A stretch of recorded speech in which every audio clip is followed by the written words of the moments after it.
at the Broward site have been vaccinated. In Miami-Dade, almost 60% of everybody that's been treated at the Tropical Park site has been vaccinated, and 73% of the patients treated at the state site in Tropical Park that are over the age of 60 have been vaccinated. And so I think that the message is you do need to have treatment as an important component when you're dealing with COVID.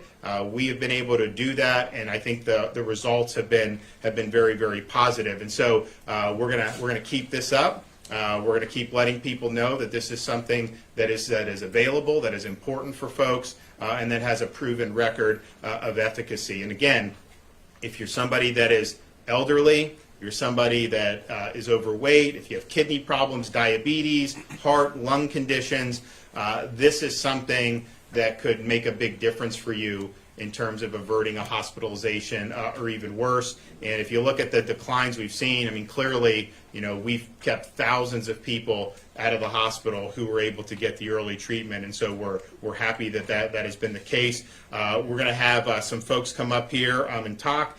Shane Strum's going to talk about what they've been doing at the hospital, and then we'll get a medical perspective from Dr. Calvo, and then we'll hear from Mika Siegel, who will talk about how he got the monoclonal antibodies and what that meant for him. Okay, Shane? All right. Thank you, Governor. Good afternoon. I'm Shane Strum. I'm the CEO of Broward Health. We're excited to have Governor DeSantis with us today, first because he took so much time to listen to our doctors, our nurses, our clinicians, spent a lot of time with our staff.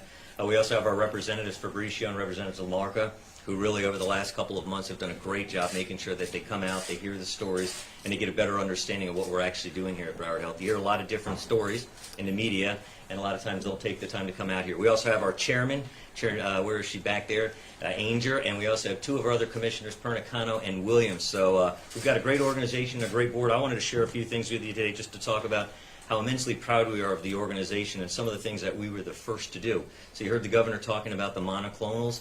A lot of folks were unsure in the beginning of what the monoclonals were or how effective they were or who were using them. Chair Ainger and a lot of the others back in December actually requested that we start to look into the monoclonals, investigate them, and do that. So if you look at it, last December, as the world celebrated the arrival of the long-awaited COVID-19 vaccine, another weapon in our arsenal against COVID became available. So, missing the spotlight shared by its vaccine counterpart, the monoclonal antibodies being infused into recently diagnosed patients really began to show a difference. An early adopter of the therapy here at Broward Health, we actually started back on December 14th. We began infusing and had our first patients, and we really started to see the benefits of the treatments over time, and the community came out and talked about it.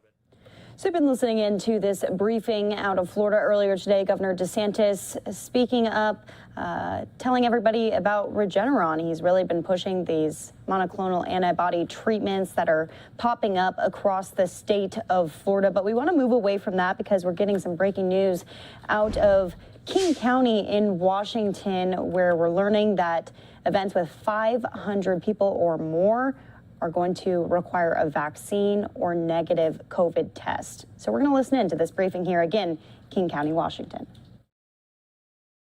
Against the pandemic, one that will determine how quickly and how safely we will emerge. Hospitals in King County and all across our state are at their highest occupancy rates, admitting now than at any point since the pandemic began more than a year and a half ago. In fact, earlier today, Public Health Seattle and King County had to provide guidance to our region's hospitals on how to plan for additional morgue capacity. COVID continues to adapt and become stronger, and so must we. The good news is we have effective tools now that we didn't have at the start of the pandemic, including safe vaccines that are free to anyone 12 or over.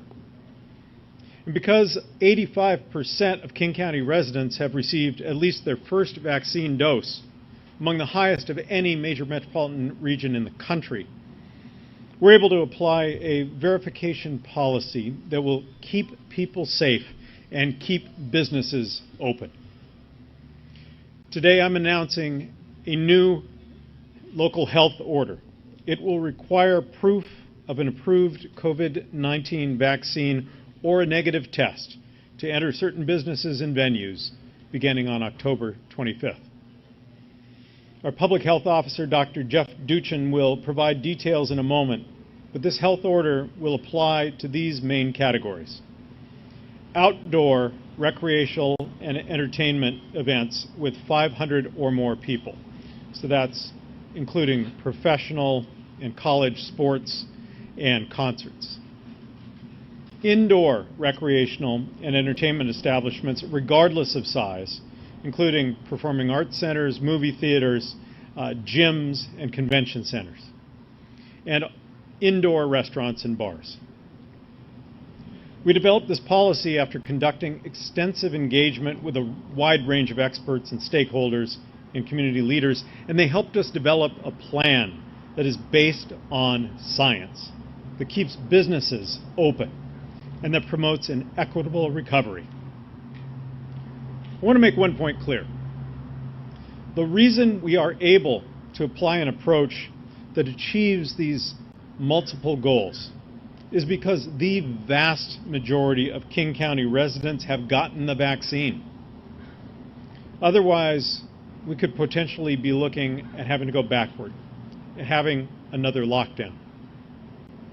I want to thank everyone in King County who has been vaccinated already, and I encourage everyone else who is eligible to do the same. Your life and your health and the health of our community and our economy depend on it. I want to thank our healthcare professionals and our public health employees for their tireless work over the course of more than a year and a half to keep us all safe.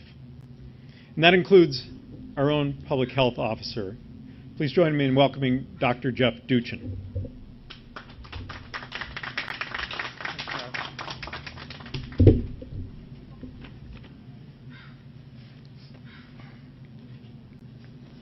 Good afternoon. I'm Jeff Duchin, Health Officer for Public Health, Seattle and King County. The Delta variant has fundamentally changed the course of our COVID-19 outbreak and how we must respond to it. The virus is airborne, and it's wickedly contagious. More infectious than earlier variants, it spreads readily indoors, and when masks are not worn, causes serious illness and is not adequately controlled. Washington State is experiencing all-time high levels of COVID-19 cases and hospitalizations.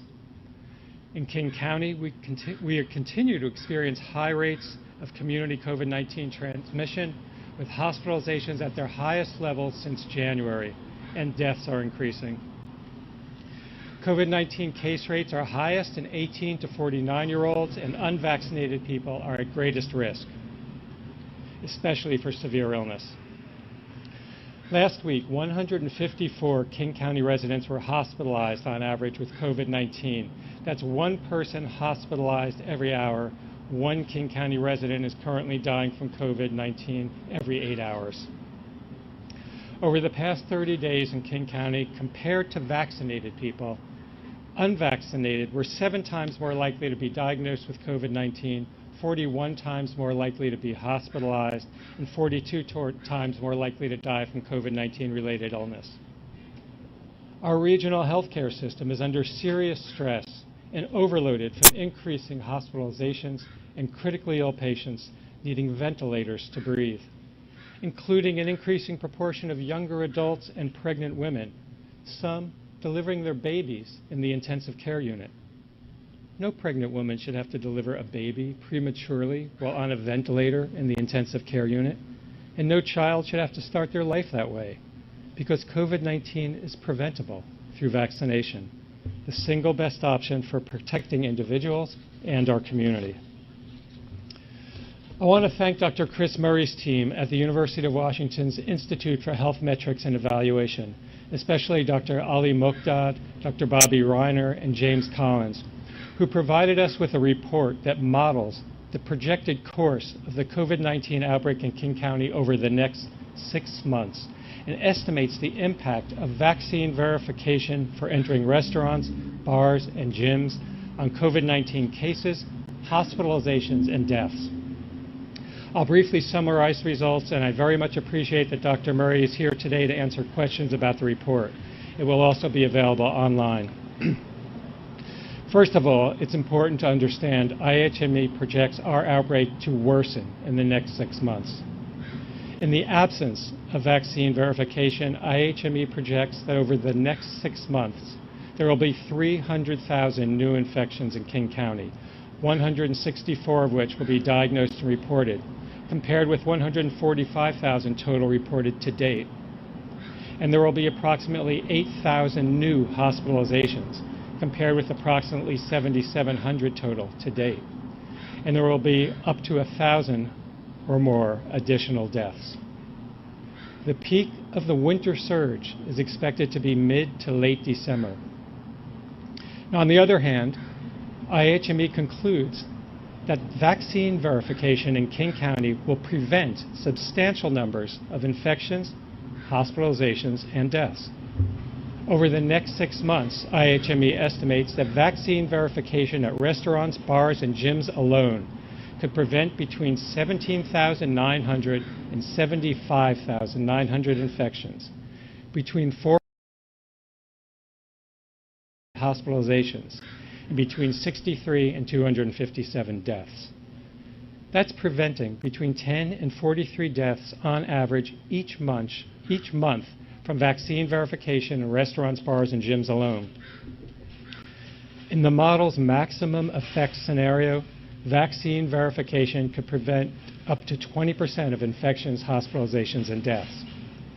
And it's important to note that the report does not include any health benefits of vaccine verification at entertainment venues or the large indoor or outdoor events where vaccine verification will also take place.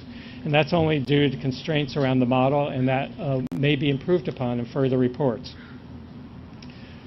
It's also important for me to recognize that these estimates are based on the best currently available information and include a range of uncertainty, and they will be updated as new information becomes available about the epidemiology of the outbreak and the impact of mitigation measures. Now, clearly, our COVID-19 response must continue to adapt to the changing reality of the evolving pandemic. With Delta, the virus has gone on the offensive, requiring us to use layers of protection. Facing the reality of an unwanted, resurgent pandemic is difficult and unpleasant.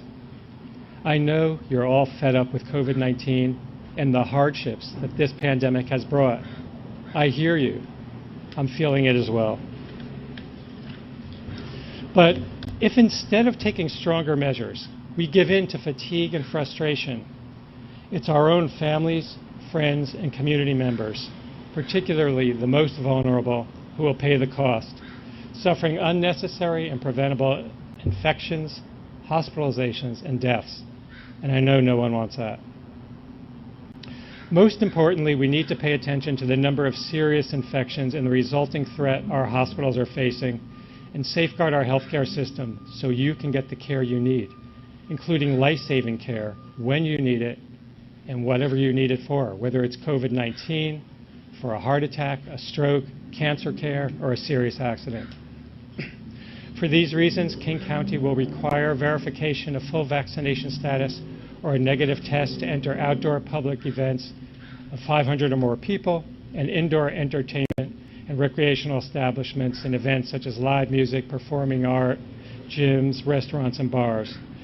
These requirements will go into effect on October 25th for outdoor venues in the majority of the indoor establishments, and December 6th for restaurants with seating capacity of 12 or fewer who need extra time. And this gives people time to start their vaccination series or complete their vaccination series, and it gives venues time to prepare. Vaccination verification requirements will reduce the spread of COVID-19 in high-risk public settings, prevent COVID-19 cases, hospitalizations, and deaths, and help stabilize the healthcare system and return patient loads to more manageable levels. It will make businesses and other public venues safer for customers and workers and our community. And by decreasing COVID-19 spread, it will also decrease the risk to our children. And this is especially important until vaccine becomes available for those 5 to 12 years of age, which should happen sometime this fall. Taking these steps to stop the spread of COVID-19 now should also help reduce the risk of potentially more disruptive measures being required in the coming months. I want to be clear that this order is not intended to be permanent. It will be reviewed periodically based on outbreak conditions and no later than 6 months after the October 25th implementation date to assess its continued need. But it will likely be needed until disease rates come down, hospitalizations are at a more manageable and stable level for our healthcare system, and more adults and children are vaccinated and protected from serious infections. Although the future course of the pandemic is uncertain, ultimately its impact on our lives will diminish, and we will live with this virus while limiting its impact on our health, our ability to do the activities we value, and on our schools, our businesses, and our economy. But COVID-19 is not going away soon, and we are entering what could be a very rough fall and winter with levels of transmission that are way too high right now. Along with wearing good quality, well-fitting face masks in public, improving indoor air through ventilation, filtration, and UV technology, through distancing and limiting high-risk activities, vaccine verification will further reduce infections and hospitalizations, save lives, and help get us where we all want to be sooner and more safely. I now welcome to the podium the Mayor of Seattle, Jenny Durkan.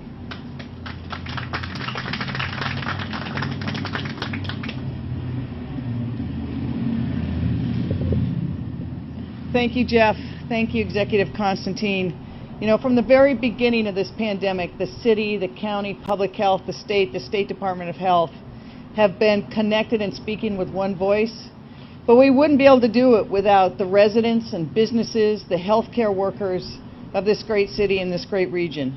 And we are here today to continue the partnership with those partnerships and to keep Seattle and King County safe. We've come too far, and it has been too hard for us not to do the right and smart thing now. We are the first region in the country to experience COVID-19, and I'm sure, as you recall, at that time we had a president who didn't believe in science and lack of national leadership. We had to decide how to respond to this once-in-a-generation challenge. So we innovated. We secured testing supplies from our international partners. We entered the Hunger Games to make sure our healthcare workers could have PPE and the supplies they needed. We launched a national leading testing program and infrastructure that passed over 1 million tests this week. We also launched vaccination efforts that reached hundreds of thousands of Seattleites and made sure it was based on equity. So those communities hit hardest by COVID-19, both economically and health-wise, our communities of color, would not be left behind on vaccines.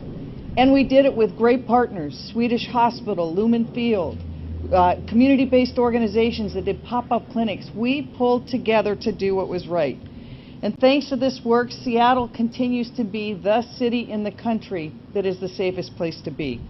We were the first to reach 70% of people vaccinated, and today nearly 80% of our population is vaccinated.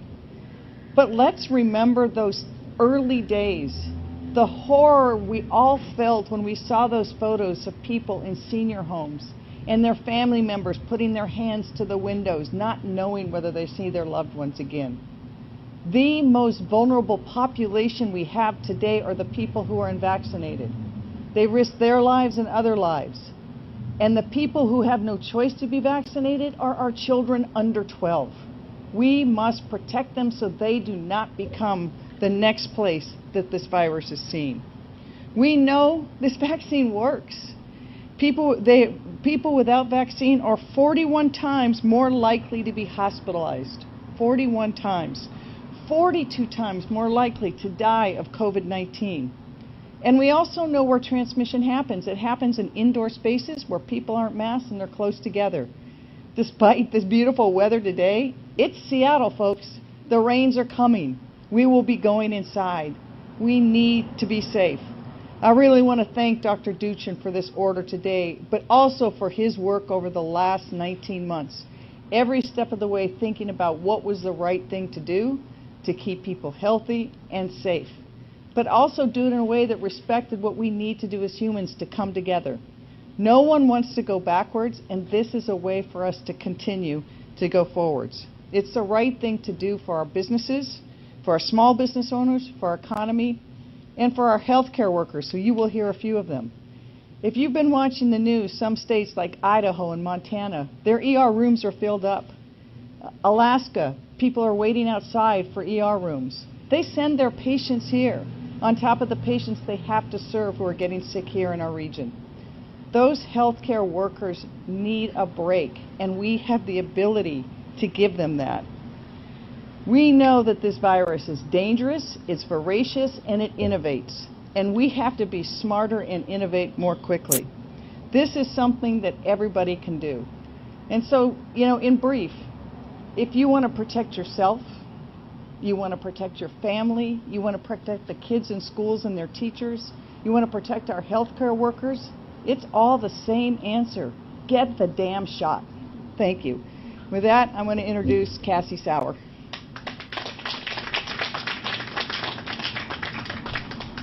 Hi, good afternoon. I'm Cassie Sauer, and I'm the CEO of the Washington State Hospital Association. And I want to start by expressing just enormous gratitude to Dr. Duchin, Executive Constantine, and Mayor Durkin for this order. We think it is so visionary and so looking into the future and making sure that our hospital system is protected. Hospitals all across the state are under extreme strain right now. People are losing access to care that they need. We are delaying care for things like cancerous tumors, spine surgery, colostomy reversals, all kinds of things are being delayed right now, and it's a very serious situation. We're watching our neighbors. We're ringed by states right now that have gone into crisis standards of care. Crisis standards is rationing care. It's choosing who lives and dies based on the amount of resources you have. We want to do everything we can in this state to not have that happen. This should not be happening in America today with a pandemic that we can see coming and is preventable. And so the kind of action that's being taken here today by our county is tremendous. We call on other counties to take the same action. It will be very helpful to prevent the spread of COVID, which leads to hospitalizations and the huge strain on hospitals and deaths. So really just huge thanks to this county and urge others to do the same. I'd like to introduce Heather Likens, who is a critical care nurse and is on the front lines of COVID. She's also a member of the Washington State Nurses Association, and she is here representing the thousands of healthcare workers that are on the front lines doing this every day, and so heroic and so exhausted from this pandemic. So, Heather.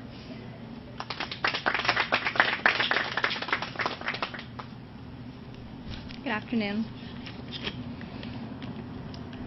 My name's Heather Likens, and I'm proud to be a critical care nurse here in Seattle and a member of the Washington State Nurses Association. Hospitals across the state are struggling to keep up with the influx of unvaccinated patients that enter their doors every day, and it is stretching healthcare workers like me to our breaking point. Working in the intensive care unit at my hospital, I need to be available to my patients in an instant, providing life-saving treatments and reacting quickly in emergency situations. I care for stroke patients who need my help to bathe and eat, and who are at a constant risk of falling and breaking a hip. I care for patients recovering from open heart surgery who need me at their side if their pacemaker malfunctions and their heart stops beating. I also care for COVID-19 patients. Some are on oxygen masks, unable to eat, sleep, or speak more than a few words as they struggle for days to catch their breath. Some are on ventilators, in medically induced comas, and will never see their families again. It's my duty to treat these patients the same, regardless of their vaccination status. But it gets harder and harder every day to look into the eyes of my patients, their families, and my coworkers and pretend like it's all going to be okay. More and more frequently, I'm expected to do the impossible and be in 10 places at once. Because hospitals are so understaffed, nurses, like me, are often unable to give our patients the care they deserve in their most desperate of moments. Throughout this pandemic, healthcare workers have become exhausted, angry, traumatized. Many have chosen to leave the workforce to focus on their own personal health. Those of us who remain want to continue caring for you and your loved ones, but we can't do it alone. We need everyone's help to reduce COVID-19 cases so that we can continue to care for every single patient. I want to applaud the steps that Seattle and King County have already taken to keep us safe. Because of policies like the one announced today, we have a shot at slowing the spread of coronavirus. nurses and healthcare workers have watched with trepidation as large gatherings have resumed. Ensuring individuals together in indoor spaces and large events are vaccinated will help slow the spread and ease the tremendous pressure on our healthcare workers and hospital. This is about protecting our community, and we all need to do our part. Thank you.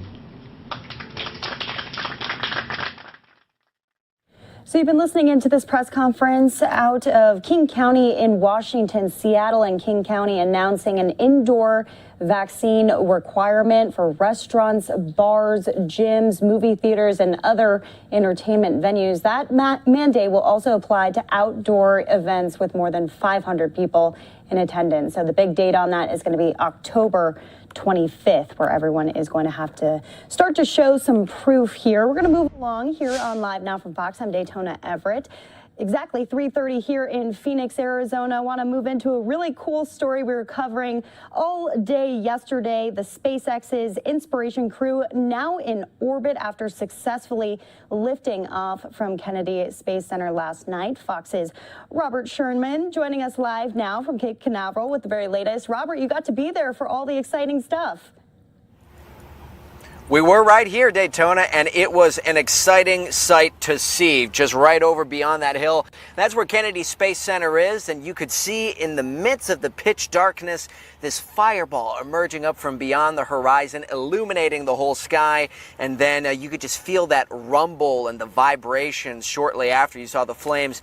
Really unbelievable to see. But the latest that we've heard from SpaceX is that the Inspiration 4 crew, they're happy, they're healthy, they're in space, and they're orbiting the planet, which makes them the first all-civilian crew to do exactly that. In terms of the launch itself, everything went off pretty seamlessly last night. Launch time happening right after 8 o'clock Eastern time. We saw a lot of people out here wishing those travelers the very best.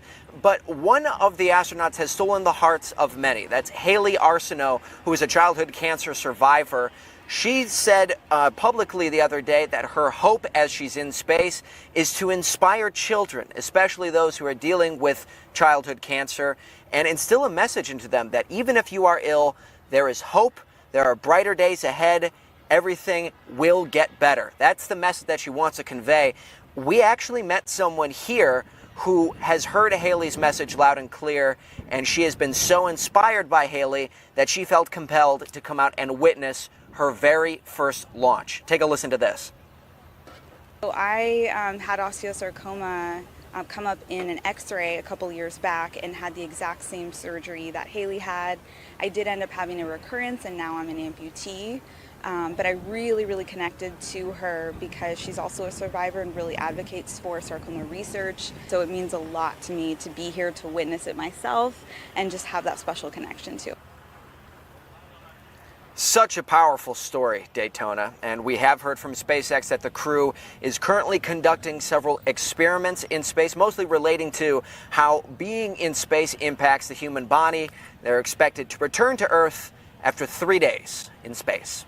Daytona? Yeah, such an amazing story right there. I feel like two different storylines, you know, the good story of the inspiration behind this Inspiration 4 launch, but then also all civilian flight crew. I mean, this is historic. It's needless to say, this is the future of space travel, and we're all excited for it. Robert, I'm curious, because you got to see it with your own eyes. You said in the beginning a little bit it was just a fireball in the sky, but what was the energy like watching it live alongside everyone else? We saw so many people who were really energized, really excited to see this launch happen. The words we kept hearing over and over again is that they wanted to witness history. Now, we are on Florida Space Coast. You did meet a number of people here who are from the Florida area, you know, who are from Jacksonville or here in the Cocoa Beach area, Port Canaveral area. We also met people from Indiana, from around the Midwest, from the Southwest, who decided to come out here for this. I think to put it best into perspective, of course, SpaceX is Elon Musk's company. We have heard from Jeff Bezos, who's now the CEO of Blue Origin, the head of Blue Origin, and he said that this is a historic landmark, which means that we are all one step closer to space being accessible to everyone. that's the big takeaway here is that there is a distinct possibility that in our likelihood, people such as you or I, Daytona, will have the opportunity to see the world from beyond the atmosphere, something pretty incredible. Could you imagine? Could you imagine? We were taking polls yesterday on whether or not we would want to go. I said yes, so. I would say yes, too. Who over there is saying no? Is it Mike? Is it Andrew? I mean, who? Unbelievable. Yeah, Mike said no. Ridiculous. You'll have to talk to him about that. All right, thank you so much. That's not gonna fly. Fox's Robert Sherman in Cape Canaveral. We appreciate you. We'll talk to you soon. You got it. All right, throwing Mike Page under the bus there. Sorry, Mike. You'll forgive me for that, I know. We're going to take a 2-minute commercial break. When we come back, more of the top stories to get to here on Live Now from Fox.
And welcome back here to Live Now from Fox. Donations flowing in for Afghan refugees starting a new life in Wisconsin. And for the first time, Fox 6 in Milwaukee was allowed inside the Sparta Armory, where it's all being sorted out today. Here's a press conference from earlier, and then we'll be getting a live report following this briefing from today out of Fort McCoy.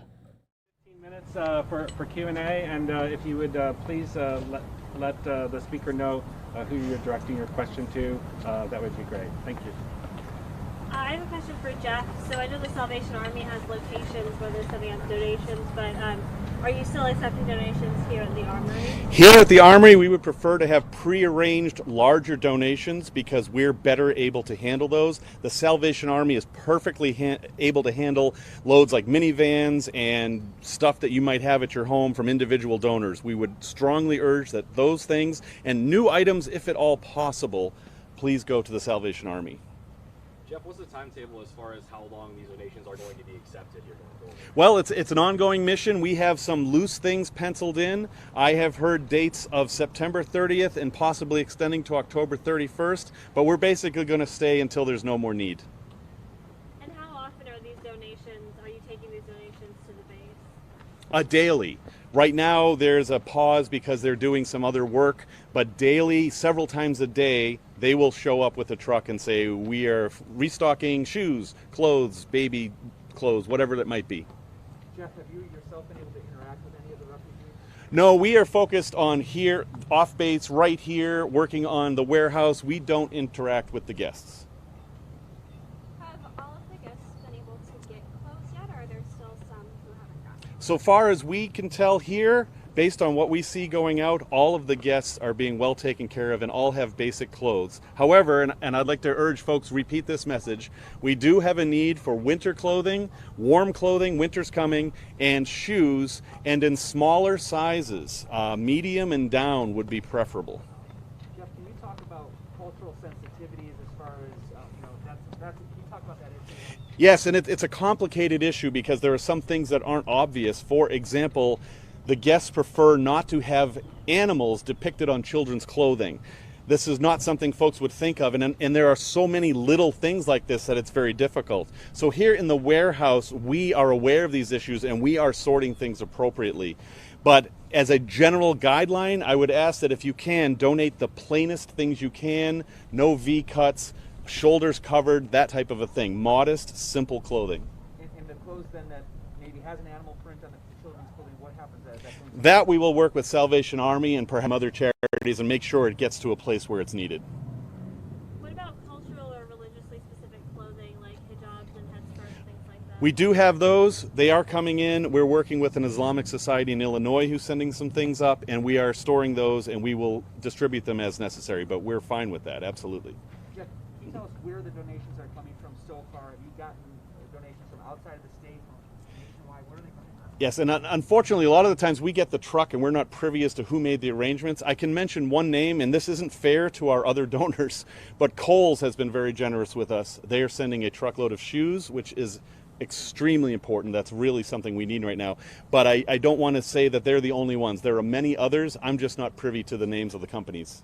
What particular items are you really short of besides just the big Shoes, winter shoes.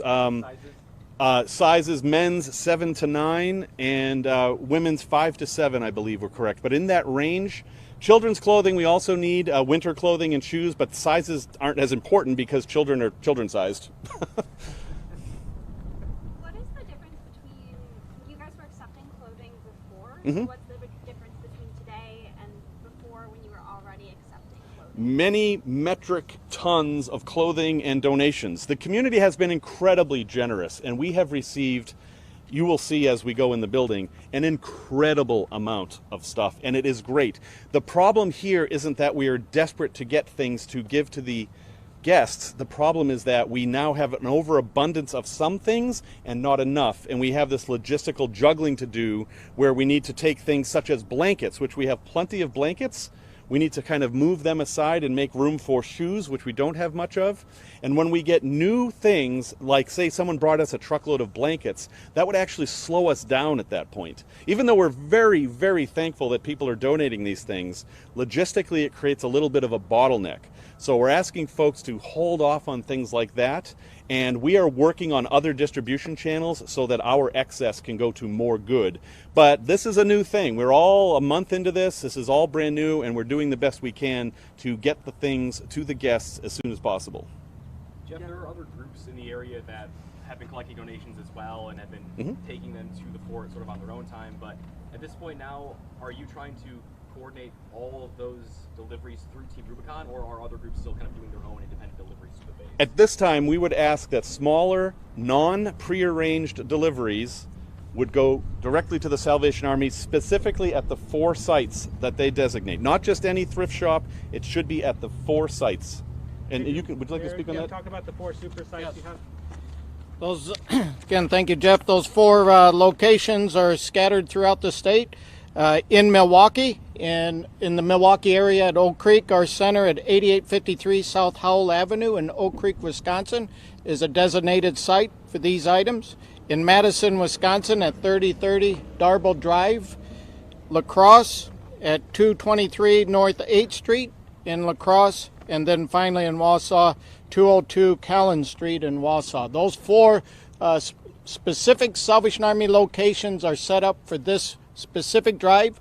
They're ready, they're waiting, they're prepared to receive the items, to collect them, make them available for Team Rubicon, and to get them back to this location.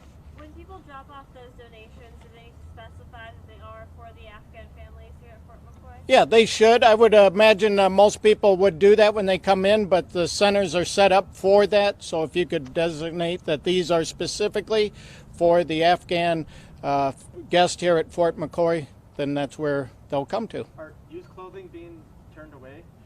No, the Salvation Army won't turn away anything. I can't stress enough that we really are looking for new items for this particular clothing drive, only to make it efficient. As you'd understand, a family may walk through the store. It's all new. It's easy to grab that size and be ready to go versus going through. We all have different ideas of what our used items would look like. The Salvation Army will take those used items. We'll use them in our thrift shops and in other locations if they come in. So how does it work when they go through the store? Are there certain hours they're allowed to come in, or when are they? Can you explain that process? Yeah, Jeff, do you know that process? I can only speak unofficially. My understanding is that they are given hours and they're told they can take a certain number of items. And it's not like there's currency being exchanged or anything like that. They're said, okay, today you can take 8 items, take what you need. It's that type of a thing. And if I could reiterate on the new donations, the reason we're asking for new donations isn't because we're being hobby or anything. It's a matter of time and logistics. If someone donates us a box of 12 brand new pairs of pants, we can take that box and just ship it right off. But if we get a bag filled with assorted clothing, we have to sort through that clothing and then catalog it and then decide what we can use or not, because people have different ideas of what a good piece of used clothing is. So it's a matter of expediency that we're asking for new clothing. But that doesn't mean we're going to turn away gently used like new clothing. It's just it makes it easier for everyone if the things are new. So that was just a portion of the press conference from today with Team Rubicon. We actually have Fox 6's Jason Calvi joining us live inside of the Sparta Armory right now. Jason, what should people know who maybe want to help some of these Afghan refugees out? Hey Daytona, yeah, so we just heard from the Team Rubicon, which is a veteran-led disaster response organization. They take care of after there's a flood or after there's a natural disaster. But this mission now in Wisconsin is they're helping also refugees in other states, but they are helping the refugees at Fort McCoy, which is outside of La Crosse, about 40 minutes outside of La Crosse on the western part of Wisconsin, where right now there are about 12,700 Afghan refugees that are calling Fort McCoy their temporary home as they're going through the paperwork, immigration paperwork, as well as work authorizations. And they're also getting medical checkups. They're getting shots. They're getting, for example, mostly all of them have received the adults or the people over the age of 12 have received the COVID-19 vaccination. They're receiving the vaccines that Americans normally get, like MMR and those sorts of things, rubella, measles, and those sorts of shots, mumps, and those that are administered daily on a yearly basis for students and things like that in the United States, like tetanus and those sorts of things. So all that's happening at Fort McCoy.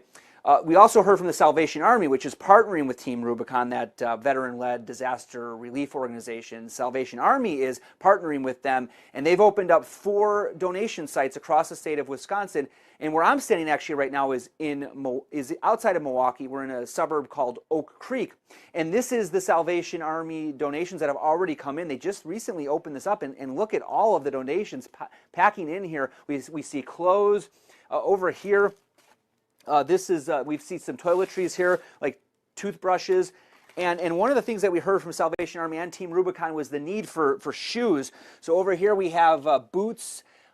Think about it, Wisconsin's got some pretty tough winters up ahead in just a month or so, or the cold weather will start coming in. So you see the boots coming in. They stress they really need a lot of help with winter clothes, boots, footwear. As they mentioned, they like to see those new donations coming in. So all of this stuff is going on at collection sites like this in Oak Creek, which is outside of Milwaukee. We've got 4 other Salvation Army sites in the state or 3 others that are collecting things as well. We're also seeing the Islamic Center, the Islamic Society in Milwaukee. We're seeing Catholic Charities. We're seeing St. Vincent de Paul. We're seeing all of these nonprofits right now coming together to collect donations for these Afghan refugees that are right now, as I said, about 12,700 of them calling Wisconsin their temporary home as they're going through the paperwork of immigration. So earlier today we were out in Sparta, which is near Fort McCoy, and that's where all these donations you see behind me, these are all going to go to Sparta, where there's a big warehouse. It's a National Guard armory where right now Team Rubicon is sorting all those donations and then directly sending them to those refugees just a few miles away at Fort McCoy. Take a listen.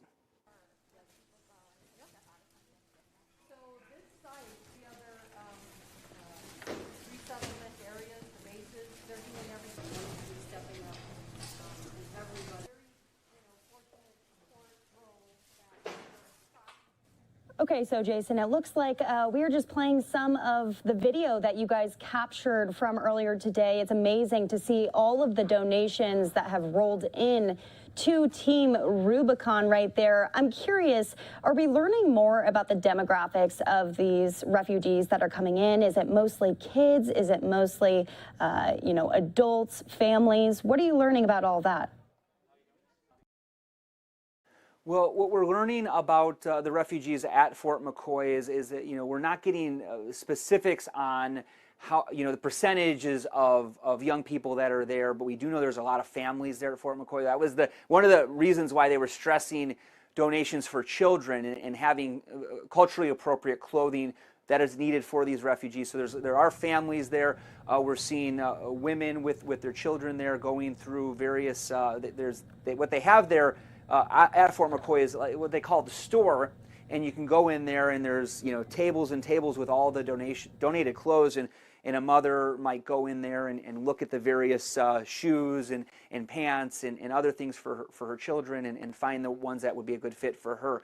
As far as the actual demographics of the 12,700 Afghan refugees now living at Fort McCoy, I don't have exact numbers breaking it down for you, but I do know that the White House says most of the Afghan refugees who are going to be placed in the United States right now, most of them, they say, have helped the United States. So they could have helped the military or other organizations as well, other American, the American mission in Afghanistan. So that's what we got going on. And some of the other people that are taking refuge at Fort McCoy are people that had professions that might put them in danger. So think of journalists, think of human rights activists, humanitarian organization representatives that are there.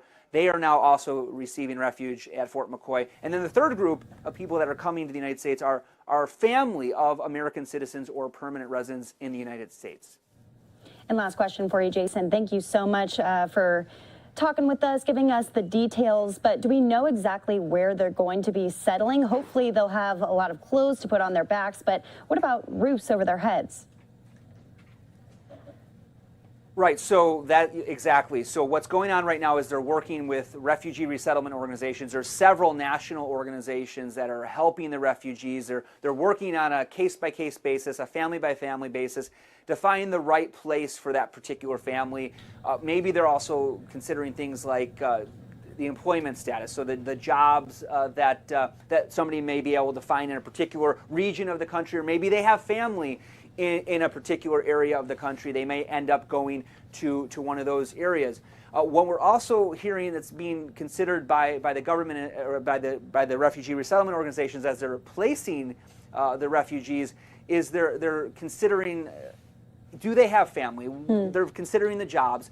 They're considering all of these things as well as they're placing these refugees. And I'm getting distracted here because there's a bunch of students here at the Salvation Army Center that are coming in to get their book bags because they're just finishing up their lessons, and they're continuing to come in. They're ducking under the camera. So Detona, I know I just repeated the answer twice for you, but it's because I'm also trying to help the children find their backpacks and also stay off camera so we could yep, that's good. That's good. It's active out there. That's what we like to see. Fox 6's Jason Calvi giving us all of the details. I'm sure we'll be speaking to you soon as we learn more and more about these Afghan refugees who are settling not only in the Wisconsin area, but across the country. Thanks again.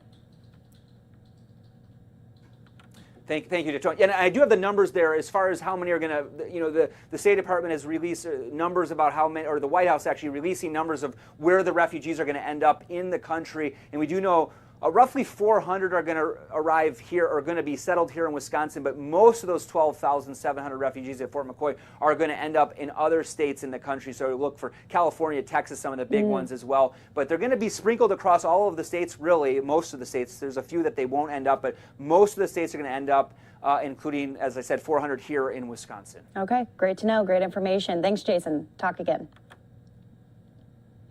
And we do want to move on with some of these other stories from across the country.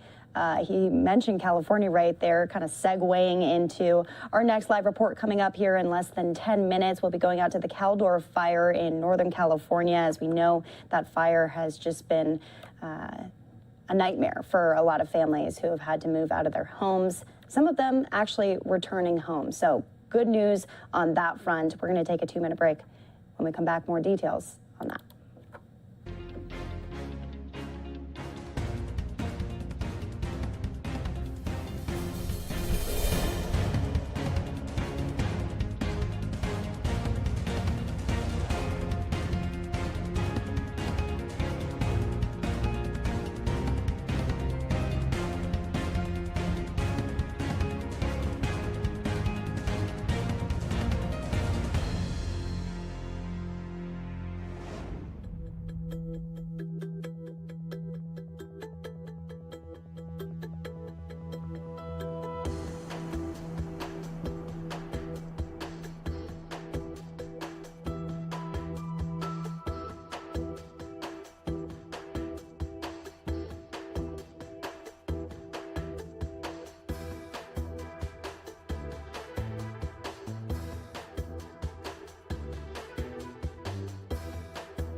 And welcome back here to Live Now from Fox. I'm Daytona Everett, almost 4 o'clock here in Phoenix, Arizona, 7 o'clock on the East Coast. Let's take you through some of these live looks. The Capitol looking kind of gloomy tonight. Same with the White House, but we're leading that into our next story here.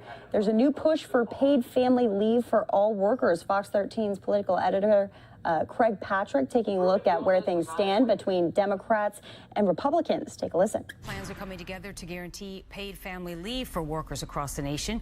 The Democrats' version would provide 12 weeks paid for by raising taxes on the wealthy. Republicans' version would allow workers to borrow from their Social Security funds.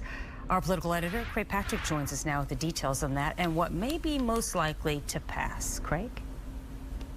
Well, there is a better than even chance that Congress this year or soon will ultimately guarantee some form of paid leave. It's something that some companies offer, some don't. The logic here is that it shouldn't be based on where you work, that all companies should be required to offer paid leave, certainly under circumstances of family changes like a birth or an adoption. And since Democrats barely control both chambers in Congress, their version of the plan will start with first because that one does have the better chance of being passed and signed into law. Health care is a health issue. It's also a financial stability issue. Under current law, companies with 50 or more employees have to offer up to 12 weeks of unpaid family and medical leave. The Democrats' plan would expand it to cover more companies and most workers and make it paid leave instead of unpaid. And remember how the IRS expanded tax credits to companies to reimburse them for giving paid time off for getting vaccine shots? Well, under this plan, the government would also cover companies' costs of providing this paid time off for family or medical issues. For companies that don't already provide this, this would pay most workers 2/3 of their wages for up to 12 weeks with a cap of $4,000 a month. And it would cover the cost of this program by increasing taxes on individuals making more than $400,000 a year. And President Biden says it will fuel our economy. Paid leave. More people will enter the workforce. These steps will enhance our productivity, raising wages without raising prices. But this is part of the $3.5 trillion plan that does not have enough votes to pass because of the overall costs. And as Democrats slim down their budget plan to try to get it through, this paid family leave provision may not make the cut. Republicans know it, and that's why Senator Marco Rubio is leading the call for the GOP plan to provide paid family leave. He just reintroduced the new Parents Act that he tried to pass in 2018. Millions of Americans are thrown into economic distress when a new child is born, and they have to go weeks without a paycheck. Under this Republican plan, people who need a few weeks off for the birth or adoption of a child could temporarily tap into their Social Security benefits. In other words, an advance on money they'd otherwise get when they retire. Under this plan, parents could draw money now in exchange for pushing back or delaying the date they could get those retirement benefits later. We're not creating a new entitlement. We're not creating a new program. We're simply creating an option that allows people to use an existing program, part of an existing program, earlier. And with that, Senator Rubio and Senator Romney and other supporters of this approach say, well, look, this is a way to be able to provide paid family leave in such a way that it's not placing a financial burden on companies, or in the case of the government reimbursing them through tax credits, not placing ultimately a burden on taxpayers. But critics say, look, in doing this, it would be depleting Social Security at the very time that Social Security is in financial distress, or at least based on recent analyses, is on track to not being able to pay out full benefits, only 79% by the year 2034. And they say this would hasten Social Security's demise. And they also say that's family leave, but not family and medical leave, which the Democratic plan does include. The debate between those two different plans are going to heat up certainly in the coming days. All right, thank you, Craig. And when can we expect a vote on either one of these proposals, and what will the outcome likely be? Well, the vote on the Democratic version of the plan would likely come first, almost certainly, as a matter of fact. We don't know exactly when. A best guess would be perhaps early next month based on the pace they're currently on. And the results of that vote, action or inaction, would likely drive the action, if there is any, on the Republican plan. I know you'll stay on top of it, Craig Patrick. Thank you. Fox 13 in Tampa right there with really great information. Moving forward out to California, the Caldor fire just east of Sacramento finally starting to settle down, and some families are actually returning home to survey the damage right now. Live in Placerville, California for us tonight, Fox's Stephanie Bennett. Stephanie, how is it looking out there? How's the smoke? We know it's kind of gone in and out throughout the past couple months here. That's exactly right, Daytona. Today, not too bad. Yesterday, when I was here, the skies were very hazy. You could smell it as soon as you got into town. But today, things are much clearer. We're about 71% contained, and you can't really smell it today, to be honest. But further east is where we toured the damage, and it's a tragic scene. Almost an entire community just turned to rubble. I spoke with one homeowner whose house is basically the only one left standing. Nobody here thought that the fire would turn and come this way. It's so sad and devastating. It really kind of just looks like a war zone around here. A cozy community now turned to ashes as a wall of fire ripped through the Grizzly Flats area. We lost our post office, our little elementary school, our church down the street, and all of our neighbors' homes. Destroying almost everything in its path except for this home belonging to Lynn Handbloom. I really wasn't expecting to see our house still standing, but I just am so grateful that we had a home to come back to. After being evacuated for an entire month, she finally returned home this week. The flames surrounded the building, but miraculously left it almost untouched. There's char marks on these trees, which are, right, 10, 15 feet from the house. President Biden, alongside Governor Gavin Newsom, toured the area Monday to see the damage. At more than 70% contained, exhausted crews are now getting the upper hand. The command staff here feel that we've kind of turned the corner on this, and we're kind of on the downslope of this event. In total, around 1,000 structures have been destroyed in the Caldor fire, but crews were able to save more than 16,000. Even with all this devastation, it isn't deterring Handbloom from moving out. She says for now, she's staying put. We know that it's not going to look the same, but, we'll replant, and things always come back after a fire, so we just have different views now. Yeah, and as of yesterday, that homeowner still didn't have any electricity or water, understandably, but crews were already out trying to restore that for her and even start the cleanup process in that area. Daytona. Steph, what a moment for her to be coming home, fully expecting her house to be flattened to the ground, only to see it still standing. Great get on that, talking to her. But what is it like for all of her neighbors who no longer have homes? Were you able to speak to any of them? Did they go back and survey the damage by chance?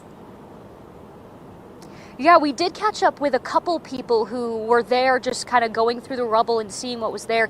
One guy, he didn't want to go on camera, but he did tell us that he collected vintage cars. He had something like 32 vintage cars all on his property, and unfortunately, all of them are ruined. You can see just the shells of them on his property. It's eerie going around there because all of a sudden, the whole community is gone. Their church, their school, all the houses, just you see chimneys, you see cars burned in, you see bathtubs warped, and you see ovens where they were in the kitchen now just kind of charred there. What's interesting with that homeowner we did speak to, she said she first knew that her house was okay after one of her friends was doing a Facebook Live in the neighborhood and turned the camera, she was watching, and her house was still there. Wow. And she just said she just cried and felt such relief.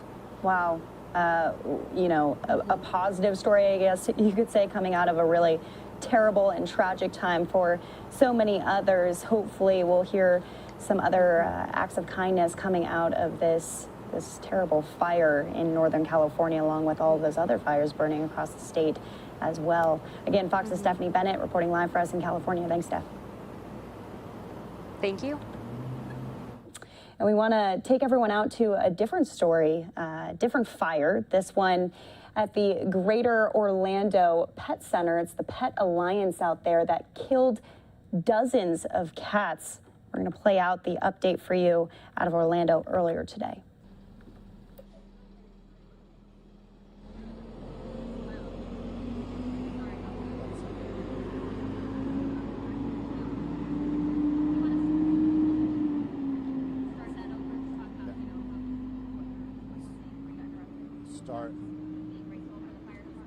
Yeah, so we really want to thank the Orange County Fire Rescue and the Orange County Sheriff's Office. The fire rescue folks were just amazing going in and being able to get all the dogs out and as many cats as they could. And when we kept asking them to go back in at different times, they would go back in and they were able to find additional cats as they were doing that. You know, we wanted to really minimize the risk of human life, and we know that firefighters put their lives on the line every day. So we greatly appreciate the valiant efforts they went through to save the animals that we care for. But this morning we found, you know, 2 additional cats were alive. One's pregnant, so, you know, that's good news for us. And we do have some animals in our isolation space, which is a separate building, so they weren't impacted, and we will relocate those animals to Sanford. Our Sanford location is open today. You know, people are calling, asking what they can do. We greatly appreciate it. We definitely know we need things like towels and wet cat food.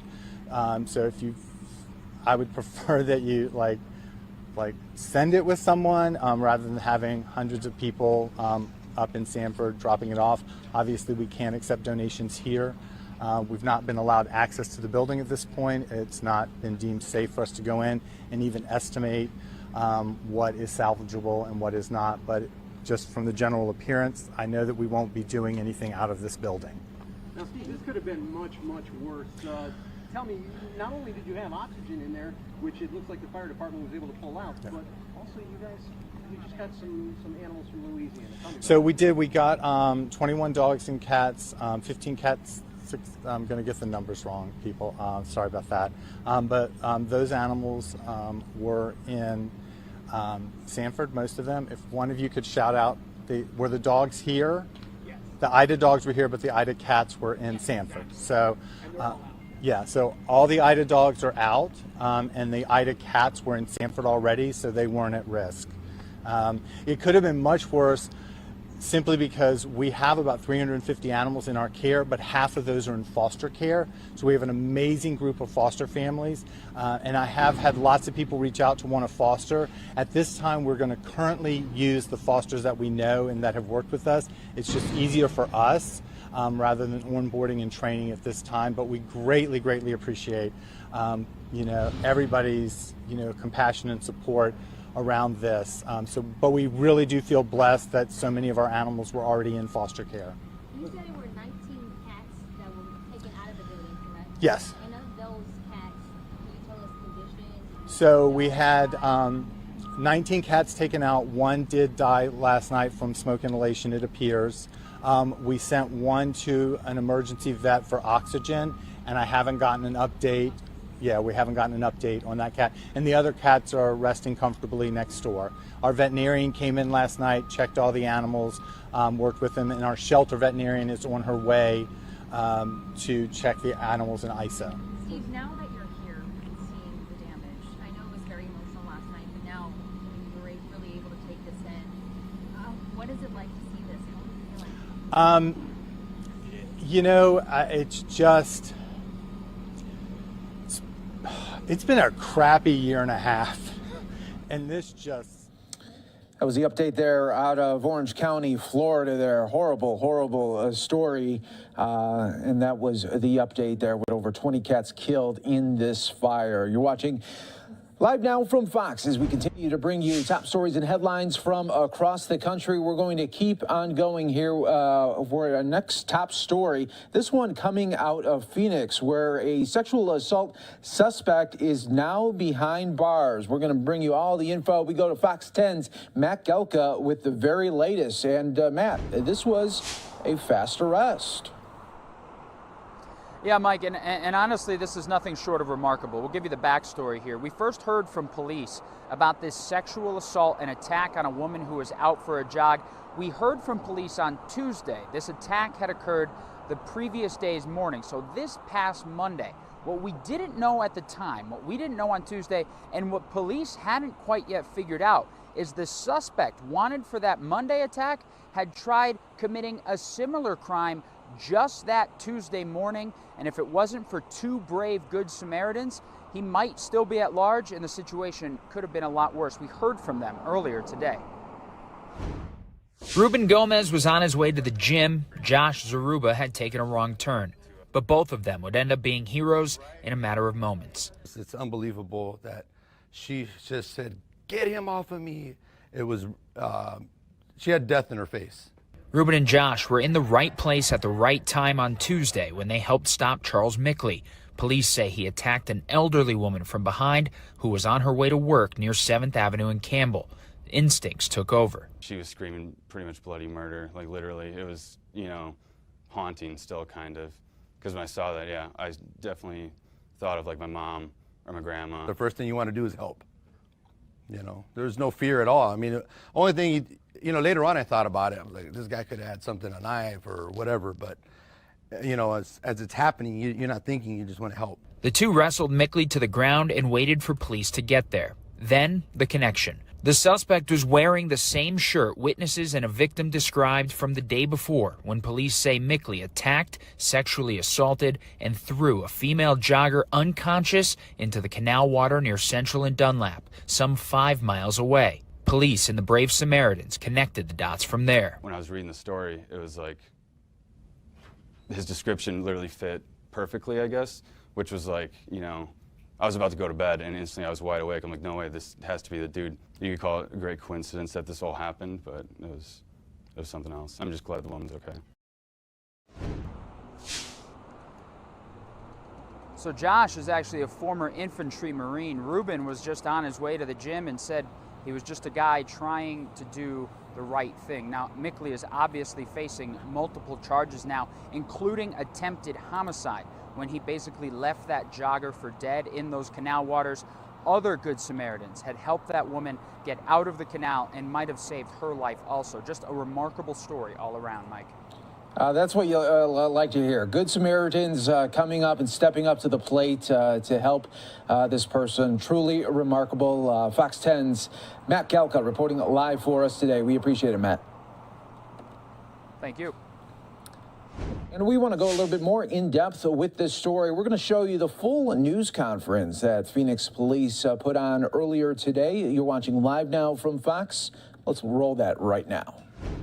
Separate assault case that occurred this week. On Monday morning at about 7:30 a.m., a female was jogging in the area of Central and Dunlap along a canal bank when she was attacked by a male subject. That male pulled her to the ground, strangled her, assaulted her, sexually assaulted her, strangled her again, and threw her in a canal.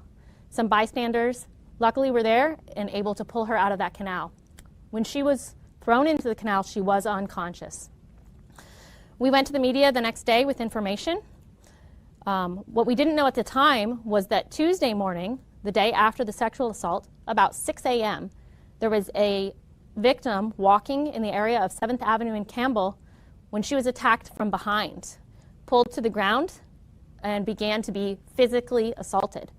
At that time, some Good Samaritans noticed the attack and intervened.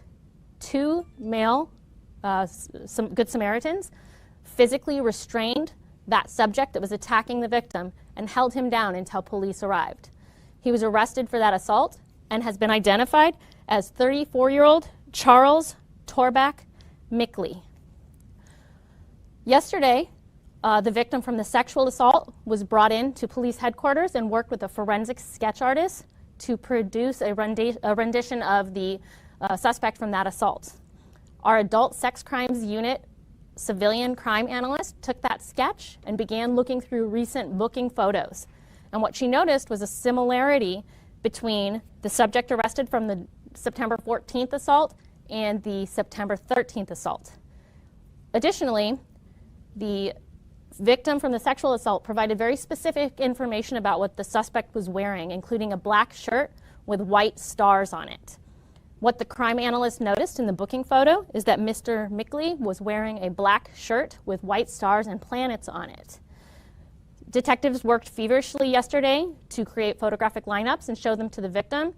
They pulled Mr. Mickley from the Maricopa County Jail and attempted to conduct an interview, and they added additional charges of homicide, aggravated assault, kidnapping, and other charges to Mr. Mickley. We want to take this opportunity to thank the Good Samaritans that helped the Phoenix Police Department by holding Mr. Mickley down and getting our attention to that unit, or I'm sorry, to that subject to get him arrested. And the work done by the Phoenix Police Department's Adult Sex Crimes Unit was phenomenal in this case. The crime analyst went out of her way, looking through hundreds of bookings, comparing the composite, and really just playing a key role in identifying the subject. This crime was solved with the help of the Phoenix community, and we just can't underestimate how important that is to us. They really went out of their way to help our community be a safer place. And with that, I'm going to turn it over to one of the civilians that was out there that day. Ruben, if you'd like to come on up. And I'm going to give you my mic, so it'll be just a second. Okay. Yeah.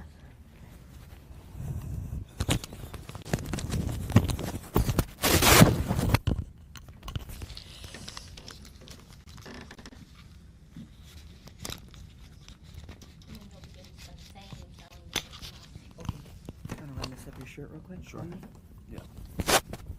There's somebody tackling and attacking a woman, and so the other gentleman, Josh, he's needed some help. He's come over here, so I go over there, and we just this guy is like extra strong for some reason that day, and we just between both of us finally grabbed his arms, pulled him back, held him down, and just waited until the cops showed up.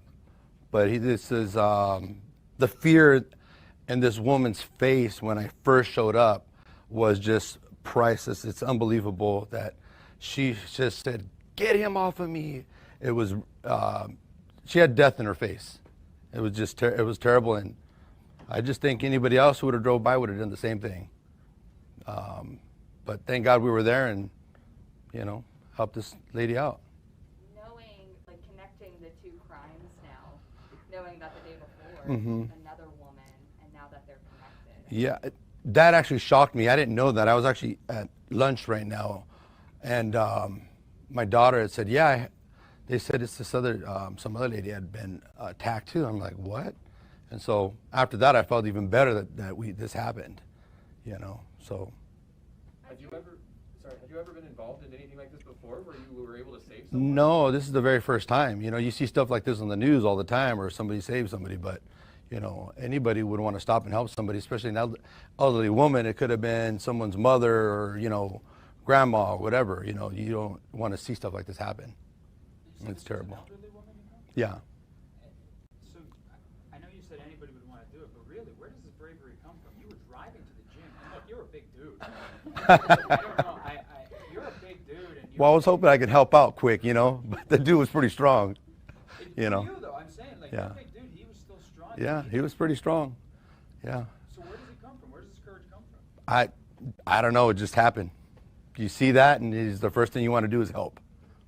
You know, there's no fear at all. I mean, the only thing, you know, later on I thought about it. I was like, this guy could have had something, a knife or whatever. But, you know, as it's happening, you're not thinking. You just want to help. You know, you see this big old struggle going on. So that was it. What was going through your mind as you guys were both sitting there waiting for police, you know, trying to keep him there? I'm just thinking, what's wrong with this dude, man? Like, this guy's crazy, you know? He just really would not let, you got two guys trying to take you off of this woman and you don't want to let go. So it didn't make any sense to me. There was something wrong. Thank you so much for sharing. You're welcome. You know, and speaking with us. Definitely. It's a big deal. Yeah. Spell your first last name? My first name's Ruben, R-U-B-E-N. Last name is Gomez, G-O-M-E-Z. Cool. Okay, let's take the mic. With that, we're going to bring up the next Good Samaritan, and I have an important correction. When I spoke earlier, I said he was booked on homicide. It was an attempt homicide. I was going to ask about that. Yeah, and I will be available to answer questions after Josh speaks. So Josh, put this up through your shirt and clip it on. And then if you could drop that. Put that in your pocket. Yeah, that's good. And then say and spell your name, please. Okay.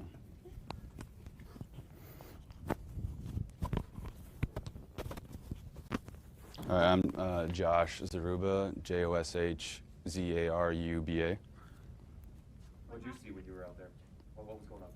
I was driving down 7th Avenue, and I took a wrong turn, coincidentally, and I was turning around, and this woman kind of just pulled straight in front of me and kind of honked her horn, and she rolled down her window, and I was like, hey, what's up?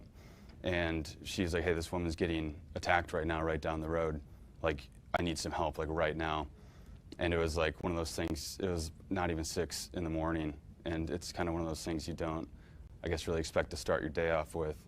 And kind of like Ruben said, it was almost just like second nature. I just, you know, ran a red light, drove down there until I saw what was going on, pulled into the parking lot, and the moment I got out there, I just kind of, you know, acted upon what I saw.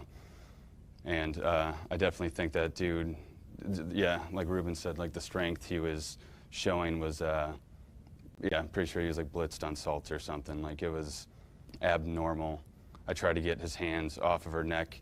Even that was, you know, enough. I pulled the backpack on his back so hard that both the straps like ripped off. And at that point I was like, wow, this is going to be, you know, this isn't just a guy trying to do whatever, make a robbery or something. This is, you know, something else. And yeah, I kind of just kept trying to grab his arms, at least get his arms around or off from around her neck, because he had her kind of in like a double bear hold like choke. And the moment I got one arm off and reached for the other one, he would just pull the next one back. He had both legs wrapped around her. It was just like, yeah, it was a lot. And the moment I saw Ruben pull up, it was like, thank God. Like, and I was like, hey man, really need some help. And he ran over right away, grabbed his arm. I grabbed the other one, and she was able to get out of there. She was pretty shooken up with, you know, blood running down her face and arms and stuff. But I'm glad she's okay. What did she say to you later on? Did you talk to her? No, but during it, she was very, yeah, she was screaming pretty much bloody murder. Like, literally, it was, you know, haunting still, kind of. Because when I saw that, yeah, I definitely thought of like my mom or my grandma and someone like doing that to her for no reason. I mean, this woman was going to work at 6 a.m. and she's an elderly lady. Like, it's just not right.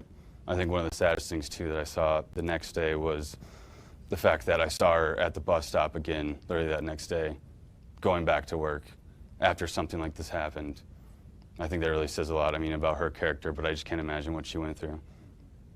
What did it mean to you? I mean, you're a stranger helping out to begin with. What did it mean to you to know that there was another stranger out there who didn't hesitate to come and help you? Oh, it was, I mean, I was hoping someone would, and, you know, in this day and age, there's a lot of, I would say 99% of people out there are good people, and it's the 1% that do stuff like this that kind of, you know, make people think things are going south. But no, there's, I mean, as it was showed, he pulled up and he didn't even know what was going on. I didn't know what was going on. All I knew is this woman, you know, told me to go help. He saw what was going on. He came and helped, and yeah, it was second nature. You kind of just black out and, you know, do what you got to do until the situation's over, and cops came and took care of it. Yeah, no, I mean, that's what I was thinking when I got home. I mean, I was running late for work. My GPS was tweaking out, so I had to do a U-turn.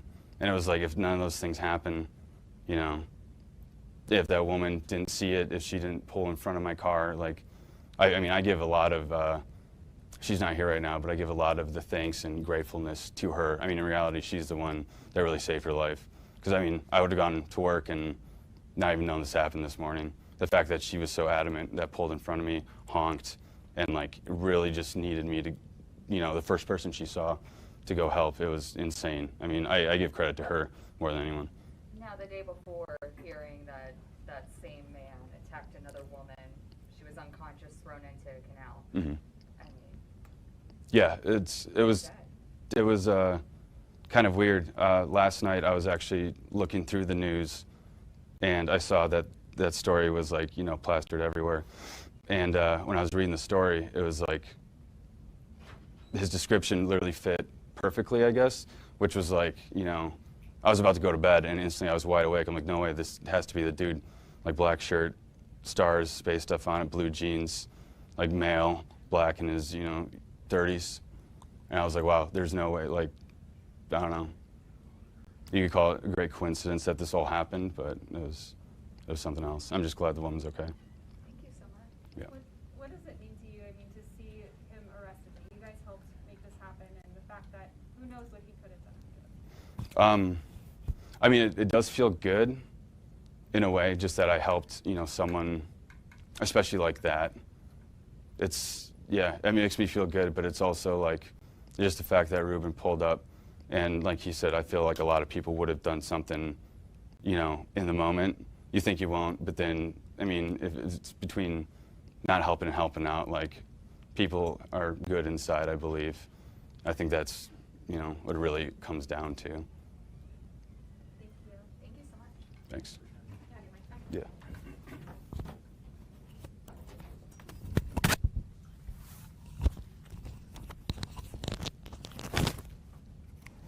And then just a couple more things real quickly. Can you guys hear me still okay? Okay, I don't want to forget the Good Samaritans that helped out that Monday morning also. They're not here today, but we had people pull this woman out of the canal. If you recall, I said she was thrown in that canal when she was unconscious. This easily could have been a homicide as opposed to an attempt homicide. So I certainly want to give credit where credit is due. As Josh and Ruben both pointed out, you know, 99% of people are good. This is just an example that Phoenix has some of the greatest citizens out there, and seeing them come together to help keep our community safe is very refreshing, and I hope that everybody can take that to heart and understand what that means. I also want to give credit to the Phoenix Police Department Crime Lab. They were working tirelessly as well to develop a profile and help keep the community safe by getting this person off of the streets. So if anybody has any questions for me, I'm prepared to answer them at this time. You know, those two crimes are about 5 miles apart. Do we know, like, is he like a transient? Does he frequent both those areas? I'm just trying to get a grasp of what, like, that's such a, was he by foot? Does he have a home? So the male was on foot. At this point, I don't know the status of his housing. I know on the Form 4s it should list the status of that. Anybody else have any questions? Okay. Was it 2 counts of attempted homicide then, 1 for each of those? No, so right now it's one count of attempt homicide, and that's on the sexual assault where the woman was thrown into the canal. Detectives are still working on that other case to determine if any additional charges are appropriate in that case. Again, I just want to really highlight the way the community came together. This is an awful situation, but it's nice to see the community coming forward and helping each other like that. So thank you all for showing up and highlighting this amazing show of good citizenship. Thank you. Great job there by those good Samaritans to come to the aid to help out and help police get this suspect arrested. You're watching Live Now from Fox, everybody. We are going to take a quick 2-minute break. Stay right here with us.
Live Now from Fox does continue. Next story here, going out to Houston. You see Congresswoman there, Sheila Jackson Lee.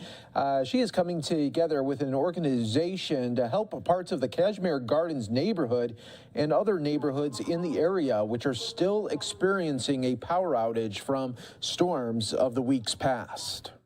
For those who are on fixed income or struggling families. And so we wanted to come and give them a bridge. We're giving them MREs, food that they can cook without electricity or gas. They may have gas, but if they have no electricity, but as well hot food tonight.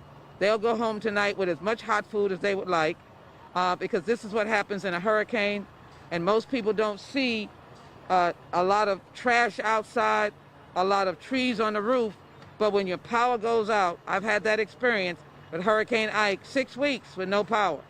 And so we knew that even though Centerpoint has been working with my office, and I want to say that to help a lot of different communities, this one was particularly hard hit, Kashmir Gardens, and that's why we're out. A lot of these seniors, we're going to knock on their doors to make sure they have hot food tonight. We want to thank the National Association of Christian Churches, Councilmember Jackson, who came out, all of these volunteers, some from Harold Dutton's office, some from Commissioner Ellis's office, but it came that the National Association of Christian Churches, they know how to deal with disaster, immediately called them and said, we've got power outages in a certain area, and we're going to continue to give food in areas where it is needed until people can get their power back on. What all goes into organizing something like this and getting this out to the people? This is real food being cooked. They had to spend time cooking this food because this is not in a MRE, or this is not prepackaged.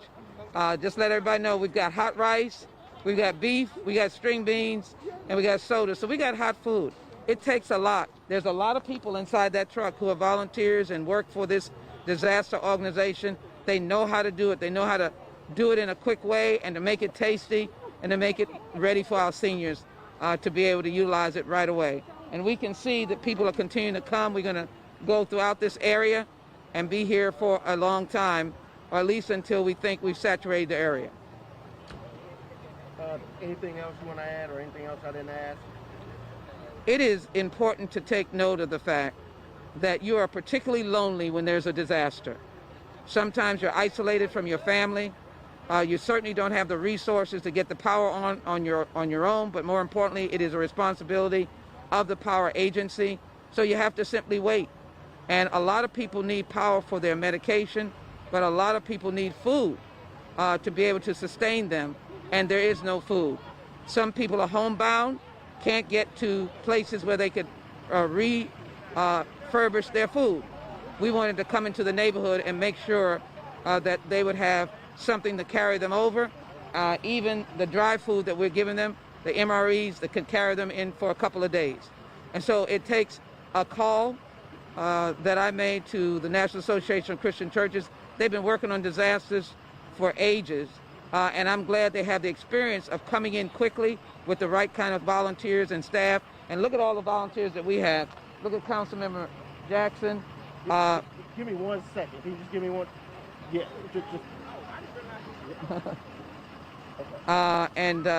And many other volunteers are out here to be able to help. And soon we will be knocking on these doors as well. Okay.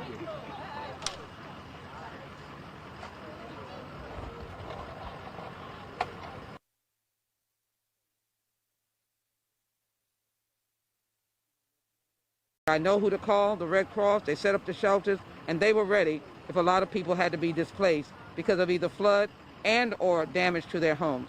But we found out that after the hurricane passed, the power was out. What people needed most was food, and that's why we're out here with food. But preparation is crucial, and I think the local community and leaders worked very closely together. The Red Cross was on point, and FEMA was ready if necessary. Okay. And, you know, we dodged the bullet. It wasn't as bad as we anticipated, so it could have been a lot worse. Are you proud of your area and other areas that, you know, were ready, you know, to the source in case it was a big damaging hurricane? I think it's important to say that we dodged this bullet, this hurricane, but we're still in the hurricane season. I want my neighbors, my constituents to remain prepared with a flashlight. We're giving out flashlights as well. To remain prepared, to remain on alert, check on your neighbors, check on your elders, check on your relatives to make sure that if another storm comes, that they are accounted for. And everyone knows, don't take a car down into an underpass in the middle of high floods. We didn't have that this time.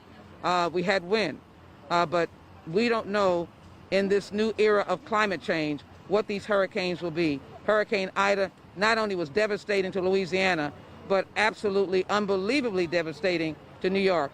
That's where I was last week. I was in Queens, visiting East Elmhurst, visiting Hollis, Queens, and looking at where people died in basement apartments.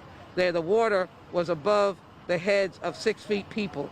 It was devastating. So we never know what, and I was with the Red Cross and my congressional colleagues, you never know where it's going to wind up. We are hurricane prone, we're hurricane proficient or hurricane veterans.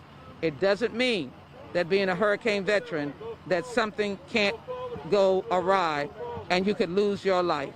And I just want to save as many lives if we have another hurricane after Hurricane Nicholas. The season is not over. The Gulf is active.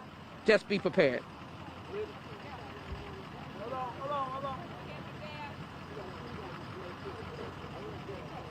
Can I just give you something else, please? Yep. So this should be cut. This is going to be. You're watching Live Now from Fox, everybody. We are going to take a quick 2-minute break. Nobody here thought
Welcome back, everyone, here to Live Now from Fox. I'm your host, Mike Page. Our next story here, we're going to go out to Georgia, and this is a big one because the Georgia Secretary of State is now threatening to remove an election board after it appoints a new leader. Let's listen to some of this right here on Live Now from Fox. I will have a little more remarks later, but I want to turn it over right now to Secretary of State Raffensperger.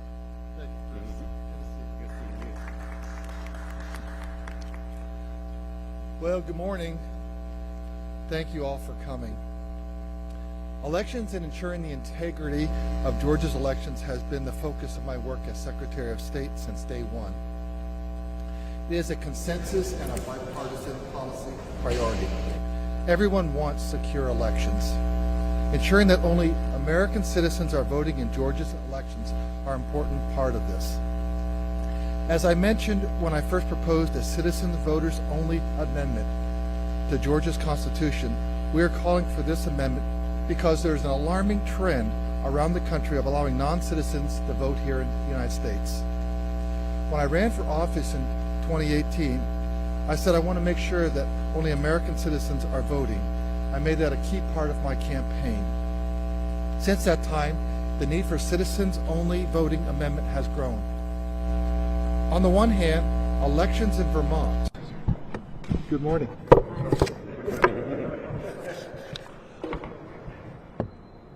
On a rainy day, I know what traffic can do to you here in Atlanta. On the one hand, elections in Vermont, California, and Washington, D.C. have opened up to non-citizen voters. San Francisco has allowed individuals in this country illegally to cast ballots in local school board elections. On the other hand, several states, Alabama, Colorado, Florida, and North Dakota, have added citizens-only voting language to their state constitutions in the past few years. And Minnesota enshrined this into their constitution about 50 years ago. Georgia should be next. Yes, Georgia law only allows U.S. citizens to vote in Georgia elections, but these trends make it clear that more needs to be done to uphold the integrity of Georgia's elections. This effort has overwhelming bipartisan support of the American people.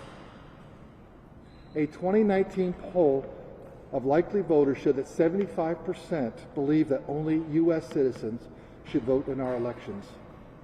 More than 70% supported a constitutional amendment limiting voting only to U.S. citizens. I'm joined together today by several individuals who understand the key importance of citizens-only voting in our elections, and they've made it their mission to ensure that only American citizens vote in our elections. Americans for Citizen Voting started several years ago and has worked in several states to advance, leading the way and pushing legislators to take action. The organization has created a petition to garner support from the voters of citizen-only voting. The petition is clear and simple. Only U.S. citizens should be voting in U.S. elections. After I've heard from Americans for Citizen Voting, I look forward to being the first person to sign the petition here in Georgia. I encourage all Georgians to sign this petition in the coming days, weeks, and months ahead. Georgia's next legislative session is only 4 months away. It is available at onlycitizens.vote. With us today, we have Chris Arps, the president of American Citizens, who began this discussion. Chris is a National Advisory Board member for the National Center for Public Policy Research's Project 21, managing partner with the Public Affairs and Communications consulting firm Redtail Strategies, LLC, and co-founder of MoveOnUp.org. Also joining us today is Hashem McQueen. She's the National Chairwoman of Americans for Citizen Voting. McQueen is an Army veteran, an immigration attorney, and second-generation immigrant. And finally, we have Ken Ham, a local Georgia citizen who is committed to this effort and will join me at the end of the press conference in signing the petition. I'd like to pass the podium now to Hasha for a few words. Hasha.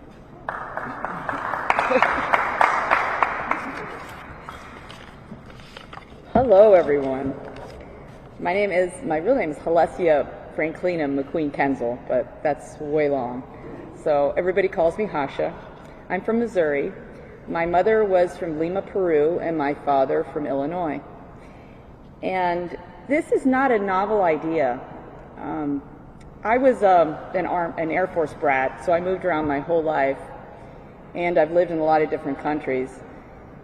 This isn't new. Citizens-only voting, the majority of countries have citizen-only voting.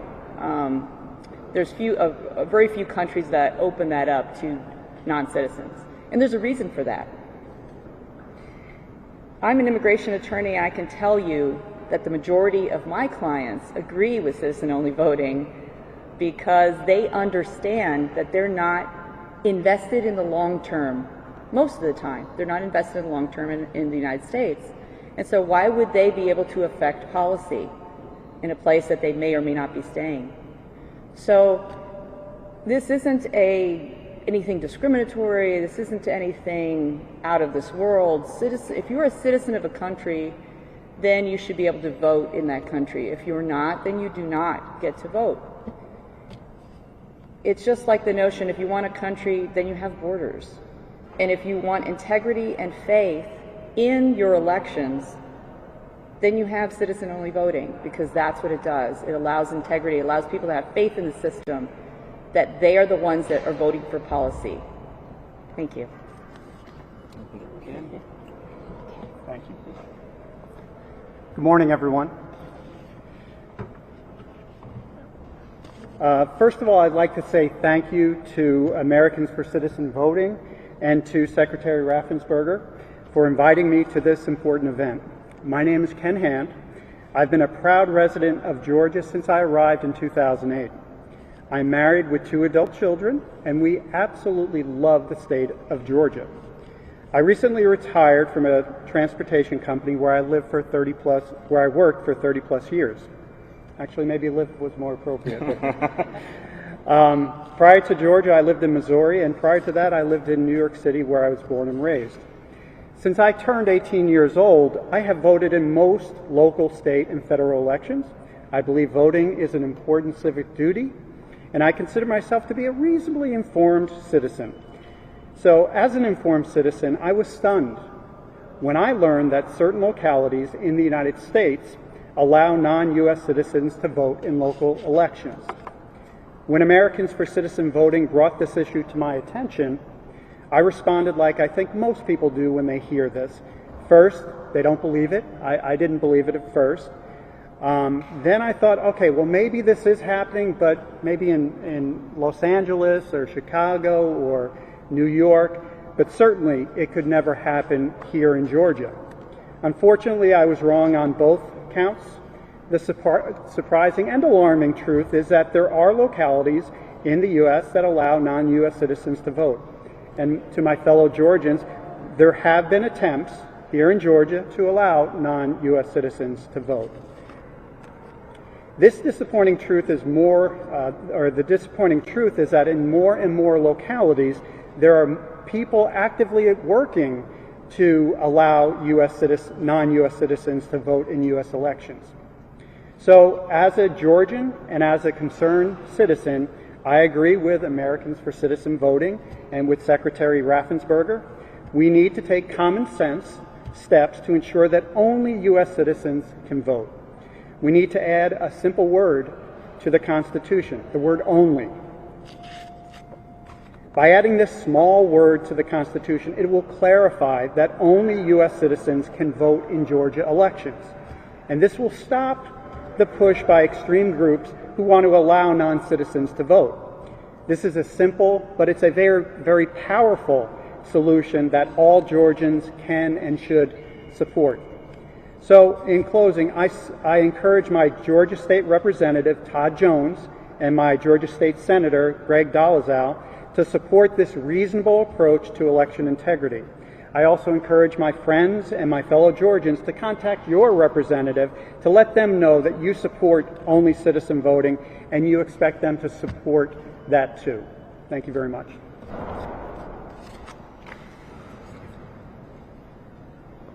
Thank you, Ken. Thank you, Hasha, Alicia, that's her nickname. Thank you, Secretary Raffensperger. I'm going to say a few remarks and then we will get to the signing of the petition. As I said, my name is Christopher Arps. I'm president of Americans for Citizen Voting. And as we've heard now, there's a troubling trend in the country that's happening from Maine to California to even in Clarkston, Georgia. And is a movement to allow non-citizens to vote, non-citizens with green cards, to vote in our municipal elections, such as school boards and mayoralships. We applaud green card holders for coming to this country legally and doing everything proper that they should do, but they should not be awarded the right to vote until they become citizens. Voting is a privilege for U.S. citizens, and I can't go to Mexico, I can't go to Canada and vote in their elections. We should not allow that here. We've drafted a petition for voters to tell the legislature that they want to vote on this issue. We want the people to decide if they want to allow non-citizens to vote in our elections.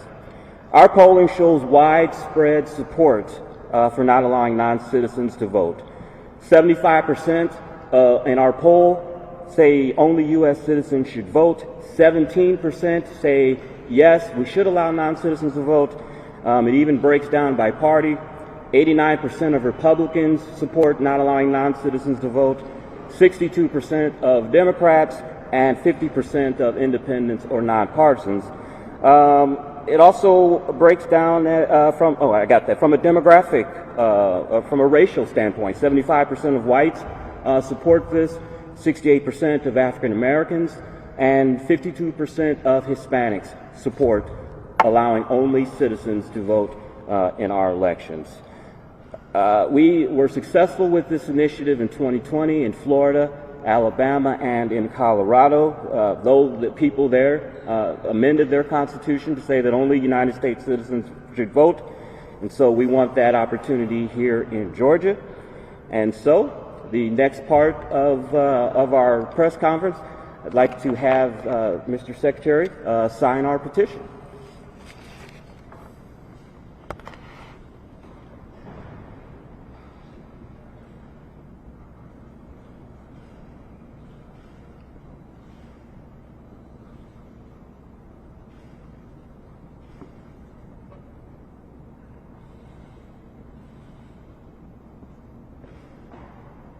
Please bear with me, it's a long last name.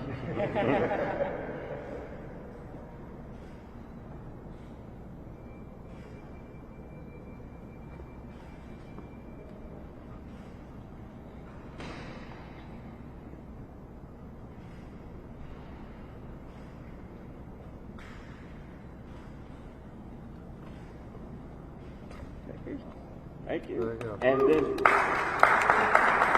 we will have Georgia resident Kim Ham sign our petition. Oh, another lefty. Yeah. And also making news in Georgia, the Fulton County Board of Commissioners just yesterday voted to make Kathy Woolard, a former Atlanta City Council president, chair of the county's Board of Registration and Elections. The Georgia Secretary of State called Woolard's statement a blatantly political appointment since she had enrolled as a lobbyist for the Fair Fight Action Group started by Democrat Stacey Abrams, who narrowly lost a race for governor against Republican Brian Kemp back in 2018. He's going to be taking some questions on that. Let's listen.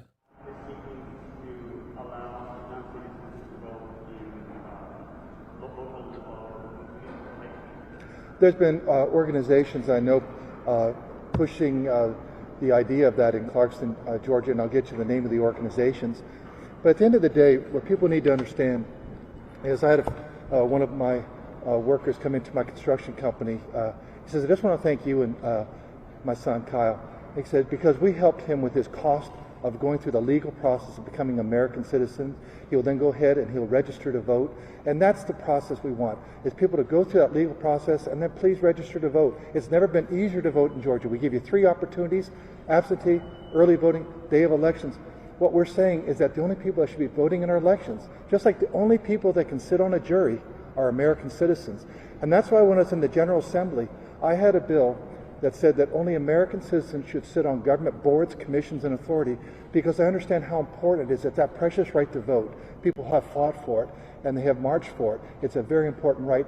And when people go through that lawful process, if they weren't born here, they really do value American citizenship. Do you have a question? Yeah. You know, there's been a lot of misinformation out there, especially during the last election. You know, I researched some of your website, and I know that, let's say on December 4th, I think there was some information shared about the elections in Georgia, saying that probably illegal voting changed the outcome of the election. The fact that you're here now, does it say that you truly believe the system in Georgia worked? In the last presidential election, Donald Trump actually lost, not because of fraud, but just because he got less votes? I appreciate that question, but that's not really what we're here to discuss today. We're discussing non-citizens voting in our election.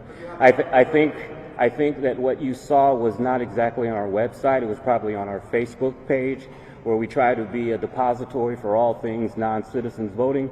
And so we post articles on our website that you probably saw that, but that's not our article. We are trying to inform people about this issue. But you do trust the system in Georgia? Pardon? You do trust the system, the electoral system in Georgia? Yes, I do trust the electoral system, but we still would like to have the people decide if they want to amend their state constitution to say that only citizens can vote. Thank you. You're welcome. Any other questions?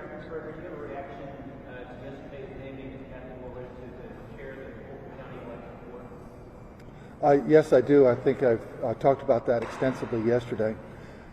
When you have a county that's had election mismanagement dysfunction going all the way back to 1993, as far back as we could find, as reported in the AJC, people in Fulton County and all the other 158 counties want things to be improved.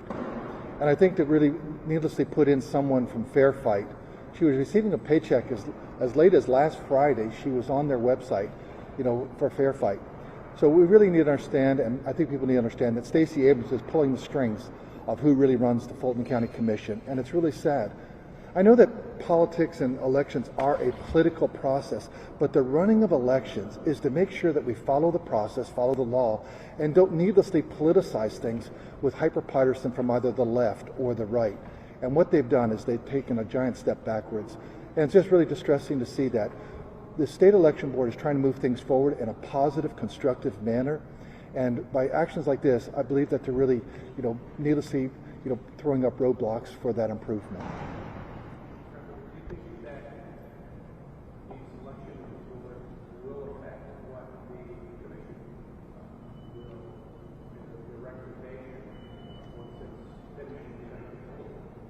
I believe that the review panel that they've selected, which is one Democrat county election member, one Republican county election member, and our general counsel, will set aside, that blatant political partnership and do their job. Because at the end of the day, we want to make sure that we have fair and honest elections with the appropriate balance of accessibility with security. So we're not going to fall prey to those political games that Stacey Abrams and Fair Fight play. They're going to do their job. That's the update there from the Georgia Secretary of State, really taking on Fulton County right now. The Fulton County Board of Commissioners just yesterday voting to make Kathy Woolard, a former Atlanta City Council president, chair for the county's Board of Registration and Elections. She has ties to a left-wing group, the Fair Fight Action Group, started by Democrat Stacey Abrams. So he is talking out against that and doesn't want partisan politics in state and local elections. You're watching Live Now from Fox. This is a live look at the White House on this Thursday. Our next story comes up in just 2 minutes. Last 40 years, the wealthy have gotten wealthier, and too many corporations have lost a sense of responsibility to their workers, their communities. We'll show you some of the highlights today from the White House, including the White House briefing. What a reporter was asking Jen Psaki about President Biden's health. We'll bring it to you right here on Live Now from Fox, coming up in 2 minutes.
Welcome back, everyone, here to Live Now from Fox. I'm your host, Mike Page. 8 o'clock on the East Coast, 5 o'clock on the West Coast as we continue on right here on Live Now from Fox. We're going to go out to a White House briefing that happened earlier today. But one of the questions that the White House press secretary got revolves around this. Take a look. Country for decades. The data, the data is absolutely clear. White House reporter asking what's going on with Joe Biden's coughing. We've been seeing a lot in the last couple of days, and her response to that question and much more right here on Live Now from Fox. The Nobel Prize in Economics released a letter in support of the president's Build Back Better plan and his economic agenda to support the middle class, writing that it will make, quote, critical investments in human capital, the care economy, research and development, public education, and more, which will reduce families' costs. Importantly, these distinguished economists echo the president's case that the infrastructure deal and Build Back Better package will both lower costs for families and, quote, ease long-term inflationary pressures by investing in our economic capacity and allowing more Americans to participate in the economy. Finally, just a quick update, since I know many of you have asked. The president did speak with Governor Newsom yesterday and congratulated him on his win Tuesday. The two spoke about how the victory was powered by the governor's strong leadership in the response to COVID and the need for continuing to talk about a science-based approach to fighting the pandemic. The president told Governor Newsom he was honored to have campaigned for him, and they both agreed the focus must continue to be on crushing the virus and getting the economy back up and running, the need to address the climate crisis through the Build Back Better agenda, and showing government can deliver for the American people. Jonathan, go ahead. Thank you, Jen. A couple questions on the same topic, this agreement announced yesterday, the AUKUS agreement. In particular, the reaction from two different countries. First, China, who said that, who accused this agreement of escalating tensions in the region and said it was reflective of a, quote, Cold War mentality. Do you have a response to that? Is President Biden looking to escalate a Cold War with China? No.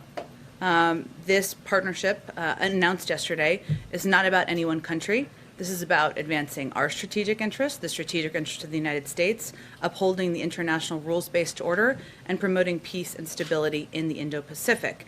And I would note that the United Kingdom and Australia also have a long history, as does the United States, of upholding the international rules-based order. So our hope is that the three countries who have consistently worked with regional supporters to support a secure and stable and peaceful Indo-Pacific can now work together to do exactly that. As it relates to China, we welcome stiff competition with the PRC. We do not seek conflict. Obviously, the president spoke with President Xi just a few days ago, and certainly we're committed to maintaining an open, high-level dialogue between the leaders. The other country reacting strongly to this is France. The French foreign minister deemed it a, quote, stab in the back, compared it to a unilateral decision like the ones made by former President Trump. Just now, France has canceled a gala here in Washington. It was meant to celebrate friendship with the United States. What reaction do you have to France's rather outraged response to this agreement? Well, I would first say that we value our relationship and our partnership with France on a variety of issues facing the global community, whether it's economic growth or whether it's the fight against COVID or addressing security throughout the world. And that has been a long-standing partnership for many, many years. I would leave it, of course, to our Australian partners to describe why they sought this new technology and why they pursued this technology from the United States. As you know, part of their issue is that there was a purchase of technology that Australia had made with the French, but we'll let Australia speak to that and why they purchased this technology. We cooperate closely with France, as the president said yesterday. We have a range of shared priorities in the Indo-Pacific, and that will certainly continue. We don't see this from our end as a regional divide. We see this as areas and security issues that we want to take on together. Last one, and then I'll hand off. On the same subject, the French have also said that this is undermining relations with the U.S. and its European partners, and they said they were blindsided by this deal. Did President Biden or the administration convey ahead of time to France that this was coming? Do they plan to speak today? I don't have any preview of calls for you. I will say that I'm sure the president will speak at a high level soon. But we are engaged closely, and we were engaged in advance of this announcement with leaders in France about this They were purchase. told it was coming? They were aware in advance of the announcement, yes. Go ahead. Thanks, Jen. I want to ask you about some recent vaccine misinformation that's been out there and ask you to clarify. There seems to be a difference of opinion between Nicki Minaj and the White House about what she was invited to do. Did the White House extend an invitation to Nicki Minaj to come here?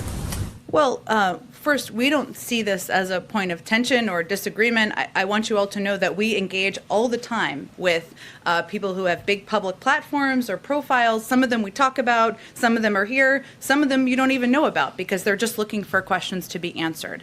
We offered a call with Nicki Minaj and one of our doctors to answer questions she had about the safety and effectiveness of the vaccine.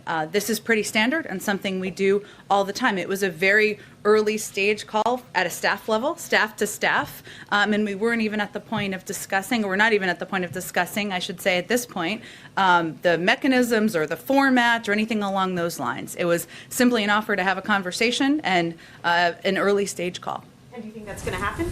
We'll see. I don't have anything to predict for you. What kind of responsibility do you think someone like Nicki Minaj has, someone with a really big platform, when it comes to talking about the vaccine? Well, our hope is that anyone who has a big platform is going to project accurate information about the effectiveness of the vaccine, the safety of the vaccine, and the availability of the vaccine. At the same time, and both can be true, we also recognize that people have questions out there. They have questions they want to have answered by their doctors. We have doctors who can answer questions. And this is something, again, in our outreach to celebrities, it follows a pretty standard process. We, officials who are working on these issues and engage in regular conversations, offer to answer questions, offer to do that privately sometimes. Sometimes it's done publicly. And I would say that if we believed that everybody who had skepticism about the vaccine wasn't someone we should engage with or talk to, we wouldn't have made the progress we've made. I mean, remember back in December, only 33% of the American people were open to getting vaccinated. Now more than 75% have had at least one shot. So part of our strategy and our objective from the beginning has been engaging with people who have questions to help answer their questions. Go ahead. I'd like to ask you a little bit more about the some of what's detailed in the upcoming book of Woodward and Costa. Specifically in the area of the president taking or not taking the advice of Secretaries Austin and Blinken. We've seen the president defend his decision to exit Afghanistan in the way that he did. But as the public may see this and read this and say, top close officials suggested a slower path out. The public watched what happened with some of the chaotic things. What should we take from that in terms of how the president processes the information his advisors are giving? And does he have any second thoughts about not taking the gated, slower approach that's described? Well, I think what people should take, one, let me first say, I'm not going to confirm or substantiate anonymous, unconfirmed reports in a book. But I think you're asking an important question, which is how does the president take a range of advice from different people? And sometimes it's conflicting with each other as well, of course. First, what we've said from the beginning as it relates to Afghanistan is the president asked his team to present to him clear assessment, candid advice on the path forward. Everyone knew coming into the beginning of the administration, he knew, the vice president knew, the national security team knew that we were in a situation facing a May 1st timeline of either getting our troops out or facing conflict with the Taliban. That's what we walked into and the circumstances we were discussing. What we also know now is that given it took 6,000 troops to protect the airport, this was not a scenario where it was either maintain the status quo. The president never felt that was a real viable option. And now we looked at 6,000 troops were needed to protect the airport. That wouldn't have been a viable option. It was not the status quo or withdraw. It was withdraw or increase troops. And that's how he saw the decision. One of the things that Secretary Blinken talked about was the concern about European partners. Mm-hmm. Jonathan was asking about questions related to European partners being upset now. Is there a tension point between the president who talked about being a steady hand and normal relationships? When the French are mad today, they were other NATO partners and others were unhappy about the exit. Is there an issue there where the president is going it without consideration of those partners? I don't think the president sees it as without consideration. There was extensive consultation. There was extensive briefings, both at the Secretary of State's level, at the Secretary of Defense's level, in advance of the president's announcement in May about his decision to withdraw our military presence in Afghanistan. It doesn't mean that all of our allies and partners are going to always agree with everything we do, nor do we always agree with everything they do. But sustainable and good diplomatic relationships mean you work where you can agree and you sustain strong partnerships to address global issues in the world regardless. I think what the president's view is here is that his decision to withdraw our true presence in Afghanistan was, as he's talked about extensively, in large part because he felt it was a 20-year war that had gone on far too long, that did not have a military outcome that would be successful, and that it was in our national interest to do so. Also, our resources as a country, as a national security team, are not unlimited. And he wants to have the capacity and the ability to have partnerships like the one we announced last night, that is an important partnership moving forward for security in the Indo-Pacific, to address big issues, whether it's technology or cyber or even climate. And that's what he feels the United States should be focused on. One very different, separate. Many of us were in the East Room watching the president. We've seen him on many occasions where he has a repeated cough. What is the situation with that cough, and is that a concern? It's not a concern. We have a doctor who travels with him, obviously, who checks in if it is ever warranted, and certainly that continues to be the case, as it has been since the beginning of his presidency. Is there an explanation for why he coughs so frequently in situations like that? I'm sure you saw it. I did. I don't think it's an issue of concern. I think there are a range of reasons why we may need to clear our throat, or we may have a little light cold, and that's certainly something that presidents, elected officials, reporters, spokespeople can confront, but it's not an area where we have a medical concern. Go ahead. Right after AUKUS, China said that it wants to join the Trans-Pacific trade deal. Does the administration have a response to that? And secondly, does President Biden, would he still like to join that if it could be renegotiated? Well, on their second question, let me take that first. The president has been clear that he would not rejoin the TPP as it was initially put forward. He's also been clear that we have to join with the 40% of the world that we had with us for the deal and make sure environmentalists and labor are at the table. So obviously there'd be a lot of steps for that to be taken in order for that to be a viable option to the president. In terms of China's interest in joining, let me just add one more thing. We're looking at a range of options, of course, to forge stronger economic partnerships in the Indo-Pacific. Trade is not the only one. There's a range of ways that we can forge those relationships and those partnerships. Obviously, as it relates to China's interest in joining, we'd leave it to those countries to certainly determine. We're going to continue to work with other countries in the region on economic partnerships and relationships, and if there's an opportunity to renegotiate, then that could be a discussion we could be a part of. Has President Biden promised to Leader Schumer that he will help lobby for changes to the filibuster on voting rights if needed? The president has promised Leader Schumer that he will help get voting rights passed into law. And there's obviously been some important developments over the past couple of days that the president sees as a positive step forward. Additional compromises, that could be a path forward. So the president wants to stay closely in touch, work closely with Leader Schumer, and determine what the next steps are to get this passed and move forward. Broach the subject of the filibuster on that. There are a range of topics that are discussed and raised. The president's view hasn't changed. There are more steps forward in the president's view to get this passed. Go ahead. Can you give us any readout or update from the president's meetings with Senators Sinema and Manchin earlier this week? And can you confirm that he's speaking today with Schumer and Pelosi and what he plans to discuss with them? Sure. He is speaking today, or he does plan to have a conversation today with Speaker Pelosi and Leader Schumer. As you all know, Speaker Pelosi is overseas. It's a virtual conversation, and certainly moving the Build Back Better agenda forward, the infrastructure bill forward, and the president's legislative agenda forward will be the central part of the conversation today, as it was when he met yesterday with Senator Manchin and Senator Sinema. We're in the middle of the process, so the president knows and is that he's going to need to be, he's eager to be very engaged directly with senators, directly with leadership to move this forward. I will note, though, I know there's been a focus on just a couple of members, very important members. We are engaged with a range of members, and the president is as well. Senators, members of Congress, centrists, moderates, progressive, across the political band as we work to move this forward.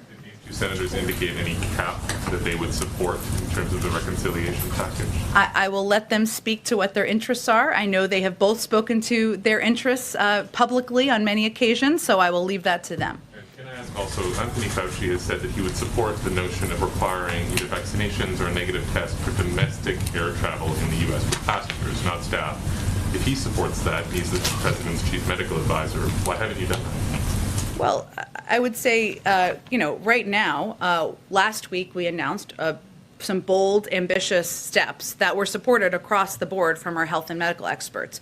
Right now, our focus is on implementing those. Part of that was also doubling fines for people who were not wearing masks on planes, a step that we feel would help keep people safe on flights and reduce the spread.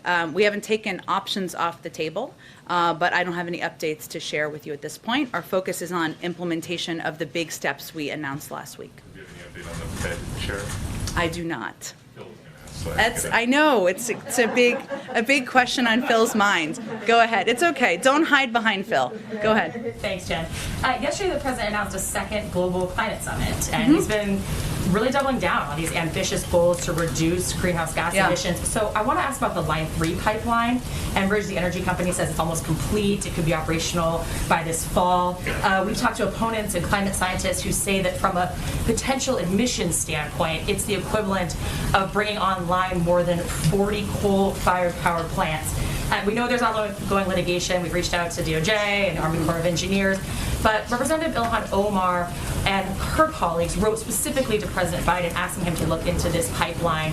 I just want to know if the president's reviewed that letter, if he plans to respond. Does the president plan to consider, is the president even considering asking the Army Corps of Engineers to review some of their permits on this one? Well, as you said, it's in the middle of active litigation. So that is where we are going to leave it be. We are certainly aware of the concerns, of the expression of viewpoints on this particular issue, no question about it. But we're going to, it's in the middle of active litigation, so there's not a lot I can say from here on it. I would say that on climate and the president's climate agenda, he has a very ambitious approach that is reflective of the agenda that's moving forward and moving through Congress, something he's talked about with a range of members, over the course of the last couple of weeks. But there's not much I can say beyond what we've said to date. Yeah, but zooming out, we've talked to some climate scientists who say that, who just really question whether it would be possible for the president to meet his own goals with reducing emissions if new pipelines like this one, if new fossil fuel infrastructure basically get more oil to the market. So are you confident the president can meet his own goals here? And do any new pipelines like this kind of undermine the president's message that the United States wants to be a global leader on this? Well, again, there's active litigation, so that's where it sits. But I would say that in terms of the president's climate agenda, it's not just one thing. He has taken a range of steps, announced steps steps to drive American leadership forward on clean cars and trucks. That's something he can do on his own. Obviously, there are a number of components that are included in his Build Back Better agenda in the infrastructure bill that will take significant steps to moving things forward. He's been a leader in getting us back in on the having a seat at the table in the Paris Climate Agreement. So he has taken across the board steps, every step he can take within his control to move the climate agenda forward. He's identified climate as a crisis facing his presidency and is eager to work with activists to continue to get the job done. But if something's in active litigation, it's in active litigation. Go ahead. Thank you, Jen. Quick question about the security partnership.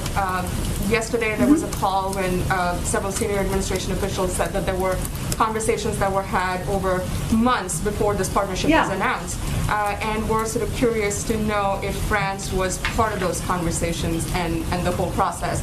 And if they weren't, was that sort of, has there been a loss of trust because of that?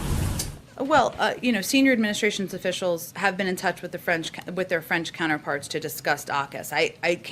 I don't have in front of me, nor do I think I'm going to outline for you a detailed level of our engagement on this. This is a partnership with the Australians and the United Kingdom. And of course, we keep other partners and key allies abreast. But I think what's important to know is that going back to the G7, the three leaders met in June, as you all know, in Cornwall on the margins of the G7. And this was one of the main topics that was discussed. And that was where from there, they urged their teams to work on it to get us to this point. And a quick follow-up on gas prices. The president was talking about it just now. Mm-hmm. He said that, we're looking into this manipulation of the gas market. Is the White House currently doing an investigation? He said prices should be coming down, but they're not. Do you have an update on that? We've asked the FTC, as you know, to look into it. They'd be the appropriate body. They've conveyed that they would in a letter, so I would point you to them for more specifics. Go ahead. Just one quick follow-up and a couple others. You said AUKUS isn't about any one country. Officials have been pretty clear this is about China. What's the difference between what the White House is saying publicly from the podium and what we're hearing from officials behind the scenes? Well, in our view, it's about security in the Indo-Pacific. Country in the Indo-Pacific that you feel like is a threat to the rules-based order and international norms? I will let others do their analysis, but from the United States government, our focus is on what steps we can take to increase security in the Indo-Pacific, and there are a range of countries that could pose a threat, and we'll let an outside analysis give their analysis.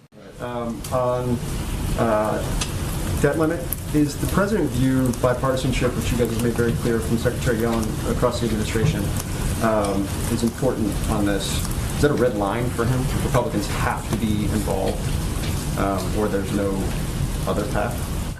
You know how I love red lines. I don't love them. Line in the sand? No, I'm not here to set new lines, red lines, lines in the sand.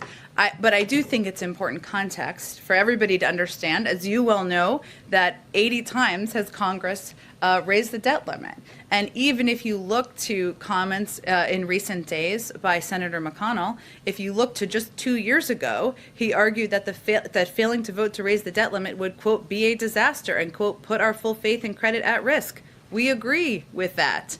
And now he's against a vote. So I think when we're looking at politics here, we know where the politics is coming from. But our argument is that this is not a political issue, shouldn't be a partisan issue. It hasn't been throughout history. You may have all seen that Secretary Yellen had a call with Senator McConnell. Not a political call, of course. She's not political. She's an economist, to really convey what the enormous dangers of default would be. So that's the argument we're making. Yes, I know you all have good questions about the vehicle and how it move forward. All good questions we're working with Congress on. But our view is this should be bipartisan, as it has been in the past. Just one more, since Josh stole my Fed question. FDA, I know you don't have a personnel announcement.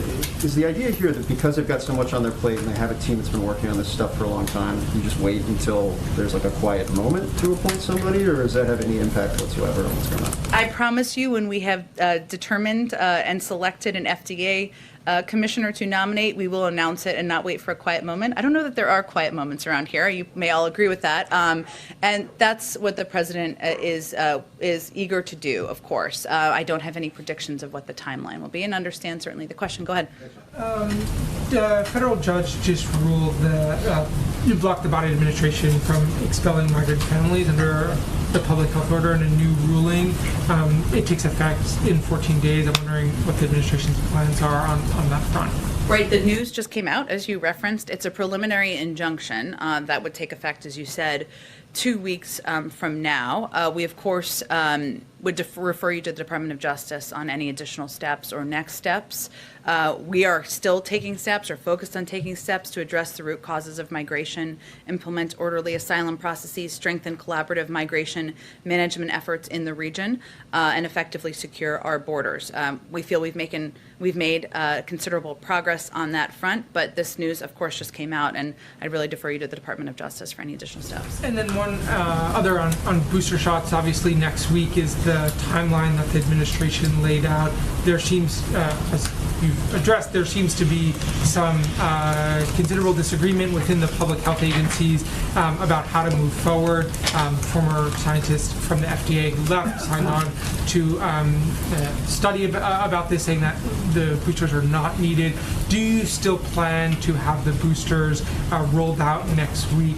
And what do you tell the American people about some of this disagreement inside the public health agencies? Well, of course, we respect a range of viewpoints, but we really rely on the people who are leading our health and medical agencies, and there is broad agreement among those individuals about where things stand. If we go back to August, 8 of the Department of Health and Human Services top doctors released a statement saying they had determined boosters would be needed and that we have a plan to begin a booster program starting the week of September 20th, subject to an independent evaluation from FDA and ACIP. That continues to be what we have conveyed since then. Right now, where the process is yesterday there was data provided by the FDA that will be analyzed, and the next step is next week. ACIP is planning to meet, and based on the recommendation, we're prepared to operationalize our plan. But it's always been based, every time we've talked about this as based on a thorough review and a thorough process to complete. It's our job to be prepared whenever we can operationalize. Does the president have any regrets about speaking publicly about this plan before there was the approval from the public health agencies, or he still feels that was the right step to do? Well, first of all, the first statement was done by our health and medical doctors, by HHS, those 8 doctors.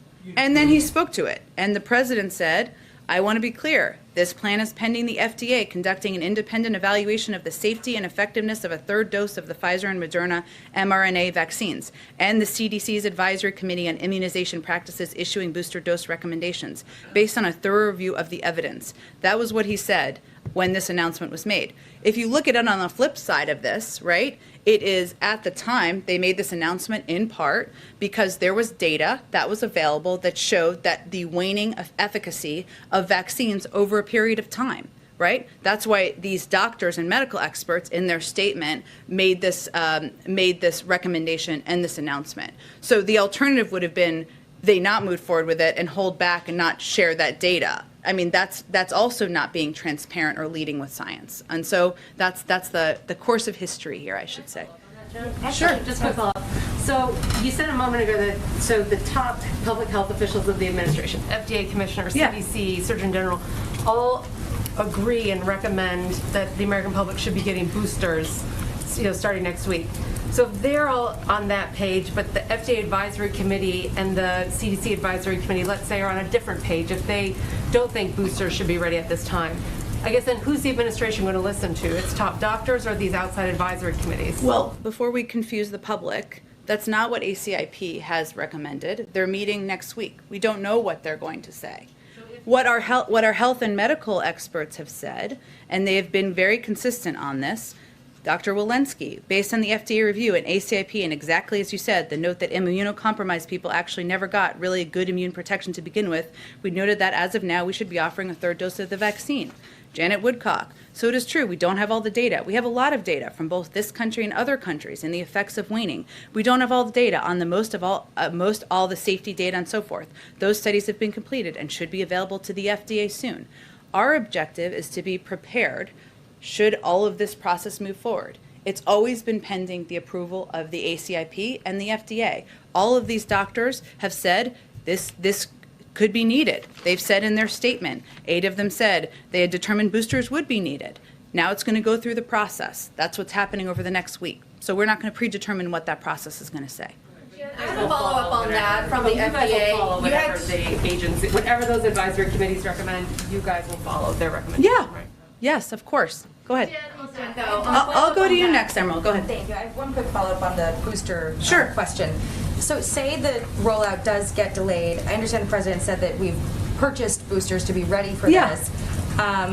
Is there any chance that they would expire and need to be sent off to other countries like we've done in the past, or do we buy like booster credits? Are they sitting in a fridge somewhere, I guess is what I'm asking. Well, our objective here is to be like Boy Scouts and Girl Scouts and always be prepared for every single scenario, right?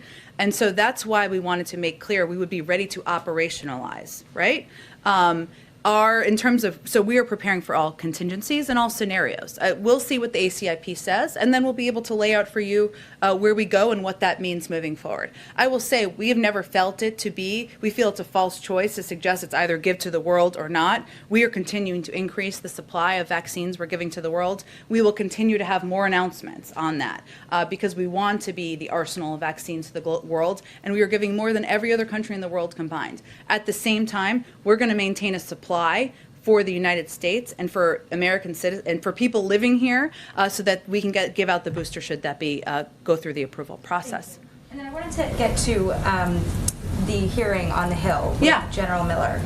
The president told ABC back in August that none of his advisors recommended leaving 2,500 troops in Afghanistan. General Miller told the Senate Armed Services Committee that that was exactly what he recommended. Was the president's answer in that interview an honest answer? First of all, I'm not going to get into details of private advice that the president gets from his national security team or military advisors. What is clear is that the president asked for, welcomed, candid, non-sugar-coated advice on Afghanistan and what we should do given what we walked into, which was a deal struck with the Taliban with a May 1st timeline, including the release of 5,000 Taliban fighters, where we would need to get our U.S. Forces out. Otherwise, we would face conflict. That's what he was facing. In terms of the mechanisms of who provided what advice through what forum, I'm just not going to get into that level of detail from here. Hear specifically the recommendation from the commander on the ground in Afghanistan that he feared that a full withdrawal would be devastating and should not happen. He was provided a range of advice. I'm not going to get into more details than that, but what's important to note at this point is it's crystal clear that 2,500 troops would not have been sustainable on the ground. It would have been either increase troops on the ground or withdraw troops on the ground. And the president has been clear many times he was not going to send thousands and thousands more troops to fight a war the Afghans did not want to fight themselves. And then I wanted to get also to the debt limit. Sure. Following up on the question earlier, the Democrats, when they had control, unified control in 2010, raised the debt limit unilaterally. What is different now, and why doesn't the president just encourage Democratic leaders to do this on their own and diffuse that crisis?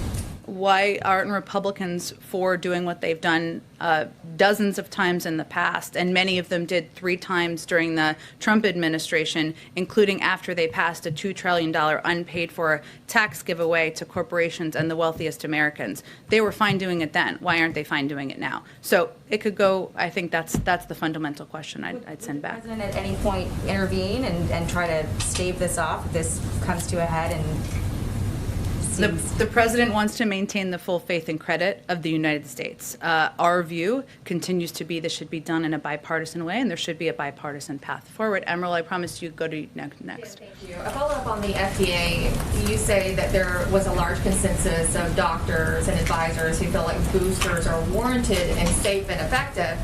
But then during all this, you had 2 top senior officials at the FDA resign during the booster conversation, that being the Director of Office of Vaccines Research and Dr. Philip Krause, Deputy Director of the office, concerned about the vaccine. So what's your reaction to that in light of boosters next week? And what does that say to the American people to have those 2 high-level people step down over this conversation?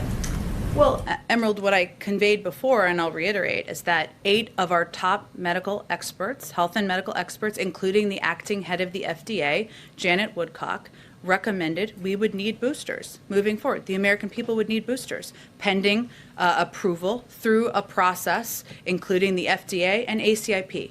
That's the process that's ongoing. In terms of differences of opinion within the FDA or other components of the federal government, that's certainly, we understand that may be the case, but in terms of the consensus view, the view of the leadership of the FDA, the view of the leadership of our health and medical experts, that was their shared recommendation because their objective and their focus is on relying on data to save lives. And data available showed a waning efficacy of vaccines after a certain number of months. Speaking of the waning efficacy of vaccines, I do have another question about the president's COVID plan. He promised on September 9th that he was going to send 50% more supply of monoclonal antibodies to states. Yet, the Biden administration is cutting supplies in red states by 50%. So, for example, in Florida, they were expecting to get 70,000 doses this week, which they say they need. They're only getting 30,000 doses. And this is not just for unvaccinated people. In South Florida, half the people who are seeking this treatment are fully vaccinated. So why is the Biden administration cutting these supplies? That's not accurate. So let me give you the accurate information. First of all, we are increasing our distribution this month by 50%. In early August, we were distributing an average of 100,000 doses per week. Now we're shipping an average of 150,000 doses per week.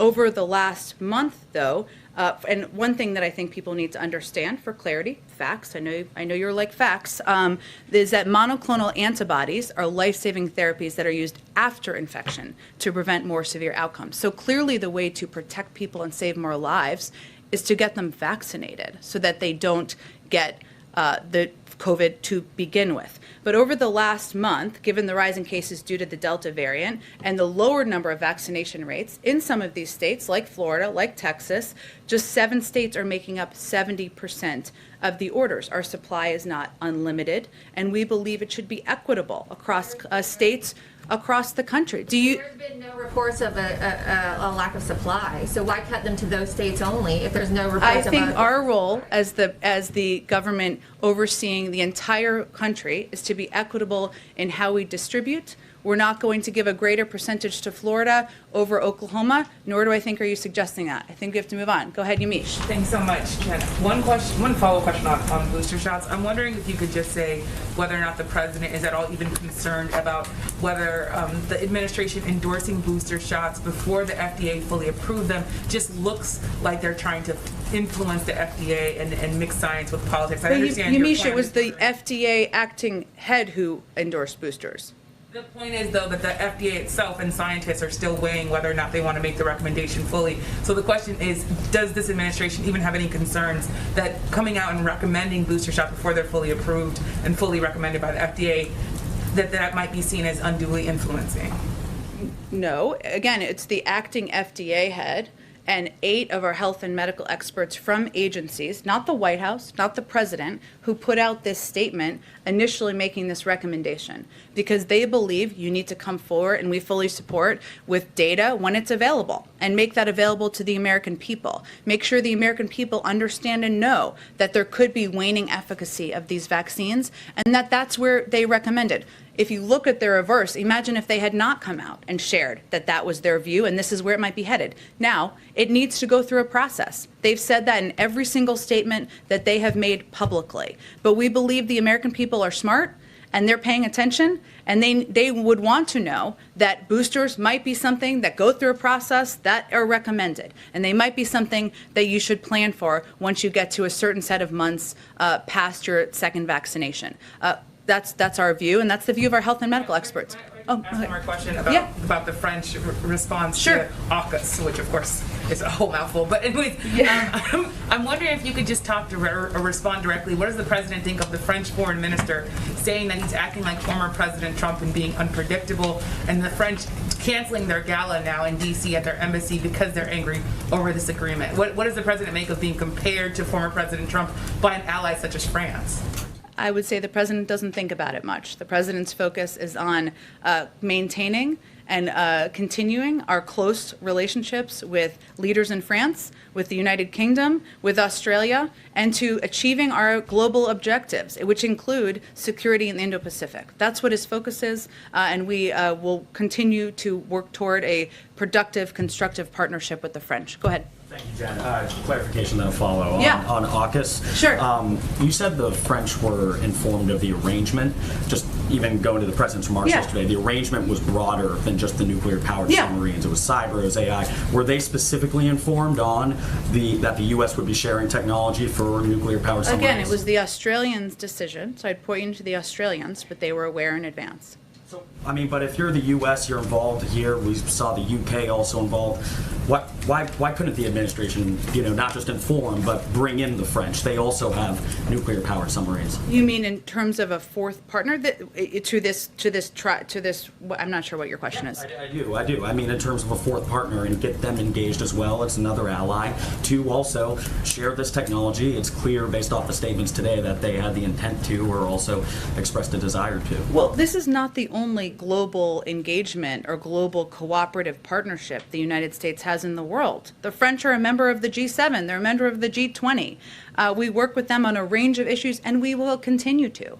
And their leadership up and down the ranks will continue to be important partners to the United States and to this administration moving forward. So this was a partnership between the United Kingdom, the United States, and Australia. There are a range of partnerships that include the French and some partnerships that don't. And they have partnerships with other countries that don't include us.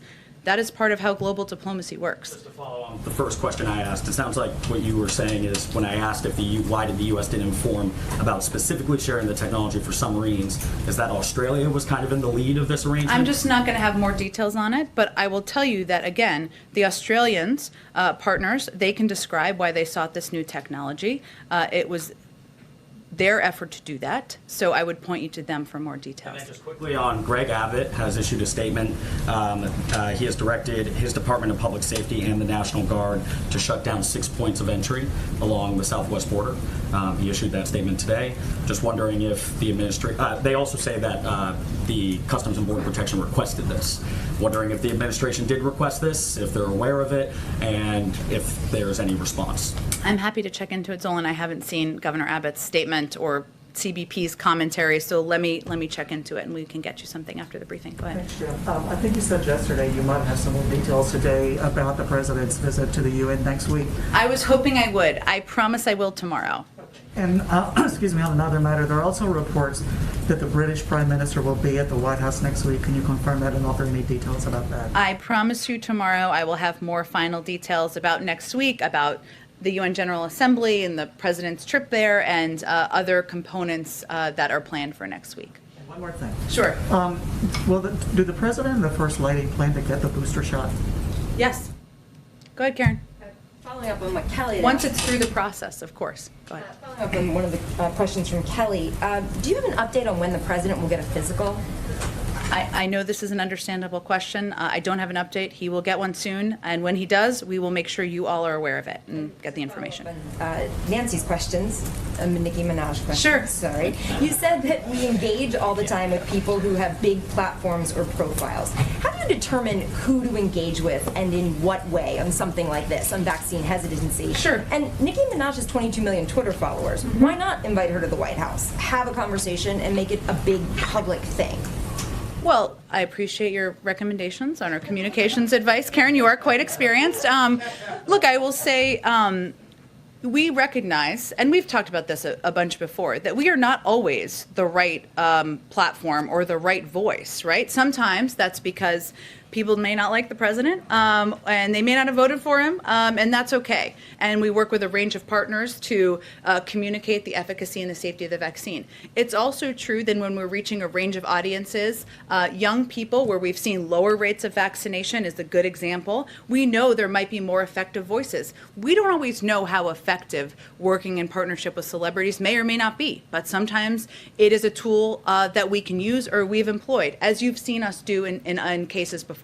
We do this behind the scenes quite a bit, sometimes to speak to particular audiences. So all I was conveying is it's commonplace. We have calls every week, multiple times a week, from our engagement team with a range of officials with followings to see how they might want questions answered. Maybe they want to play a role in communicating information out publicly as a part of our effort to get the pandemic under control. Any sense, like let's just say Olivia Rodrigo, do you have any sense of a difference that made? Are you guys able to track that in any way? It's a good question. It's kind of a hard thing to track. We can see how many views. We can see anecdotally if people say, I got the vaccine because I saw this video, and certainly sometimes that happens. I'm not sure. I'll have to check. Go ahead. Just to follow up on China and the TPP, you mentioned that the U.S. is looking at a range of options to forge stronger economic partnerships. Can you just elaborate a little bit on what those options are? I think what I was trying to convey is it's not just trade. right? And there are a range of ways we can work with countries in the region and forge a range of partnerships. And so certainly the president would need labor environmentalists to be at the table to potentially engage on TPP. We're obviously not there at this point. So I was just conveying we don't see trade as the only path forward. Go ahead. A couple questions. On housekeeping, is the president intending to meet with Emmanuel Macron on the sidelines of the UN General Assembly? I don't have anything yet on next week. I should have some more on it tomorrow, and then I can outline for you what is going to happen next week.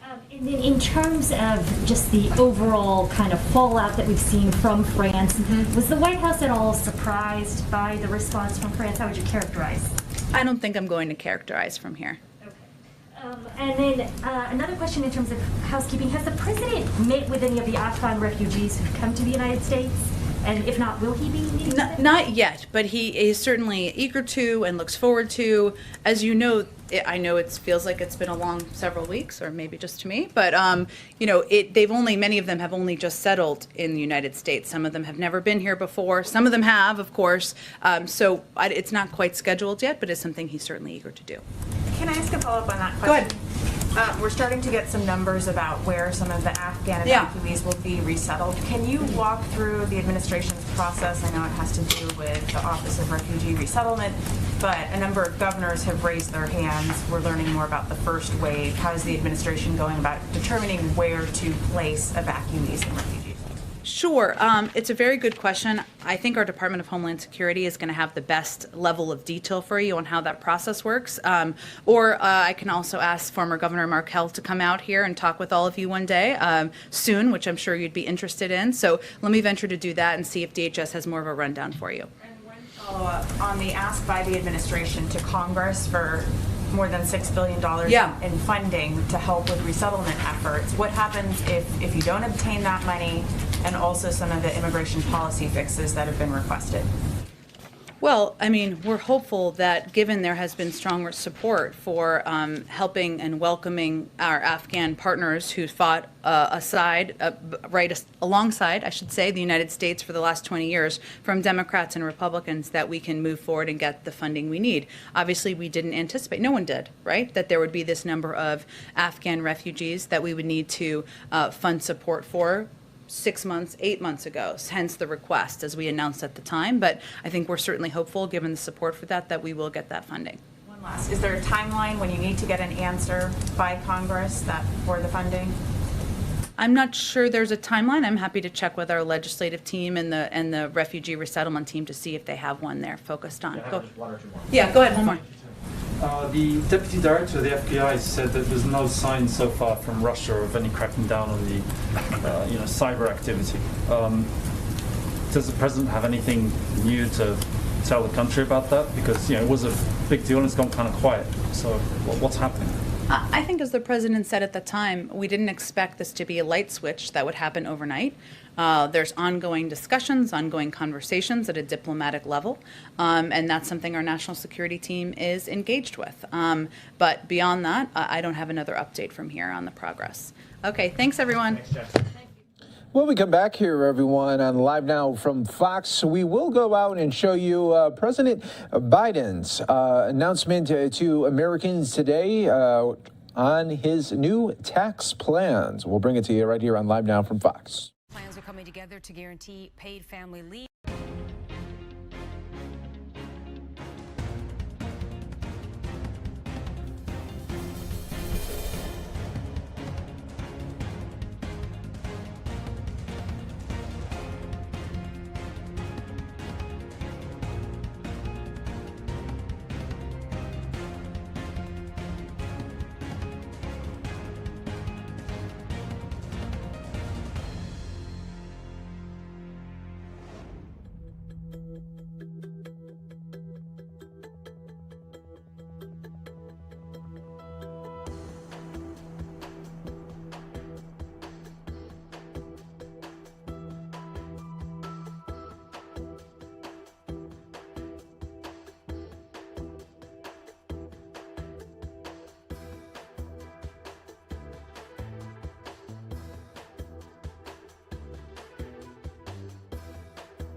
that I've put before the Congress. I know we still have a long way to go, but I'm confident the Congress will deliver to my desk both the bipartisan physical infrastructure plan and the Build Back Better plan that I have proposed. And I've said many times before, I believe we're at an inflection point in this country.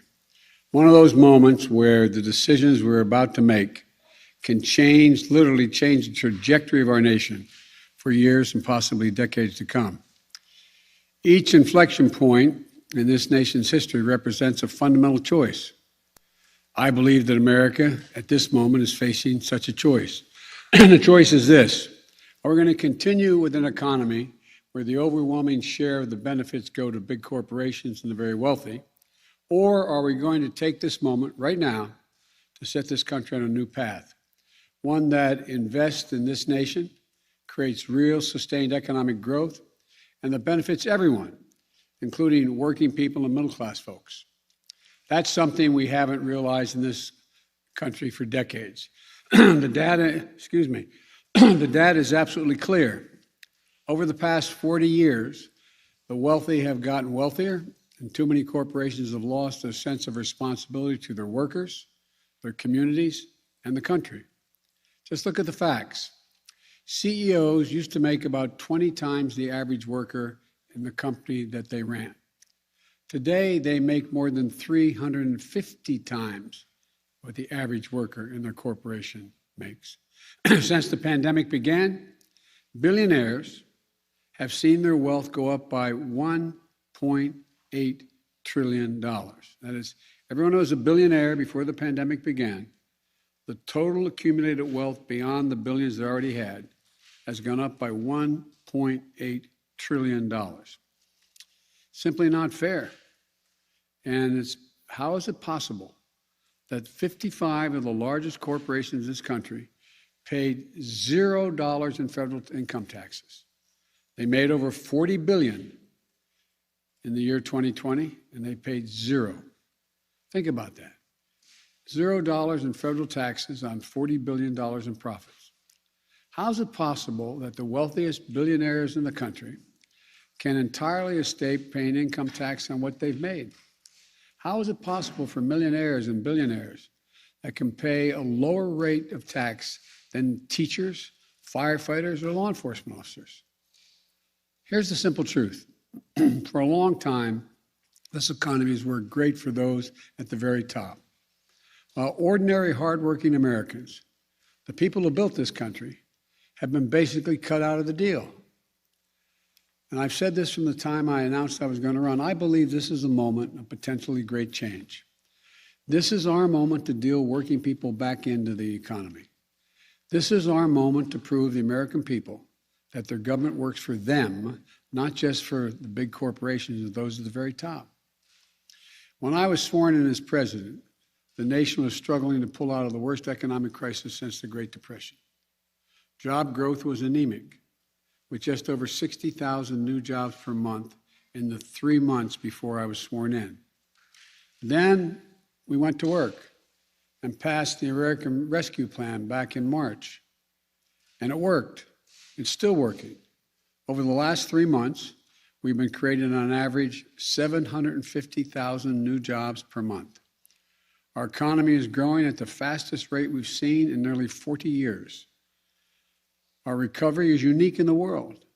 We're the only developed country in the world whose economy is now bigger than it was before the pandemic. While this is all good news, I know many Americans are still struggling to make it through each and every day. For too many, it's harder and harder to pay the bills, food, gas, rent, healthcare. I get it. We still have a long way to go to get the economy where it needs to be. As I've said for a long time, coming out of this economic crisis as deep as the one we're in was never going to be easy, but we're doing it, and we can continue to do it. COVID, supply chain issues, bad actors seeking to profit off the pandemic are all contributing to the challenges we're facing. That's why I've made getting COVID under control my top priority from my first day as president. Everything from our public health to our economy depends on this. We've made enormous progress against the virus through the summer, and now we put ourselves in a strong position to battle this Delta variant. That's why the actions I proposed on vaccines last week are so critical. From requiring federal workers to get vaccinated, requiring healthcare workers to be vaccinated, requiring employers with over 100 employees to institute vaccine and/or test protocols, calling on for them to be able to know what their employees are doing before they walk through the door, calling for vaccine or test requirements to enter big venues, and a whole series of steps I propose to protect our kids in schools. Wall Street firms have analyzed the impact of these plans, and they're projecting that these new requirements will help 12 million more Americans get vaccinated, which will help more businesses stay open and more Americans back to work. The data shows that the overwhelming majority of Americans agree with my proposal. There's no surprise, given that 76% of American adults have already gotten at least one shot. But we're facing a lot of pushback, especially from some of the Republican governors. The governors of Florida and Texas are doing everything they can to undermine the life-saving requirements that I proposed. And some of the same governors attacking me are in states with the strictest vaccine mandates for children attending school in the entire country.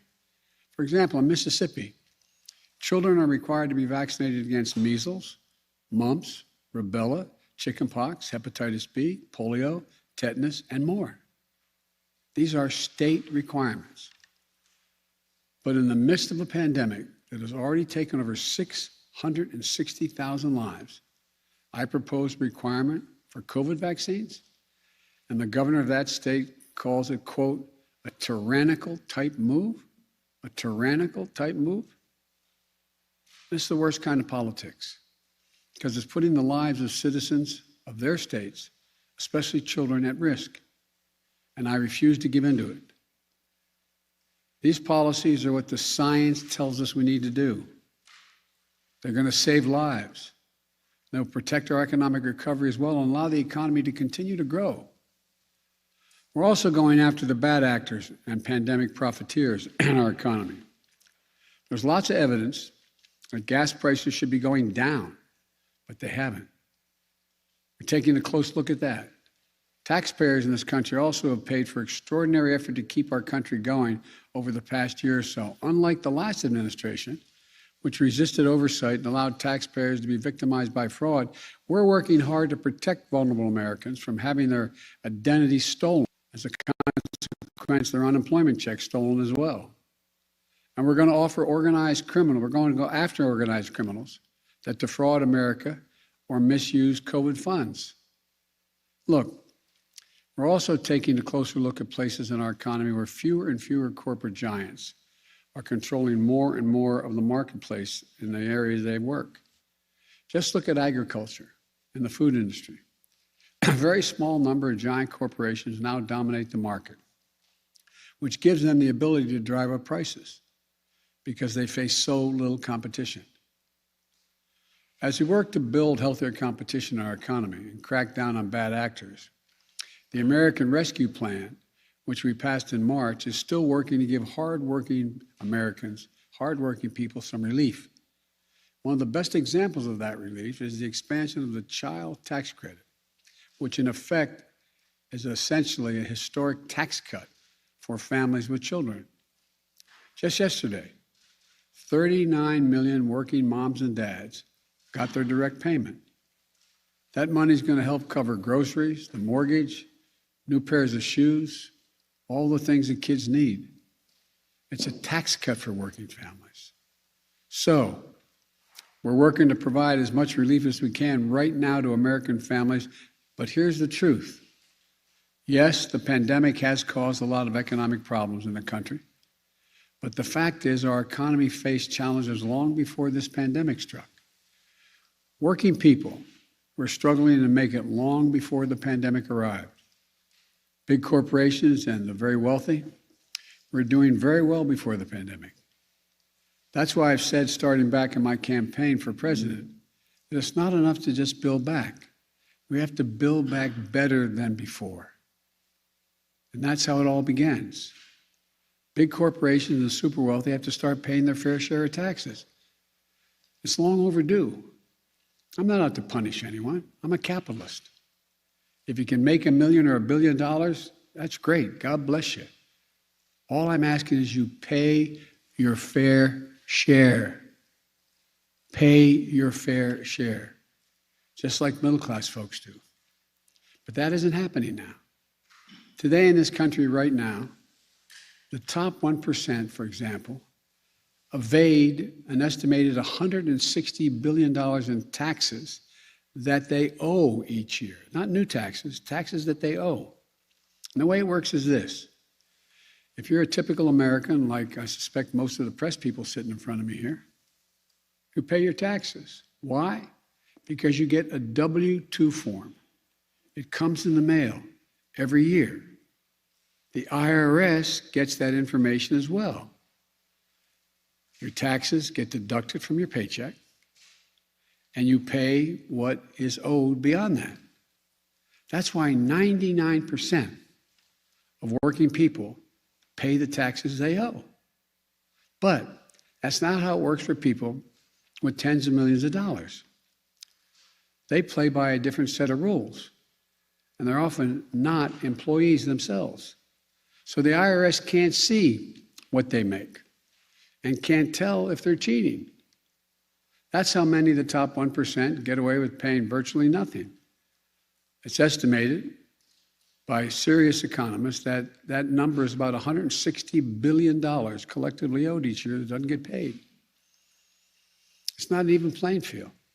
My plan would help solve that. For example, it would give the IRS the resources it needs to keep up with the lawyers and accountants and the super wealthy. It would ask just for 2 pieces of information from the banks of these folks, the amounts that come into their bank accounts and what amounts go out of their bank accounts, so that the wealthy can no longer hide what they're making, and they can finally begin to pay their fair share of what they owe. That isn't about raising their taxes. It's about the super wealthy finally beginning to pay what they owe, what the existing tax code calls for. Just like hardworking Americans do all over this country every tax day. Look, and like I said just a few minutes ago, 55 of the most profitable corporations in America paid 0 in federal income taxes on what amounted to $40 billion in profit. Not a penny. That's not right.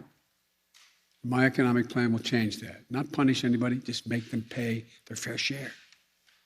But my Republican friends in Congress don't want to change the law. So what are they doing?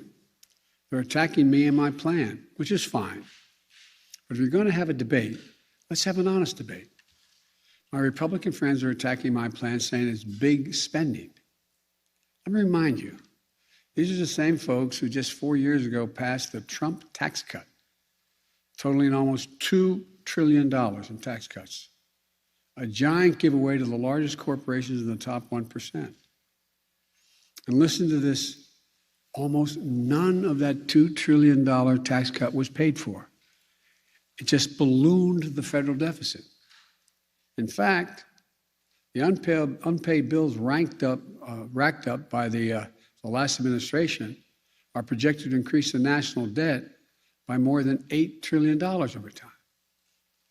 What I'm proposing is totally different from that approach for 3 reasons. First, my plan is paid for. It's fiscally responsible because our investments are paid for by making sure that corporations and wealthy Americans pay their fair share. Second, we're not going to raise taxes on anyone making under $400,000. That's a lot of money. Some of my liberal friends are saying it should be lower than that. But only corporations and people making over $400,000 a year are going to pay any additional tax. And third, not only will no one making under $400,000 see their taxes go up, the middle class are going to get some tax cuts, some breaks. My plan benefits ordinary Americans, not those at the top who don't need the help. It's a historic middle-class tax cut, cutting taxes for over 50 million families. My Republican friends are making a different choice, though. They'd rather protect the tax breaks of those at the very top than give tax breaks to working families. It's that simple. But let me ask you this. Where is it written that all the tax breaks in the American tax code go to corporations and the very top? I think it's enough. I'm tired of it. For me, it's pretty simple. It's about time working people got the tax breaks in this country. That's what my plan does. And here's what it also does. By asking big corporations and the very wealthy to pay their fair share, it makes it possible to invest in America, to invest in the American people. According to leading economists, forecasters like Moody's and major international financial institutions, my plan will create jobs, make us more competitive, and grow our economy and lessen, not increase, inflationary pressure. I don't know if it's been handed out today, but by the way, 15 Nobel laureates in economics released a letter yesterday arguing that exact same point. They said, and I quote, and this is from 15 Nobel laureates in economics, quote, because this agenda, the one I'm talking about, mine, because this agenda invests in long-term economic capacity and will enhance the ability of more Americans to participate productively in the economy, it will ease long-term inflationary pressures. It will ease it. Let me highlight just a few provisions of my plan. I know this is long and I apologize, but it's important, I think. My plan lowers the cost of daycare and childcare and elder care for families. And the added benefit of allowing millions of people, mostly women, who are not able to go back to work because of very young family members or elderly people they're taking care of. Allow them to go back to work. It's estimated in the millions can't go back. It lowers health care premiums for millions of families. It lowers prescription drug costs by giving Medicare the power to negotiate lower drug prices. And it strengthens Medicare by adding dental, vision, and hearing coverage for if you're on Medicare. It also extends the tax cut for families with kids that we passed in the American Rescue Plan in March. All of this will mean thousands of dollars in savings for the average American family on some of the toughest and most important bills they have to pay every month. My Republican friends talk a lot about inflation, but if you want to talk about actually lowering the cost of living for people in this country, my plan does just that. By strengthening the capacity of our economy, it will also reduce inflationary pressures over the long run. Here's something else my plan does. It confronts the crisis of extreme weather events that we're seeing all around us and around the world, but just here in America. We see it everywhere. We know it's real. In just the past few weeks, and there's more to come, I've seen the destruction of hurricanes in Louisiana, where winds got up to 100 gusts to 179 miles an hour. A deadly toll from flooding in New York, where 20 inches of rain, in New Jersey, more than 11 inches of rain in some areas. More than 5 million acres of our lands and communities have burned to the ground in wildfires just this year alone. That's more than the size of the entire state of New Jersey burned to the ground. When I was out in California, I flew over some of these areas. In addition, there's a severe drought in the West and the Midwest. There's a blinking code red out there for the nation. We can't wait to act. Extreme weather just last year cost the American public $99 billion in damage. $99 billion in damage last year. And unfortunately, we're likely to break that record this year. And the evidence is overwhelming that every dollar we invest in resilience saves $6 down the road when the next fire doesn't spread as widely or the power station holds up against a storm. We need to rebuild with resilience. with resilience in mind. So roads are built higher. Levees are built made more stronger. Transmission lines are better protected, and so much more. You know, I hope we're past debating climate change in this country. Now we have to act, and we have to act fast. And my plan does that. Let me end with this. This pandemic has been god-awful for so many reasons. The lost lives, as I said, over 660,000. The jobs, the businesses lost, the lost time in school for our kids. But it does present us with an opportunity. We can build an economy that gives working people a fair shot this time. We can restore some sanity and fairness to our tax code. We can make the investments that we know are long overdue in this nation. That's exactly what my bipartisan infrastructure plan does. I should say our bipartisan infrastructure plan does. Investments in roads, bridges, highways, clean water in every home and every school, universal broadband, quality, affordable places for families to live. And we can invest in our people, giving our families a little help with their toughest expenses, like daycare, childcare, elder care, prescription drugs, health care, preparing our young people to compete against any country in the world with preschool and community college. We can confront this crisis of extreme weather and climate change and not only protect our communities, but create new opportunities, new industries, and new jobs. In short, this is an opportunity to be the nation we know we can be. A nation where all of us, not just those at the top, are getting to share the benefits of a growing economy in the years ahead. Let's not squander this moment trying to preserve an economy that hasn't worked too well for Americans for a long time. Let's not look backward, just trying to rebuild what we had. Let's look forward together as one America, not to build back, but to build back better. Thank you all very much. And God bless you all. May God protect our troops. Thank you. You're watching Live Now from Fox. Let's take a quick 2-minute break. Plans are coming together to guarantee paid family leave for workers across.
David Robinson and Councilmember Edward Pollard. That's Ed Pollard that's with us today. You will be hearing from several speakers, Tony Beck with Comcast, Cindy Gaza Roberts with Comcast, and Ashley Gomez, who is a recipient of this particular initiative. I also want to welcome representatives of Chambers of Commerce in the City of Houston. We have with us Paul Gore, Director of Community Development for the Asian Chamber of Commerce. Where's Paul? Paul, if you don't mind, why don't you just come over here? Carol Guest, come on, Carol. President of the Greater Houston Black Chamber of Commerce. Then Adriana Gonzalez, President and CEO of the Cámara de Empresarios Latinos de Houston. Did I come close? All right. All right. And then we have with us Francis Castaneda Dias, President of the East End Chamber. Hey, Francis. Tammy Wallace, CEO and founder of the Houston LGBT Chambers. Tammy here? Oh, there's Tammy. How you doing? And then TJ Nash, Director of MBE Services for the Houston Minority Supplier Diversity Council. Come on, this. Yeah. Yeah, I want you all standing with us today on this initiative. And then, of course, also joining us is Tony Beck, Comcast VP of External Affairs and Comcast Director of Government Relations, Melinda Little. There's Melinda over there, to share the great news with the community this morning. Comcast is a committed partner of the City of Houston that wholeheartedly accepts the responsibility to not only help level the playing field for our school children and underserved, but support small business owners as well. From the early days of the pandemic, when children transitioned out of the classroom to virtual education, Comcast partnered with the City of Houston by installing lift zones, which provide free Wi-Fi connectivity in facilities that help students get online, participate in distance learning, and do their schoolwork. Comcast installed 20 lift zones in multi-service centers and community centers throughout the complete communities, providing opportunities for underserved students and families to access the internet for their needs and not fall behind in school. Today, Comcast brings the power of digital access and their big business acumen and opportunity to support our small, people of color-owned businesses. Many of these businesses have been hit the hardest by the economic impact of the pandemic. Between February and April of 2020, the number of active Black-owned businesses declined by 41%. Latinx-owned businesses declined by 32%, and Asian-owned businesses dropped by 25%. These numbers are a grave concern when you compare that just 21% for the general U.S. population decline. If this doesn't demonstrate the need for support, then quite frankly, I don't know what does. It is why the City of Houston Office of Business Opportunity last year created the Small Business Economic Relief Program. In response to the COVID-19 pandemic, the City of Houston took action to assist small businesses economically and financially by allocating $35 million of Federal CARES Act dollars to provide grant dollars to eligible small businesses and chambers of commerce operating within the limits of the City of Houston. The Small Business Economic Relief Program helped 1,072 small businesses sustain their operations with the average grant amount totaling $30,000. That program has since ended.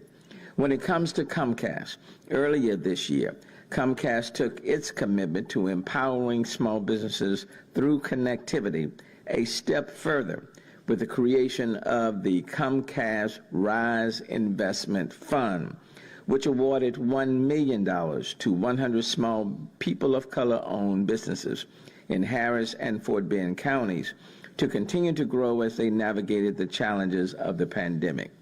Just a few months later, there is still a need. Today, I am pleased to help announce that Comcast will award another $1 million to Houston small business owners. To Houston small business owners by people of color, each with a $10,000 grant. This program has the potential to keep the dream of business ownership alive and well in our city. And as I invite Tony back to the podium, I want to present you and your team with this special proclamation declaring today, September 16, 2021, as Comcast Rise Investment Fund Day in the city of Houston, and encourage our citizens to recognize the important role that Comcast plays in helping small businesses thrive throughout Houston.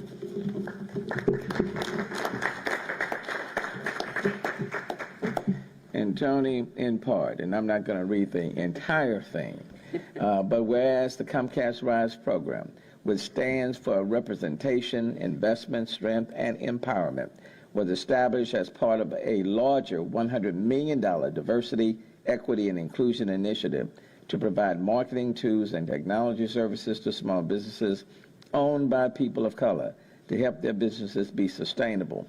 And whereas the Comcast Rise Investment Fund was established to direct financial assistance to small businesses that have been operating for 3 or more years with 1 to 25 employees and located in Houston, Texas, Harris, and Fort Bend counties to continue to grow as they navigate the challenges of the pandemic.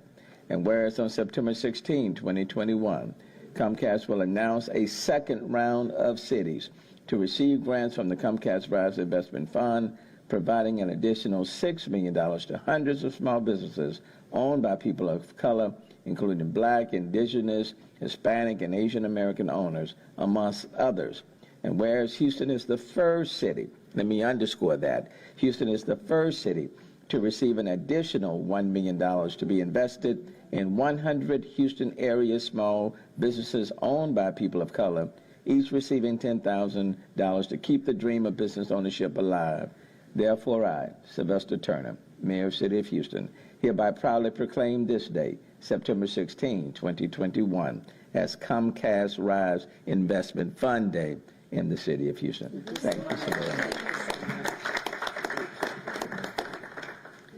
You know, for one, y'all come a little bit closer just for 1 second. Take that one.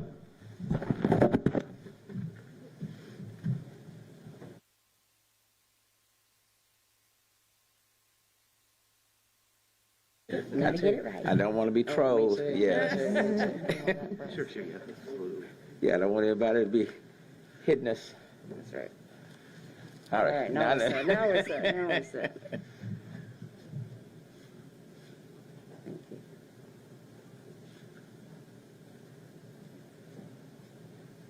Okay. All right. Thank you so much. So I'll hold this for you. Thank you.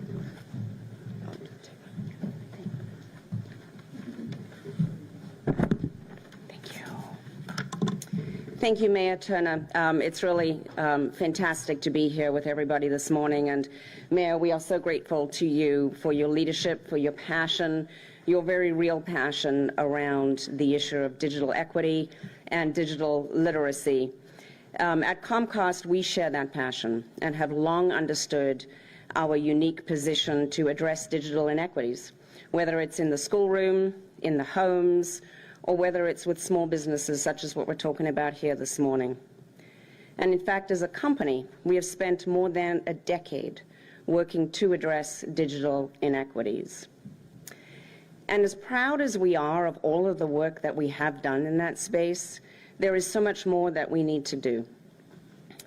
We also fully appreciate that no single organization, no single company can solve historic and systemic inequities overnight. But we are truly committed as a company to taking tangible actions that can drive long-term impact and change. The Comcast Rise program and the investment fund are an example of that tangible action, offering the opportunity for small businesses owned by people of color to sustain their businesses, create jobs, and therefore play a vital role in supporting our communities. I think we would all agree that small businesses really are the lifeblood of our communities. They establish important connections within neighborhoods, often creating really strong foundations that allow our city to thrive both economically and socially.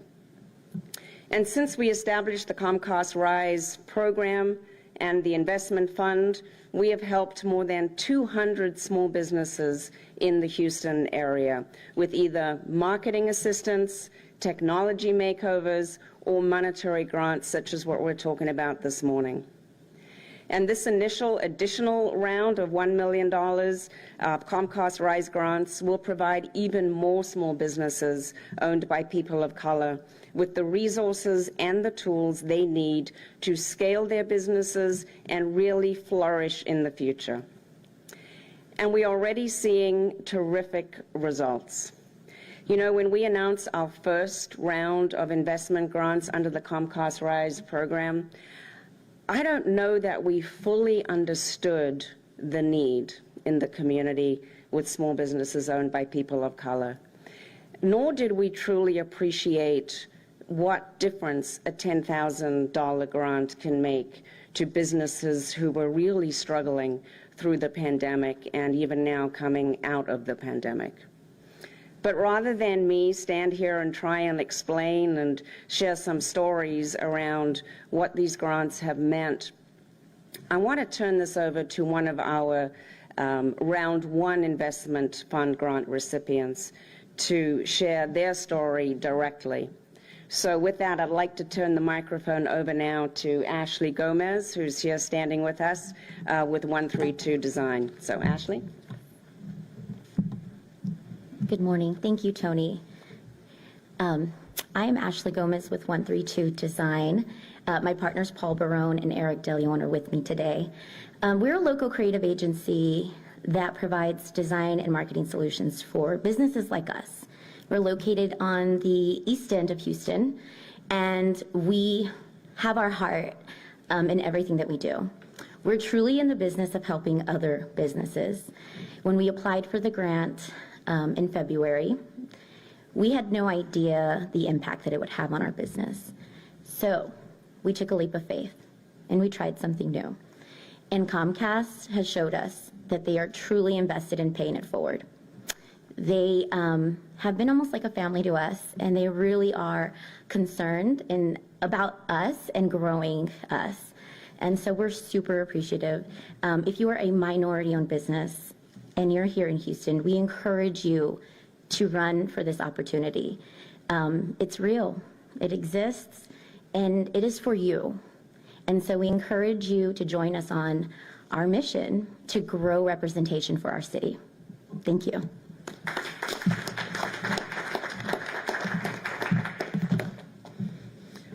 Muy buenos días, soy Cindy Garza Roberts, directora de Relaciones Públicas para Comcast.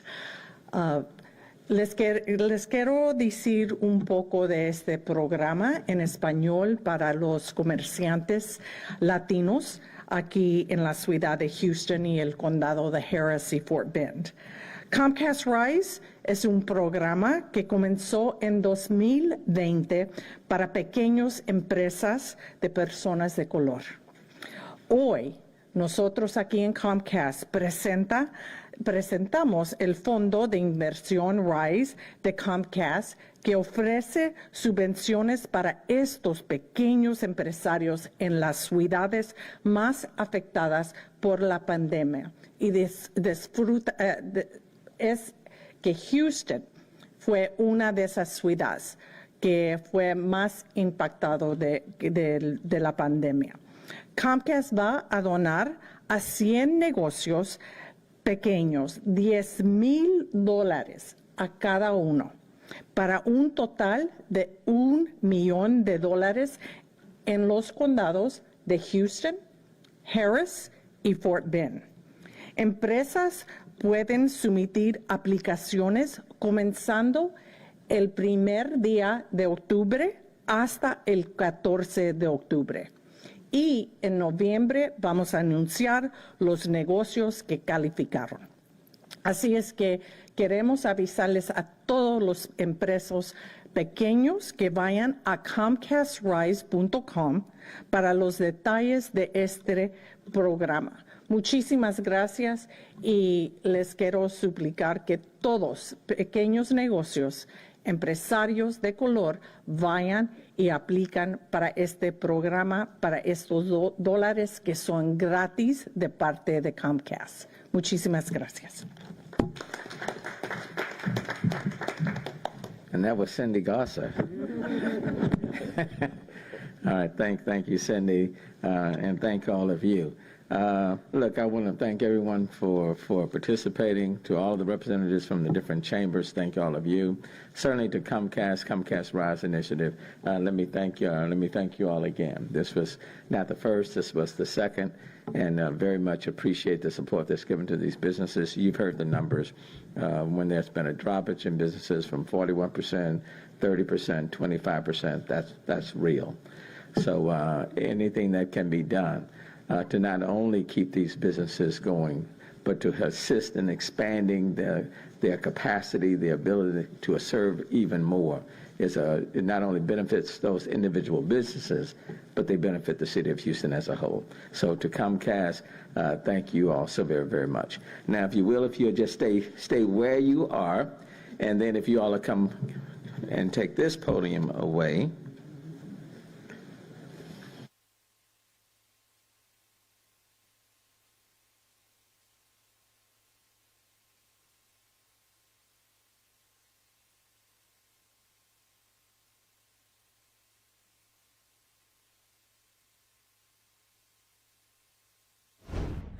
Okay, so there it is. You've been listening into that press conference with Mayor Turner out of Houston. We also heard from Congresswoman Sheila Jackson Lee earlier as she's helping out people who were affected by power outages during storms in Texas. Maybe we'll get to that a little bit later here on Live Now from Fox. But when we come back, the search for Gabby Petito continues. Details on the pleas from her family for someone to come forward with any type of information. Also, a legal expert coming on the show to kind of break down what the latest is in the case. That's all in 2 minutes here on Live Now.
And welcome back here to Live Now from Fox. The search continues for 22-year-old Gabby Petito. Fox's Jonathan Seri brings us the latest details.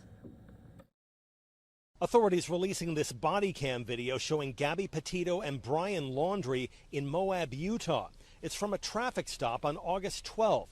A witness called 911 saying he saw the couple arguing over a phone. I was just cleaning and straightening up the back of the van before, and I was apologizing to him and saying, I'm sorry that I'm so mean, because sometimes I have OCD and sometimes I just get really frustrated. I was pushing her away because She wanted me, I like the keys so I could walk away. I said, let's just take a breather. The police report says the couple told officers they loved each other, but their time together on the road was creating emotional strain and leading to arguments.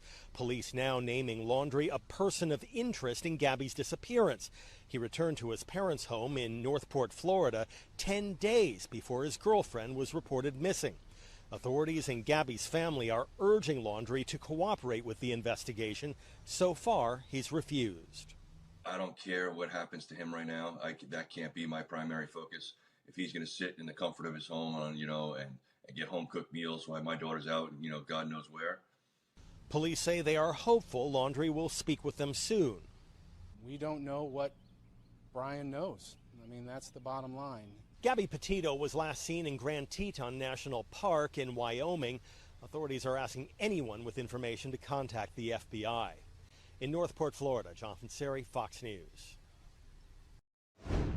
So there were a couple press conferences that happened this morning. We're going to play out both of them for you. This first one from officials, and then you're going to hear again from Joe Petito, Gabby's father, in this second press conference. We want all the details, though, as everything continues to roll in here, and we'll give it all to you here on Live Now for Fox through the next hour.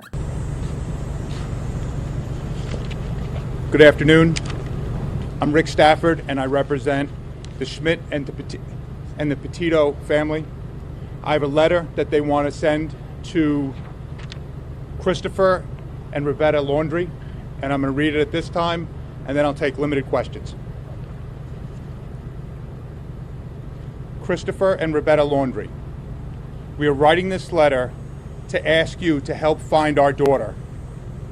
We understand you are going through a difficult time, and your instinct is strong to protect your son. We ask you to put yourselves in our shoes. We haven't been able to sleep or eat, and our lives are falling apart. We believe you know the location of where Brian left Gabby. We beg you to tell us. As a parent,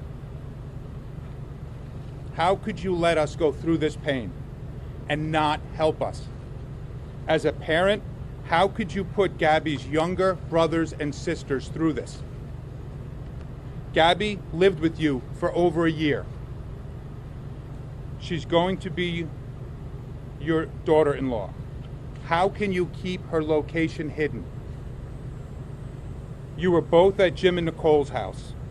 You were both so happy that Brian and Gabby got engaged and were planning to spend their lives together. Please, if you or your family have any decency left, please tell us where Gabby is located. Tell us if we are even looking in the right place. All we want is for Gabby to come home. Please help us make that happen.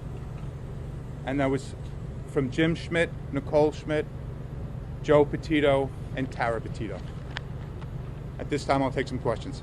Rick, what do you make of, or how is the family feeling about the release of this body camera video that shows this fight between them?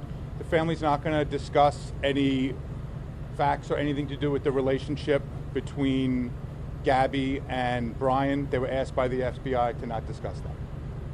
Can they talk about how they feel seeing their daughter? Listen, She's obviously upset on the video. the family is devastated. Every day that this goes on, they get more and more desperate. They're at the point that desperation is turning to anger.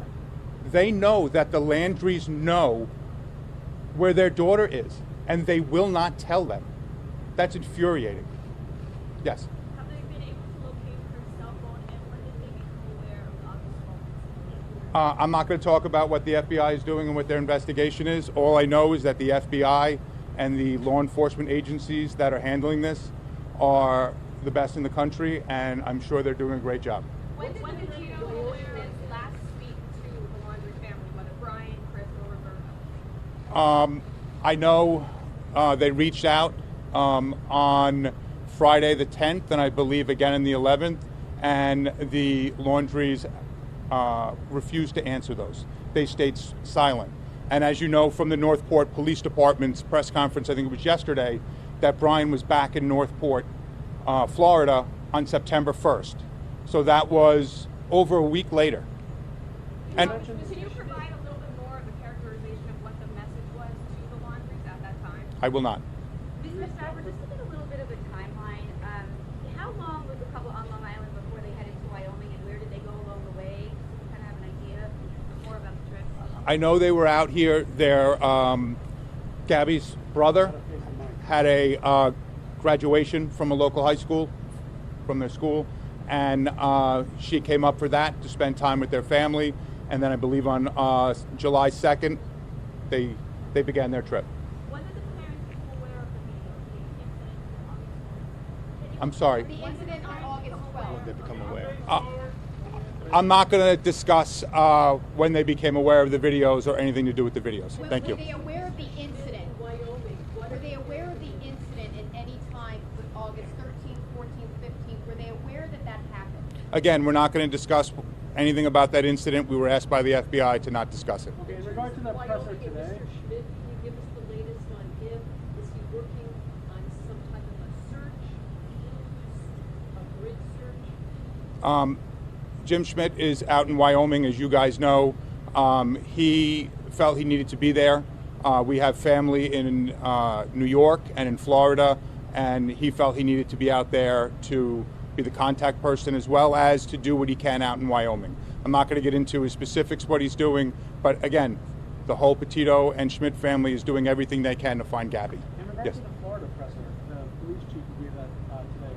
He said that Landry's lawyer provided some property that they requested. Do you know anything about that? We don't know anything about that. Again, I'm not going to comment on what the police are doing. I know they're doing a great job. And I just hope everyone, again, pulls together and helps us find Gabby. And again, from what I've been seeing for the last few days, everyone is doing that, but Brian and his family. In regard to the questions they were asking about ADD, not ADD, the mental OCD and the conditions or the disorder that she was referring to. Is there any comment on that? I'm not going to comment on that. Remember the August 30th text? Is there any other, she implied she had received a message on August 30th? Can we talk about that now? I'm not going to get into the content of the message. I believe that's out there. It could be. But what I will say is that the Petito and Schmidt family don't believe that message was sent from Gabby.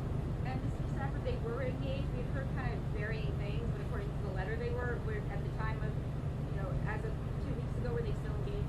It's my understanding they were engaged, and I know they decided with the pandemic they couldn't have a wedding or the wedding they wanted, so that was put on hold, and they decided to go on their trip instead. And was the plan eventually to drive back in the van? I know Portland, Oregon was I think one of the final destinations. They mentioned maybe California and the body cam video, but was the plan to always come back in the van together? From what I know, they were going to go to Oregon on by October 2nd, and they were going to spend time there. I don't know what they planned on that afterwards, but I do know that since they were supposed to be out there till August 2nd, Brian's family knew that when he showed up on September 1st, that, they knew that was against their plan. And again, when the police showed up over a week later, they already had an attorney's name and contact information for the police. So again, we're asking the Laundrie family to come forward and tell us what you know. Tell us at least where to look. And the August 30th text, I know you can't say what it is, but what about it made it pretty clear to the mom it's not her daughter? Was it just not the way she usually speaks? Can you just characterize it a little bit?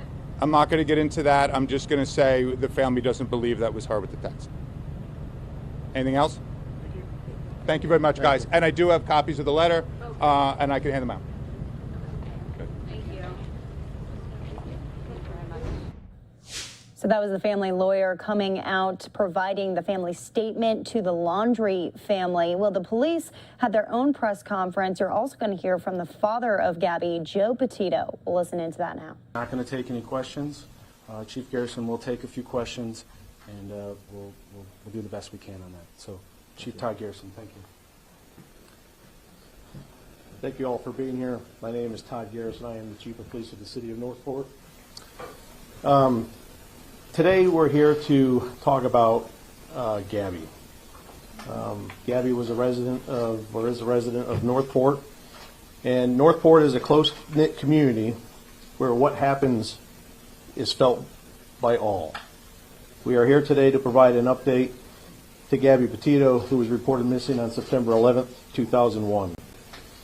In June of 2021, Gabby and her fiance embarked on a cross-country trip with plans to travel across the West Coast and visit state national parks in the western United States. They were traveling in Gabby's 2012 white Ford van and documented their journey on YouTube and social media. We have a picture of the white Ford van that they were traveling in. She maintained regular contact with her family members during her travels. However, that communication abruptly stopped around the end of August. Gabby is a vibrant 22-year-old with a love for life and adventure. She's a daughter, a sister, and a granddaughter. She was excited to share her cross-country trek with others on social media and with her family. Gabby's family and those in the community here and in New York who know and care for her are hoping for answers about her whereabouts. We have investigators working diligently around the clock, as well as with the FBI. The FBI is present here today to show their solidarity and commitment to this investigation, and we are grateful for all their resources. Due to the geographic scope of the investigation, it's important that we partner with our federal and local partners. At this time, I'm going to allow Joe, Gabby's dad, to come up and say a few words.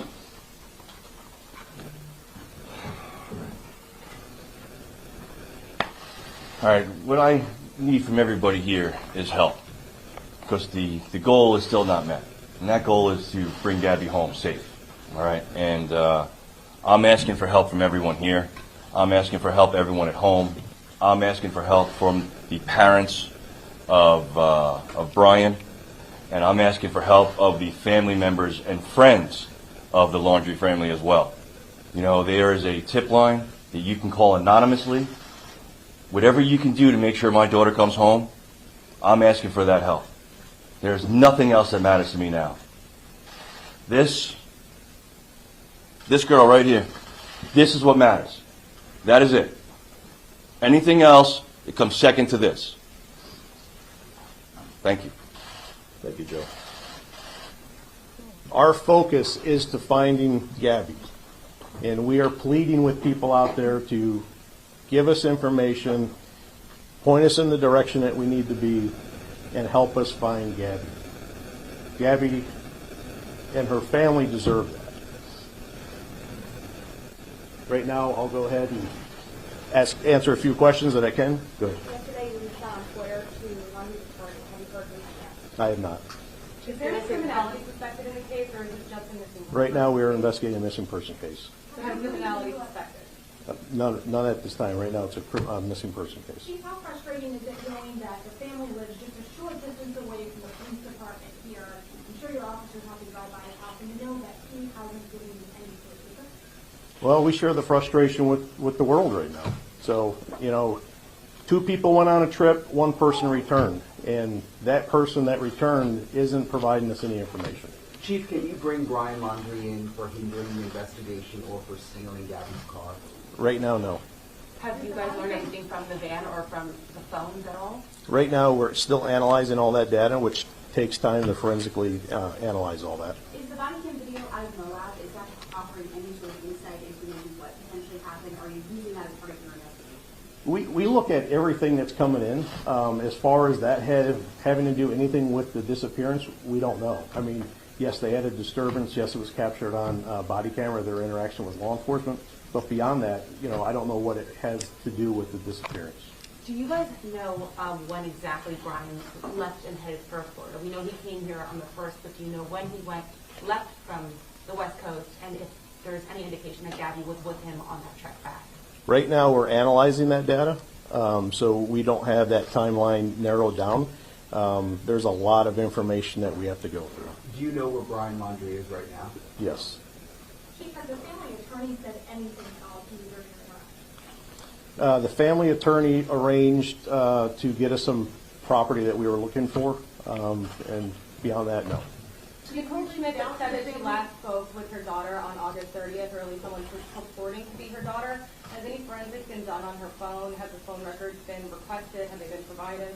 Everything is being forensically analyzed right now, and it takes time. Including Nicole's phone? We don't have Nicole's phone. And have you requested it? Requested from whom? From her.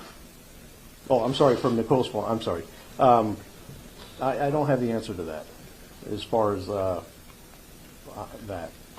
At this point in the investigation, is Wyoming still the last place that she's known to be? Right now, it seems to be the area that we're looking at. What would it take in your investigation to find Wyoming?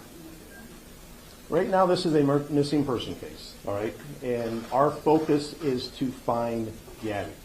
My focus isn't to bring Brian in right now, it's to find Gabby. Brian is exercising his constitutional rights, and I have to respect that. But as of right now, the focus is finding Gabby. Well, she's been missing for 2 weeks, and she's probably being in danger. Why does he get the privilege to tell you no, that he's not coming in to speak to you? Because the Constitution protects that. Where are search teams working currently? And are they law enforcement-led search teams? We have no physical search teams on the ground like doing grid search right now. We have resources and law enforcement partners that are out in the field following up tips and leads. But as far as a grid search right now, we're still trying to narrow down geographic areas. And do we know the exact date and exact, confirmed location that she was? We're still analyzing There's it. been, some say Salt Lake City, some say the National Park. You know, the information, there's a lot of information coming through. We have to analyze that information, we have to vet that information, and it takes time. But is there any history of police interacting with Brian here in Northport, or any incident involving Brian and Gabby here in Northport before they went on this trip? They've been here a couple of years now. No, Was she on any kind of medication? not that I know of. And was Northport police aware of her mental health issues before the Mueller report came out? I'm not aware of any of them.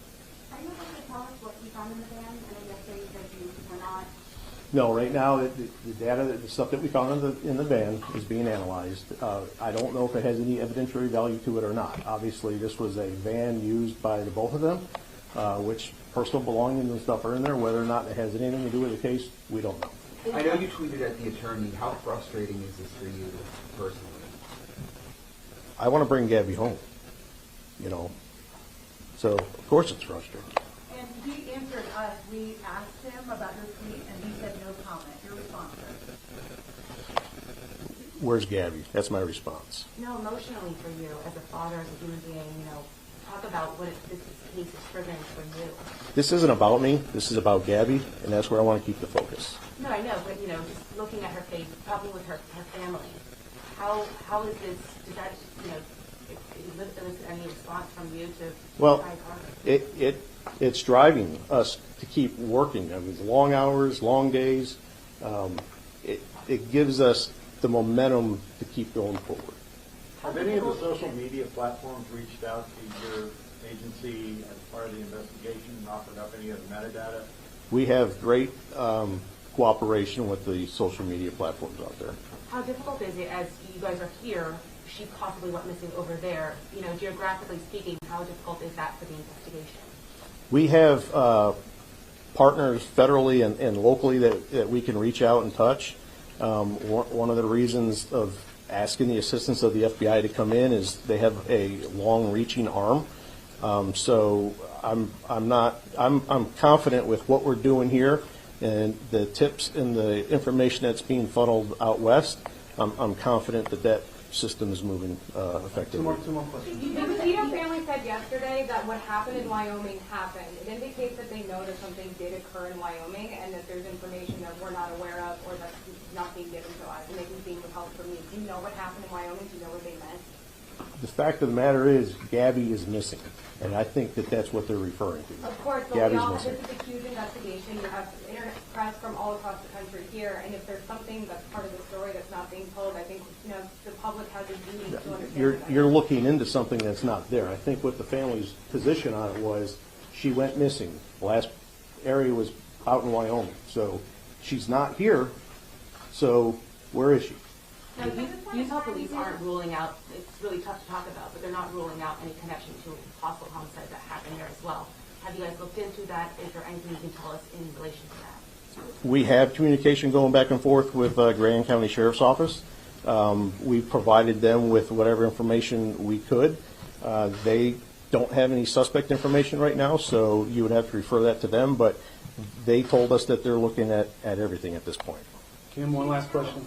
It's still a missing person case at this point in time, but is there any evidence suggesting that crime may have been between the two of them? Right now, no. Right now, all we have is the missing person investigation on that. Okay. Really simple question. You said you know where Brian is. Is he at his parents' house? All I'm going to say is I know where Brian's at. All right. Thank you, you, guys. everyone. You can certainly follow up with us, me.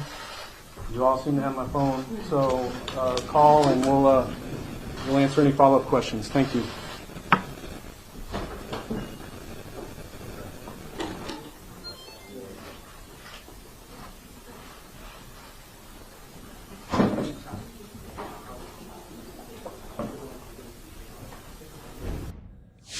So you heard from the family attorney, you heard from the local law enforcement, you heard from the family. After the break, we're going to hear from experts on what they think about all of this. Why is Brian Laundrie not coming forward? That's the question on everyone's mind right now. Stay with us. We'll be back in 2 minutes after this break.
You're watching Live Now from Fox. I'm Daytona Everett, joined now by Venu Varghese. He is a white-collar federal criminal defense lawyer. He's an expert on everything big-time law, and this is a case, Venu, that we have been following. It is in national headlines and will be for a while now. Gabby Petito. We're getting new evidence every single day. One of the pieces of evidence that we're getting is pretty large, the body camera footage that we can see the couple together, Brian and Gabby. I'm curious what your thoughts were of that. Well, look, I mean, the tabloids are presenting it as damning evidence against, the guy in the relationship. I actually am not sure about that, but here's what I do know. Like, if you want to set yourself up to be a suspect in a homicide, like have the girl disappear, drive her van back to Florida, and then, hire a lawyer. Let me take another step back. There's nothing wrong with hiring a lawyer. Here's the problem with our criminal justice system in America. There is a presumption of guilt. You may hear that somebody's presumed innocent in the law, but the reality is he's presumed guilty because he is the number one suspect. And he may have done it, he may not. But the point is that under our law, the presumption of innocence is supposed to protect the innocent, those who are not guilty of any crime, but the government will look at and put their finger on and try to put a crime or pin a crime on. So he could be innocent. The problem is for him, he looks guilty, and the way that he's handling things is not the smartest way. His attorney should be making a statement saying that, you know, he has nothing to do with this, and, you know, he's just merely exercising his constitutional rights. The attorney hasn't made those kind of statements. Yeah, but I mean, is it so wrong for the public to be thinking, hey, this kid may have had something to do with it? For all we know, he was the last person who was there right before she went missing. I mean, it's a pretty normal assumption that he isn't saying anything. He must be guilty. That's what the average person across the country is probably thinking. Right, but the average person doesn't understand the criminal law until it affects someone that he or she is close with, right? So the rights guaranteed under the Constitution do not mean zero or mean zero until somebody you care about is being investigated or being charged by the government, whether local, state, or federal, it doesn't matter. People don't get constitutional rights until it happens to somebody they care about or someone or themselves. So here's the thing with this guy, like, yeah, I mean, on the outside looking in, he's a person of interest. He's suspect number one. But until the government, whether it's the state of Florida, the state of Utah, or the federal government, the FBI, proves or establishes enough to arrest this guy, should be presumed innocent. Doesn't mean because he was with her that he's guilty of murdering her. I get the optics. The optics are bad. But his lawyer should also be defending him in the court of public opinion. That's the ethical duty of his lawyer. And his lawyer is not doing that right now. His lawyer should be coming out and saying he's hurt, he's innocent, and he wants to help find the actual person who may have harmed his girlfriend. So what are his rights right now? From what we've heard from police and officials, they're saying that he is not assisting in the investigation. He's not working alongside them. He's sitting at home. So there's people who are wondering, why hasn't a search warrant been obtained to where they can go knock on his door and get some answers? They don't need that. Law enforcement can get warrants to get his cell phone data, the warrants to get her cell phone data, and figure out where she was or where her cell phone was prior to the time that it went dark, right? Prior to the time that it went blank, and then compare that with his cell phone data. They don't need to go after him. And the fact is that every citizen in the United States has no obligation to assist the police in an investigation that's going to target him or her. So here's the point, right? Let's assume for a second that he's innocent. I know that sounds crazy, right? But there was a movie called The Fugitive that came out much before you, but in my time when I was young, that talked about a person that was innocent, that all the optics appeared that he was guilty. Now, in the time that the movie came out, you didn't have all this technological innovations or technological abilities that the federal government has today or the state governments have today. So let them go run its course and see if they can tie him to where her body was last seen. And that should help them locate. Look, the police, whether the state of Utah, local police in Utah, Florida, or wherever, have an obligation to help the family. The family needs closure. They need to know where their daughter is, whether alive or dead. And it sounds terrible. They need closure. That's their responsibility. Secondarily, is to catch, if she had been murdered, is to catch the killer. And if they do so, they need to do so in a proper way. And that's where law enforcement can come in, use this technology, and if he's the killer, they can get him. But is it outrageous to think that they need more than just his cell phone data, that he would have critical information that maybe a cell phone wouldn't be able to show? Right. So their cell phone data can lead them to places they stopped, right? A gas station, a diner, a restaurant, a motel, right? Wherever they stopped. Now, they were sleeping in their little RV or whatever it was, so maybe they didn't need to stay over at a motel. But there's enough there that will lead them to people that can see the two of them together. So it's just going to take time. And So the reality is, sorry, continue. no, the reality is that, people are impatient, right? The 24-hour news cycle is impatient, right? So they're like, oh, let's get this guy, let's hang him up on a cross, let's just do it. He very well may be guilty. And I can tell you this, if you want to set yourself up as a suspect, no one has done it better than this dude, right? So like, he is with her. All of a sudden he's driving her van without her back to Florida. No bueno. I mean, that's not smart. I guess that was my question. If someone is presumably innocent, which you are innocent until proven guilty here, why wouldn't he be complying with police? Being so tight-lipped seems suspicious to the average person. So I'm just curious what you think next steps are going to be from Brian Laundrie. Do you think that we'll be hearing from him and his lawyer in the coming week here, especially when time is the essence in a missing persons case?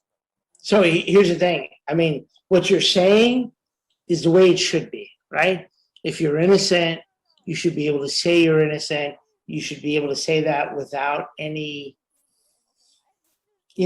chance of penalty. But the reality is that if you're innocent, it doesn't matter in this country. You are presumed guilty. While the law says you're presumed innocent, that's not reality. Reality is when the cops have a suspect, a person of interest, they will do everything they can to pin this on the person of interest or the prime suspect because they need to close their case. That's the reality. So even if he is innocent, the optics look bad, and therefore it makes perfect sense for this guy to, quote unquote, lawyer up and protect his own rights, because the U.S. Constitution, our framers were brilliant.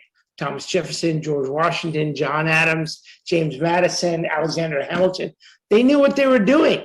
They understood that when the government can go too far, they understood that 300 years ago. Therefore, they created the Fifth Amendment right to remain silent and protect yourself against self-incrimination. Because no matter what he says, the cops are going to look at him like, dude, you did it. Therefore, we're going to work and use whatever statement you give against you. That's reality. In your experience, do you think that police officers are putting out that suggestion to him to come forward with the possibility of lessening a sentence? This is looking way in the future, but right. if he is in fact guilty, what are those conversations like? You've likely been in those before. So this is a popular misconception. Cops can't control how a case goes. You know who can control? The prosecutor, the lawyer, the person who works for the government, who's an actual lawyer. So at the state level, the assistant district attorney, the assistant state's attorney, or at the federal level, the assistant United States attorney. So that person determines how this case is going to go. And the cops can make all sorts of promises. They can lie. The U.S. Supreme Court has said it's okay for cops to lie in order to extract a confession. I mean, so that's the reality. So cops have a situation where they're allowed to lie in order to extract a confession. So therefore, when somebody actually says, you know what, I'm going to invoke my constitutional right to remain silent, they go nuts. The public goes nuts. And this isn't a moral issue. This is an issue about ethics, about society. And the laws are in place. Our founders created these laws to protect innocent people. And sometimes in protecting the innocent, a guilty man may go free. But one of the precepts, the maxims, the bedrock principles of American criminal law is that it's better that 10 guilty people go free than one innocent man go to jail. A lot of people may not agree with that. We heard from the family of Gabby today, specifically her father, Joe Petito, speaking out.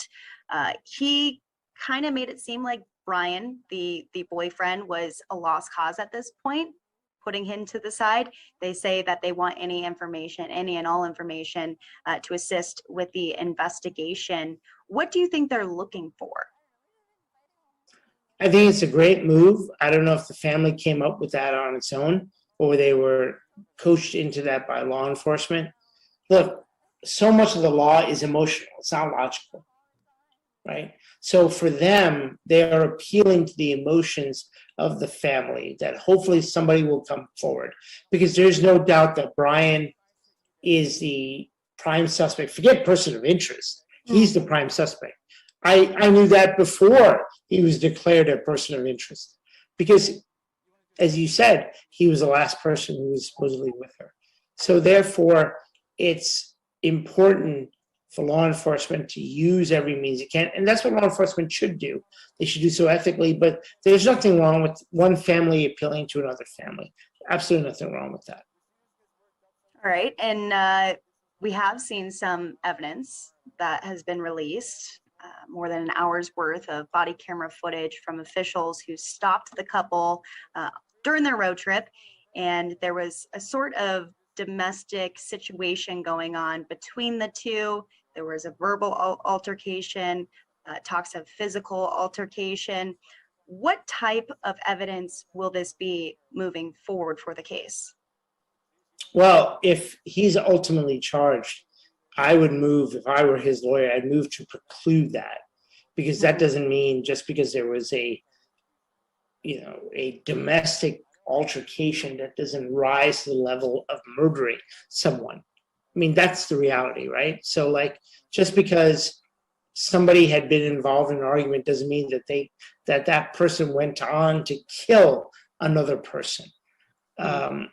Clearly, prosecutors will try to use that as a basis of bolstering their case in an attempt to bolster their case. But that doesn't mean that that's indicative. We use the legal term probative of the person's guilt. And again, looking into the future of this, because we do that as journalists, seeing where this is going to go in the future. What kind of implications do you think this national spotlight on this case is going to have when it eventually hits court? So that's a great question, and there's two ways to look at that. One is that the national spotlight, assuming that this guy Laundrie is the person charged, the national spotlight in this case brought him to justice, right? That's one way to look at it. The other way to look at it is the national spotlight cried for justice, and needed somebody to take the fall. And that could be the boyfriend, because it's an easy narrative, right? And that's what his lawyer will be or should be arguing. I mean, as a lawyer, a defense lawyer, would you recommend that he speak out to the public or no? I would, because as a lawyer, there is both an ethical obligation to defend somebody in court, but to defend someone, not only to defend someone in court, but to defend that person in the court of public opinion. So if you're defending a client, the court of public opinion is almost impossibly just as important as the court you're going to be in front of in an actual criminal trial.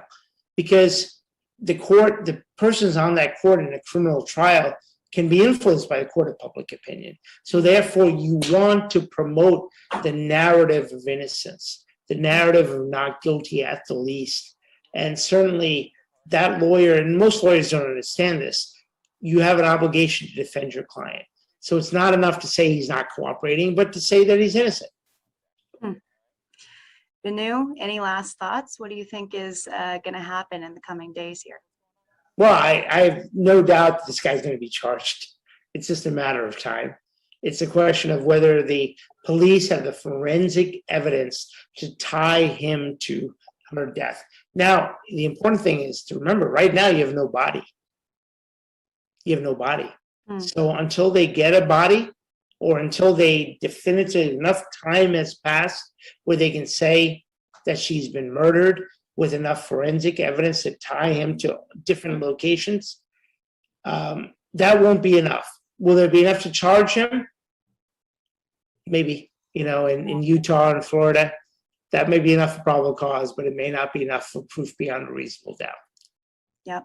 A lot of unknown answers right now, and definitely a lot of questions. Vinay Varghese, thank you so much for joining us here on Live Now from Fox. Would love to talk to you again about this case as it develops. All right. My pleasure. Thank you. So we'll be sure to be having him on the show in the future as we follow this case here on Live Now from Fox. Well, you saw some of the video, that body camera footage video.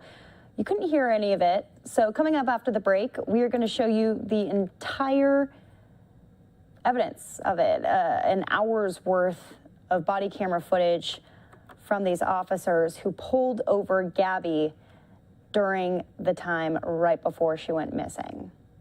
You don't want to miss it. We'll be back here in just 2 minutes. Live Now from Fox.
And welcome back here to Live Now from Fox. We are following right now the Gabby Petito case as we are getting new evidence, new video, body camera footage revealed from Utah police. We're going to show it to you in full. Likely you haven't seen that on any other news outlets.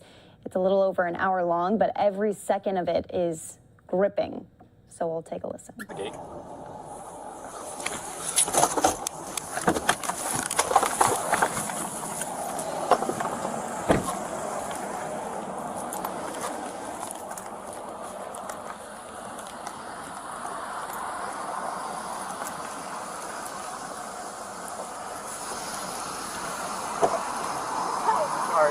You want to place your vehicle into park and go ahead and turn it off for me?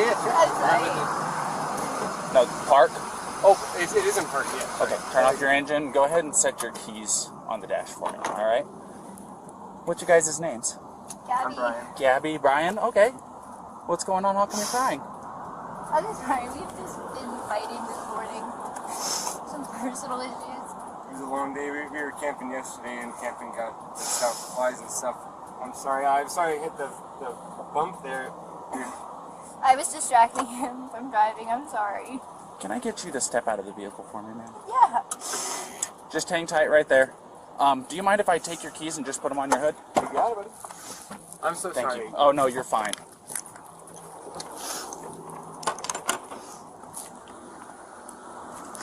I'm gonna go ahead and close your door, okay? Why don't you come over here?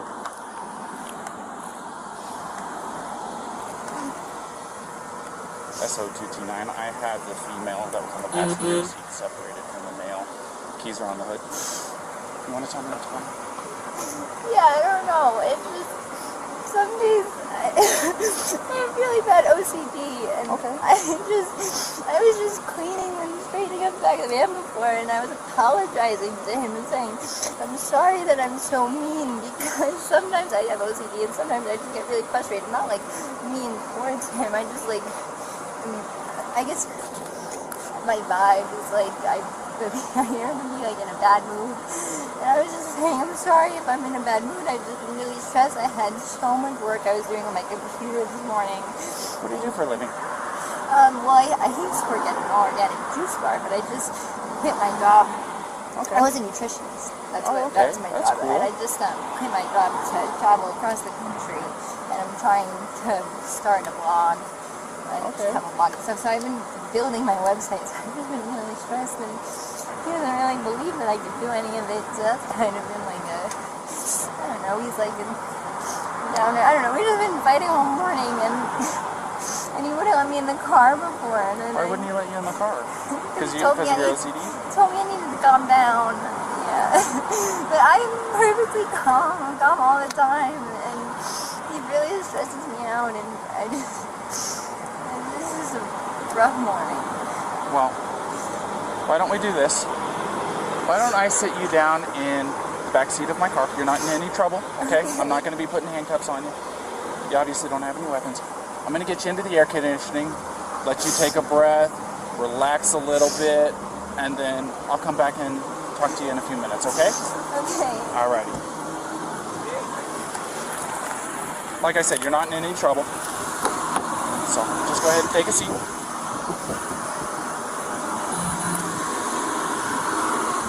Watch your feet.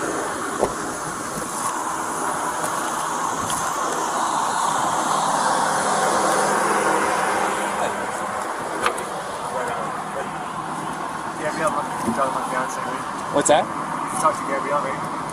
Yeah, I just spoke to her. Yeah. So, you want to do me a favor? Let's go ahead and get you to step out of the vehicle, alrighty?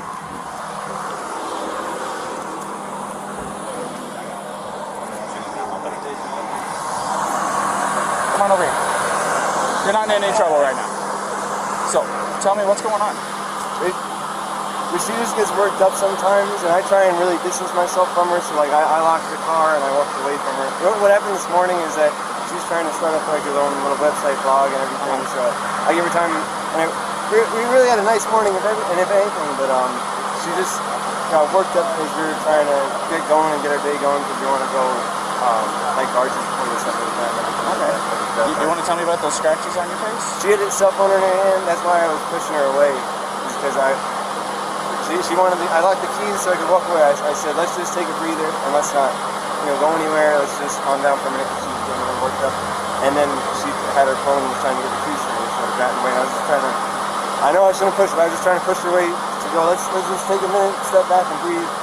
And she got me with her phone. Can I see your hand? Oh, you got a mark right here. Oh, that's from a wire. That's from a wire? Yeah. You want to tell me about hitting that curb? Hitting the curb was her grabbing the wheel. She grabbed the wheel?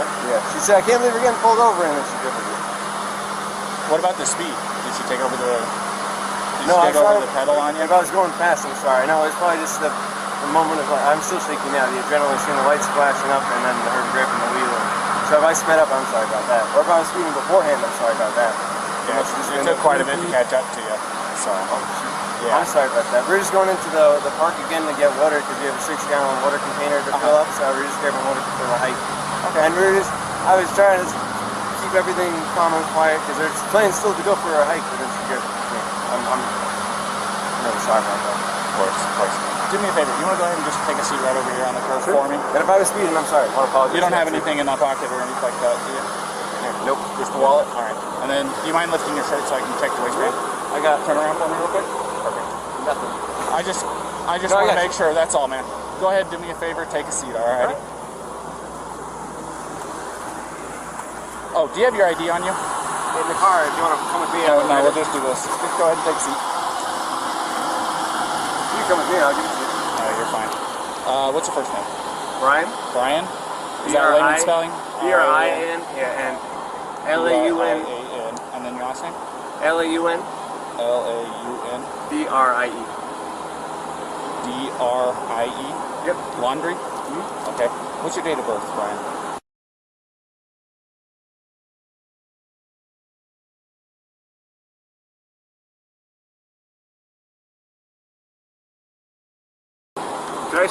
I'll say crisscross applesauce, but can I just sit in the shade because I'm bald?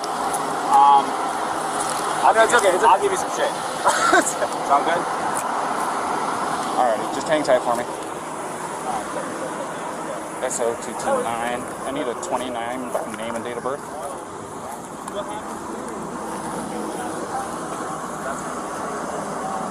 First name Brian, layman spellings, last name Laundry. Lima Alpha Uniform, November, Delta, Romeo, India.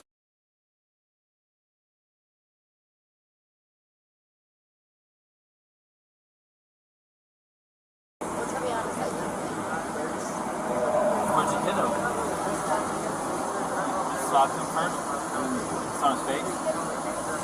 How many times did you slap? Bravo, Romeo, India, Alpha, November.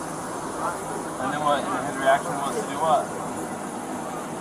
It's going to be out of Florida. He just grabbed you? Did he hit you though? I mean, it's okay if you're saying you hit him, and I understand if he hit you, but we want to know the truth if he actually hit you. Because, you know, where did he hit you? Don't worry, just be honest.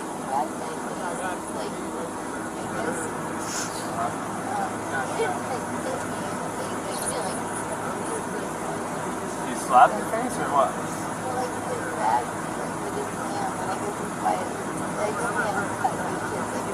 Yeah. Go ahead. Okay. So has he been drinking? No, we don't do it. Okay. What was up with his driving?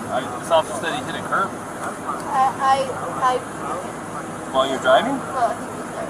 While he was driving, you were hitting him? But I'm not.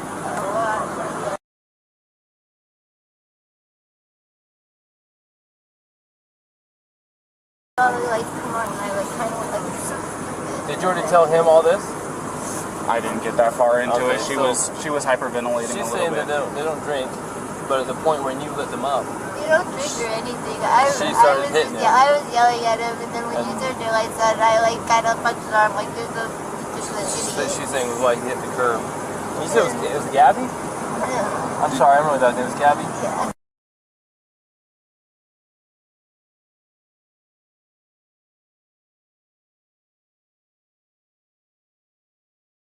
Try to meditate and stuff, but you tend to have a lot of anxiety and stress. I have a lot of anxiety. And what's his OCD. name? Is it Brian?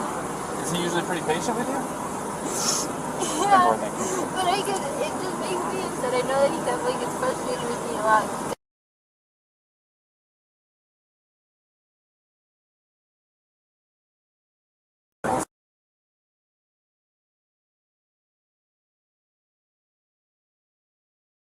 Way of taking my anxiety and bringing it down, but my ex-wife, that's why she's my ex-wife. I'm just sharing. I know it's a little personal, but to help you understand, we would feed off each other's anxiety and spiral.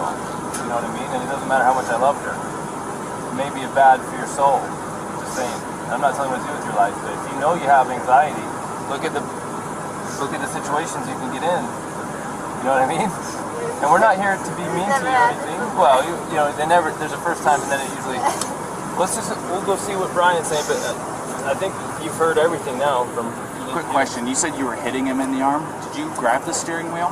No, I didn't. You did not touch I the didn't steering touch wheel? the steering wheel, but only for like a second, because I just saw the lights come on, and it was more just like, you're an idiot. Like, you know. But did you grab the steering wheel and like No. swerve or anything like that? No.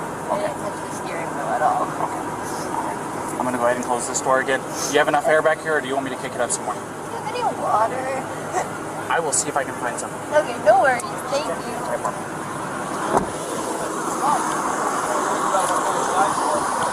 You wouldn't happen to have any water, would you? Can I get a bottle?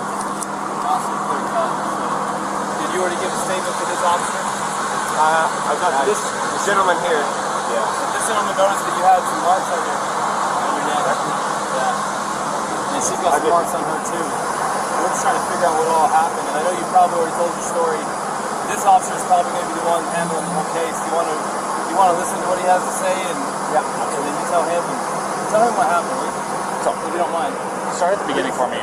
Start at the beginning. Well, I don't want to go too far back, but we've been in Beyond Land for the past week or so, traveling around, and the flies here are pretty intense. So the flies have definitely been getting to her, and then my feet are dirty and everything. So I think that our little squabble started because we were hanging out at the coffee shop, and when we got back to the van, there was some dirt and stuff in the van, and I moved our food around. It was a little disorganized, so she gets a little. Sorry about that. It's okay. Do you need any water? It's okay. It's hot out here. We were going to get water because we ran out, but it's okay. No, it's alright. I don't like plastic bottles. It's okay. Thank you, though. But we just had a little disagreement there. And the disagreement was just that she was getting a little worked up, and I was saying, "No, it's okay. Thank you so much." It's not my fault. That's good. So it was just more of a disagreement, and I just wanted to say. What was the disagreement about? It was. I wouldn't even call it disagreement. It was just that I'm dirty and I can't change being dirty. Like I got dirty feet, I got sand on my flip-flops and stuff like that. It was that we were at the coffee shop for so long because we were there from 9 to 3. So I guess there's a few little things, little relationships. I don't know if you have a relationship, but I'm sure you have. I've been married for over 5 years now. So. There's a lot of little things. Yeah, I can go. And I get it. We weren't physical before the point where I said, all right, let's just take a breather and walk away for a minute. I'll lock the van up and I'll go for a walk this way, and you can go walk that way on the block. There's that what is it called, Moonflower? Right, nice areas. You can go either way. It's all shaded. So let's go for a little walk and breathe or come back. Because we're happy with it. But she's. I'm not upset with her. She got worked up and she had a phone in her hand and the keys and everything. And she wanted. Not her keys, her rings. She had her rings, her phone. And I was holding on to the keys because I didn't want to go anywhere. And my big fear is I don't have my phone. I don't have a phone. So she goes off without me with a car. I'm on my own. So I was saying, let's just go for a walk. And she was trying to get the keys for me. So I was just going, just wait back up. And that's when she hit me. And I didn't get. I don't want to push you, but I didn't get overtly physical. I was just trying to keep her away and not get hit. And then I got really loud, and that's probably drew everyone's attention where I was going, back up, get away, just give me a. Okay, so you said you pushed her to create some distance, obviously, right? What happened after that? What got the scratches on your eye? The phone. The phone. So you pushed her and she hit you? She was. It wasn't like a push and she jumped on me. She was already. I don't know. She was already swinging, and I was just. A lot of angles, a lot of nails, a lot of rings.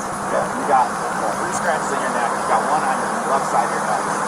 You got 1 in your face here, and you got 4 bleeding over there. So it looks like 2 hands coming in. Do you mind lifting up your right sleeve for me? I'm curious about something. What's that from? I suppose fingernails, but I'm not complaining. I'm not complaining about fingernails. Is it bruised or tender or anything like that? No. Okay. I'm fine, and I love Gabby. I hope she doesn't have too many complaints about me. I'm just, I feel bad I had to get so public. I was just trying to be loud to get some distance. Try to make her calm down and be like, look, everyone's watching. And like, stop this. Just hang tight for me.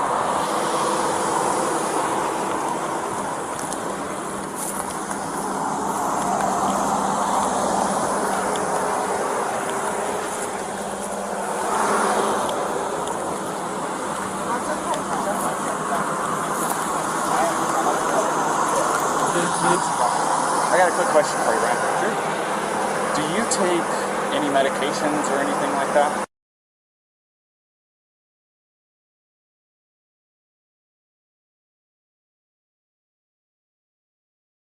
You don't take any medications or anything like that?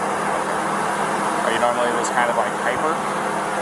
Do I see my heart rate up? Whenever the lights flash on, it gets your heart rate up. If I see my... Trust me, it does me too, and I'm the one it gets me going a little bit. You probably can say, hey buddy, whenever somebody walks up. So, okay. Yeah, do you know if she takes any? She's crazy. No, I don't think so. No, none that I know of.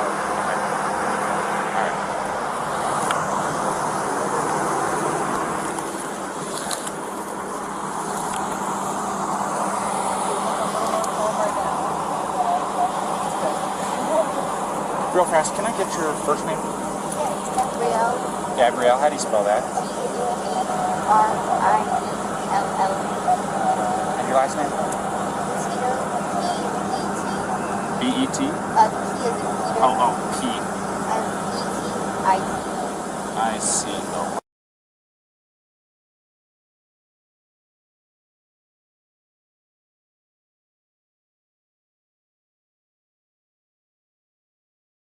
You guys both live in Florida, right? Or that's where you guys come from? My license is Florida right now, but I'm from Florida. But that's where you have it out of currently. That's a 59. I need a 29 by name and date of birth.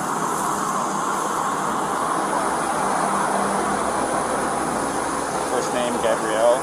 Golf, Alpha, Bravo, Romeo, India, Echo, Lima, Lima, Echo. Last name, Chico. Papa, Echo, Tango, India, Charlie, Oscar.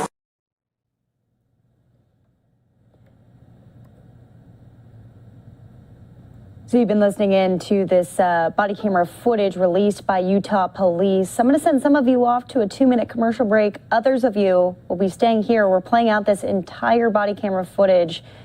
There's about an hour left of this. Still more to come. Details revealed through this evidence here. Stay with us.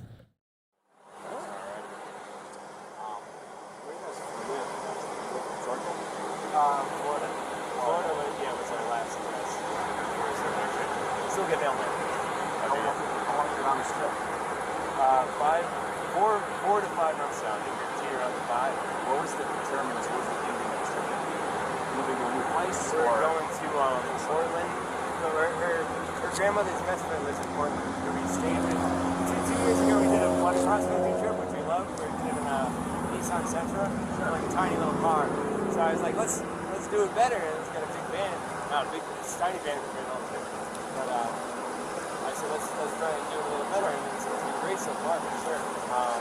But yeah, we're going over to Portland, and I don't know if you're probably more familiar with it, but Wolfing, have you ever heard of that? W-W-O-O-F-I-N-G.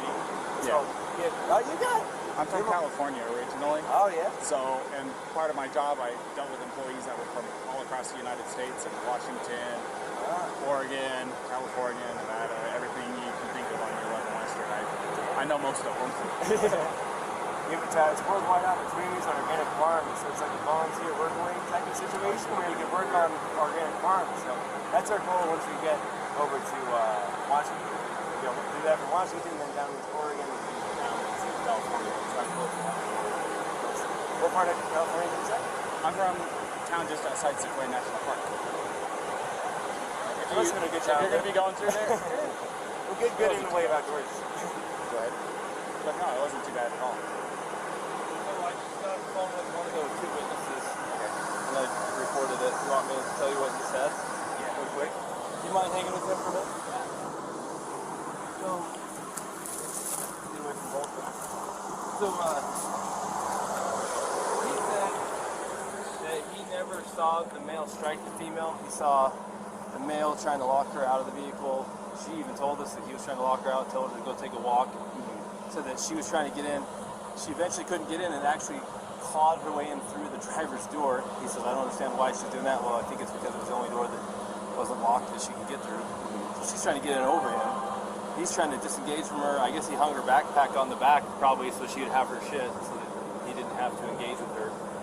Everything she's saying is the same thing. I haven't heard what he said, but if that's what he said, it's also what the witness is saying. The witness says, I never saw him hit her. I saw him shove her, but I couldn't tell if it was an aggression against her or a defense against her, as far as her, being the aggressor. So at this point, unless the guy's screaming that he needs to go to jail and did something to this girl, it sounds to me like she is the primary aggressor. Yeah. Now the problem with her being the primary aggressor is in an instance of domestic assault, be it a male or be it a female, we shall arrest. Now, that doesn't necessarily mean they have to go to jail. We can do a citation if it meets one of 3 criterion, which one of them is that we can ensure that they're not going to further risk each other's safety. But the problem with that is they live in the same vehicle. That's what I was going to say. The other part of it is there was actually an injury too to the victim, which is him. Right, and I'm getting conflicting stories about why they hit the curb up here. What did he say why he hit the curb? Well, I've watched, this is what I saw first. Saw him cross the double yellow. I was doing 42 miles an hour. I was, I don't know, probably 2 car lengths behind him, tapping my wheels at him, trying to get his attention. They knew I was behind him. And then after he crossed the double yellow, he merged over into the right lane, and then out of nowhere, just boom, and hit the curb. So did he tell you why? He said that she grabbed the wheel and turned it real hard. She said that she was hitting him in the arm. So sounds legit. I mean, I'm sure if I'm driving and my arm's on the wheel and I'm getting hit in the arm, I'm probably pulling out the wheel. Yeah. And I'm sure it was a little of both, and usually the truth is somewhere in between. He's probably trying not to say that he hit her because he probably doesn't want her charged with assault, domestic assault. He probably would rather say she pulled the wheel than hit him. Yeah. You know what I mean? So, fortunately for her, we cannot treat, just because he's bigger and stronger, and even if he's not willing to press charges, we can't treat this differently than if it was a male on female violence. And we're going to have to charge her. And we can do a citation if there's some arrangement that can be made to separate them. And then we have to let them know that there's no contact order in effect. And we have to let him know the only way to drop it is to go into the police department during business hours and fill out a waiver, which, by the way, what's today? Thursday? So it won't be until tomorrow. I know they're till noon, I think. Yeah. Which I'm sure he's going to want to drop it. Well, the other part of it is they said that they've been on 4 or 5 months that they've been living out of this van together. Well, this is really bad news, so let's talk to him first. Is this Brian? Yeah. Did you ask him yet to take pictures of him? Yeah? No, I haven't done any of that yet. Brian, unfortunately in the state of Utah, we don't have discretion on some things. Like, for example, if I pull you over for speeding and I want to give you a warning, I can do that because it's under Class A, it's a Class B or under. If I want to give you warnings for all kinds of stuff, I can, but there's a few things I can't. When I say I, please, I'm not in charge of it. One of the things that the state legislature doesn't give us discretion on is charges when it comes to a domestic assault. And it sounds like you guys are living together, so you meet the statutes for domestic partners. And you do have injury, and both an independent witness, probably the next one we're going to talk to as well, which we haven't talked to yet, but the one we did talk to, and your own companion have made it clear that she was the primary aggressor and that she was striking you and you just received injuries. You have admitted to striking her, she has not admitted to striking her, the witness did not see you strike her. So at this point, you're the victim of a domestic assault that even if you didn't want to pursue this, we don't have a choice. The best thing we can do to not, the law says we have to charge her, it doesn't say we have to put her in jail. Okay? But it also says we have to separate through a no contact order, and we have to put her in jail if we cannot separate. And there's a little problem here, you guys out of Florida living in the van together, how are we supposed to separate the guys? Now I don't want to take this small 20, what is she? 22-year-old blonde hair who I jail. You could definitely defend yourself against, but at the same time, we can't say because you're a male and she's a female, we can't treat this different than if you were the male hitting her. Or we got treated the same. Yeah, no. So she's kind of in a tough spot. So unless you have an idea about how she could not go to jail and be separated, you have friends in town, somewhere she could stay. Tomorrow, if you want to, it's up to you. You can go to jail. You can't because we don't have a charge for you. Now tomorrow, if you wanted to be with her again tomorrow, I'm gonna take your break in. If you want to be with her again tomorrow, because it's after 5, so office is closed, so you can go to the police department, fill out a waiver to drop your no contact order so you guys can still be together, which is going to have a court date online. In a week or two, she's going to have to show up for a court date online and answer. The prosecutor might drop it. They might say, for example, if you're not willing to pursue it, that's your decision. I was going to say, it definitely is. I'm not going to pursue anything. It's not going to say I love her. It's the most probable. I'm sorry that I had to get so public. So I just want to get like the checklist of things I got to do to get rid of it. So there's an online court date. Well, she'll get a paper with the court date. How do I get rid of it? Well, the court date has to be attended in order for them to decide whether they need to continue or drop it. First, it's just an initial appearance to say, are you who we think you are? Yes. do you understand the charges from brought against you? Yes or no? Yes or no, the answer. Do you have an attorney? Yes or no, do you need one? And then from there, she can ask to speak to the prosecutor. The prosecutor might be contacting you and say, hey man, I see 110 pounds soaking wet and you're a big strong guy, and we understand you're not even wanting to pursue this, but the cops have to call the statute. How, where, in the interest of you, of justice for you as a victim, what do you think? And they can decide to still prosecute her, or they can decide to drop it, or they can decide to give her a plea and make it kind of go away and she'll be hurt somehow. And that still does not eliminate the first court appearance that she has to attend, which thankfully for you guys is going to be online. You don't have to. So if you're out of town, here's the thing, if you're out of town and she doesn't come into her court appearance online, they can suspend her driver's license, they can issue a warrant for her, so she needs to play ball. Yeah. Does that make sense? Yeah. And remember her team, me and her and her team, I'm sorry about all this, I apologize again, but so she's got her online court date, just we acknowledge that she's hurt, and then she's got the one for the... Well, there's automatically right now, there's something called a no contact order in place. Yeah, from this point forward until tomorrow, if you wish to drop it, you have to go to the 217 East Center Street, Mon City Police Department. I've got all the paperwork. And you have to ask them to give it to you. If you want to fill out a waiver, then you're requesting a waiving of the contact order, no contact order. No contact order means she cannot come into contact with you, she cannot talk to you, she cannot text you, she cannot go onto any premises that you're occupying, she cannot go to your vehicle. And until you drop that, or until a court date, if you don't drop it, it will stay in effect until midnight on day 4. And then that gives you time to get protection, protective order, a long-term one if you feel like you need one. It sounds like you don't even want this one. So tomorrow, they open at 8, you can go in the police department, you can fill out the waiver, they can remove it, then you can say, hey babe, where you at? Let me pick you up. And you can pick her up. Now, we're hoping not to put her in jail, but if she doesn't have somewhere to go tonight, to be separate from you, then where are we supposed to I can't talk to her now because of the separation, right? Yeah. So, tell me this. Do you guys have enough money for like a hotel room or anything like that? Because what we could do is we'd cite her for this, and then I'd give her a ride over to whatever hotel you guys is choosing. Pick her up there tomorrow if you want to know what on your way to go pick her up, you stop over there at the PD, sign the paperwork that they're requesting, and then you can go pick her up quite literally within minutes. Unless you know someone else in town that's a friend that you can stay with. Yeah. You know, unfortunately not. I don't, and I guess that... Man, I sure hate to... I don't want her to go to jail. Will it be... If she goes to jail, it's like, that goes down somewhere instead of her going to a hotel. Right? If you get a citation, it would be... It kind of depends. So if she goes to jail, they're going to book her, and they'll take her fingerprints, and go on her criminal history, and then if they don't convict her, then it will just show that it was dismissed. It'll show up in her criminal history, but the charge was dismissed. If she was found guilty, it'll show up that she was guilty of domestic assault. But the charge itself will show up on her criminal history until she gets the expunged. Now, even if we give her a ticket, we're still going to take a fingerprint, and it's still going to show up. Either way, it's still going to show up. There's no way around a Class A. Or is this Class B? This is Class B. But they do require a fingerprint on it. Yeah. Okay, so... The other part is if you contact her or she contacts you, she could be charged with a Class A. Well, which is a little bit different, but it doesn't help. If you were to contact her and she responds to you, then she could get a new charge for violating the contact. No contact order doesn't restrict you, it restricts her.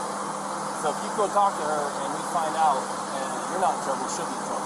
So you need to be interested. That all make sense? No, I'm getting it all. It's a lot, really quickly. No, I'm getting it all. I'm just trying to figure out a way. You don't know anyone in town? You guys been around long? No, I don't know anyone in town. If she went... I don't think CK will take her if she's the aggressor. No. It is a women's shelter. I'm curious. You can find out. Say she doesn't have where to go. If you did the citation, say she drove off and she could drive off in this car. We could give you a ride somewhere. I got my backpack. Sucks for you. I got my backpack. You can spend the night. You want to drive me to Delicate Art? Does she have a good driver's license? Yeah, she does have a driver's license, yeah. You trust her with your vehicle? Yeah, she can. Well, then you'd kind of be homeless for the night. And man, I can't talk to her at all. Well, and I've got to do the thing, so I can't go camping. We can tell her what it is that she needs to do to get through all this, and then let her know what the plan is. Here's the problem, though. If we take you up to Delicate Arch, you're going to be hoofing it from Delicate Arch all the way down to Moab Center Street so that you fill out that paperwork, because if you're not there by noon tomorrow, you're going to be looking at Monday morning. It's early on Friday. Yeah. You'd be looking at Monday morning before you could actually see her again. Again, we're not trying to make your life hard. This is written statute. There's nothing a lot of we can do about it. bureaucracy. It's designed to protect victims of domestic assault. Not everybody's the same. This is different than normal, but we have to treat everything the same. And that's how it is. You can't afford a hotel? No, Very little money we have for sure. You want me to? I'll call Sea Cave in. See if Sea Cave will take you for the night. I'll see if they'll take either one of them, because then we can figure it out. This is the way we should take me. Oh. Actually, Sea Cave will take him as a victim of domestic assault. Sea Cave will take him, and they will help you tomorrow. And you're like a block and a half away from the PK. Let's see if Sea Cave will take him, because they actually put up. Actually, they didn't take a guy, but they got a hotel for a guy last time. Yeah, I'll do that. Sea Cave might get you a hotel. Now, what she does... I'm happy sleeping outside in a sleeping bag. No, I don't need we a don't hotel. want that. I think CK will get you a hotel. If you want her to have the van, we don't care. It's up to you. But that's what you can do.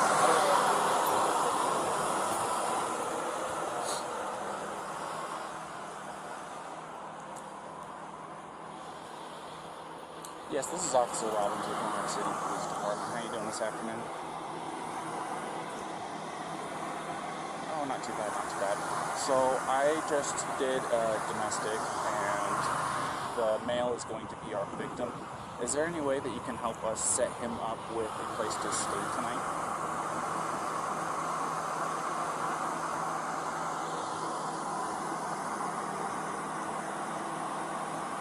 Okay. $10.99. Yeah. Yes, please. Thank you. Well. Alright. So, the after hours guy isn't there at their office right now. He's going to run from his house over there, and we're going to get you all lined up. Don't worry about it. This is the phone call that they wait on. So don't feel like you are making anybody do anything extra on your behalf. So, we're trying to make this as easy as possible. We're not wanting to take her and book her or anything like that. No, I really appreciate it. And I know how rough this stuff can be. Like I said, I've been married for 5.5 years. You know, believe me, if I were to say that me and my wife haven't had our share of spouts, I'd be lying to you. She lives with anxiety. I live with a woman. No, both of us anxiety. really. I know. Her anxiety elevates my anxiety, and sometimes it That's why I'm like, I gotta walk away. I gotta breathe. I'm looking to backfire even then. You know, but I'm not going to try to sit here and give you life advice. Yeah. You've been on this road almost as long as what I have. There's nothing I can tell you that's going to really make a difference. But at the end of the day, I'm sorry that this has happened. I'm sorry that it went to this extent. No. I'm sorry. I'm sorry. Can I get my key and make like a little bag? If you can grab me something? Yeah. Is that alright? Would you mind watching for me? Yeah. Yeah, just if you don't mind doing it from over here, we don't want you to get hit in the road. Okay.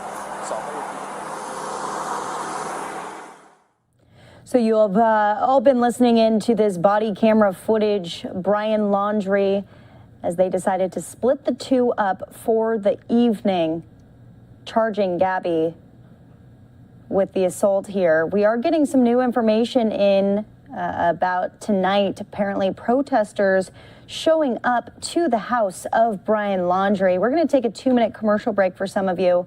Others of you will be staying with us on this evidence. We have video of those protests coming up in just 2 minutes. We'll see you then. He was beating on you and you were shoving him. Of course, we were looking at it like, oh, of course, she's defending herself away from this guy. But we're kind of looking at the same way with him. We have to treat both fair, even if he's a bigger male and you're a small female. The law doesn't say, hey, Officer Crown, Officer Robbins, you can treat people different based on gender under the sense you can. Even if it makes no sense, we probably could not physically destroy this man with a heart. This is Officer Robbins. Hey, how's it going?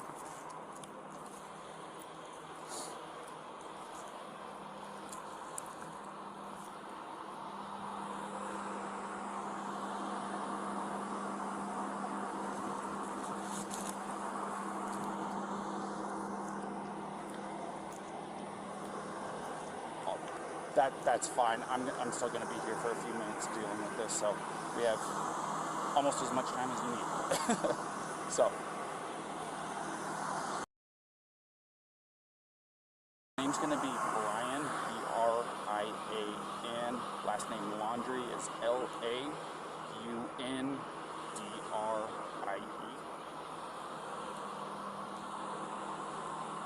in laundry. Yeah, well, it's not Y, it's IE at the end. Yes.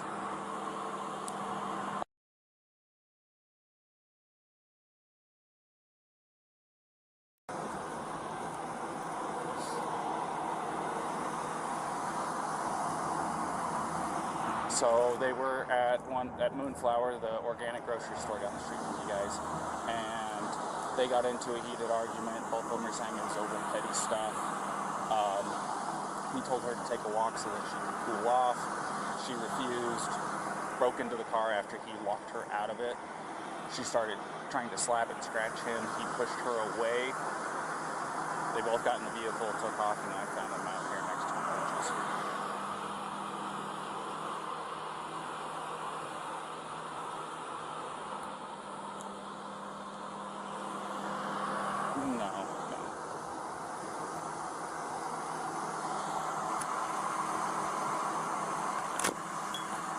Well, we are charging her with domestic assault.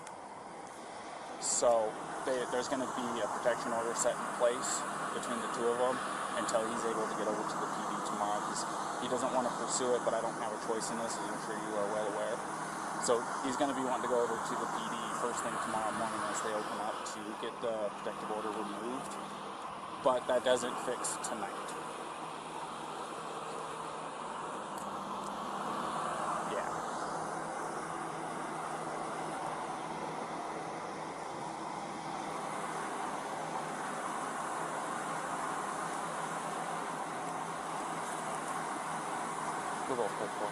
Sorry about that, go ahead. Yes, they both have Florida licenses.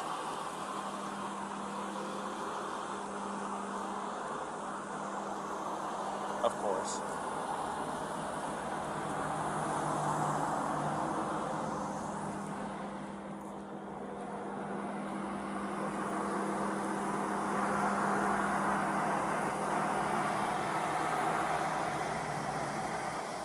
Right.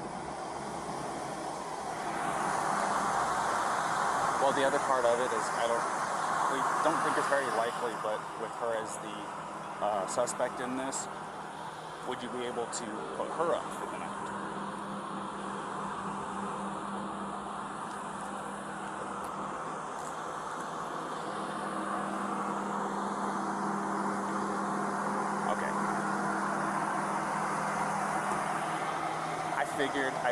I had to make sure I at least asked.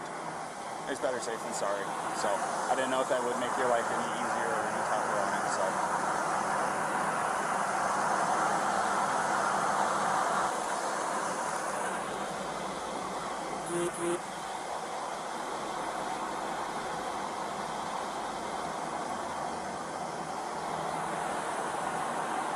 Awesome. And if it's easier for you to just send me a text with a location, that works just as fine too.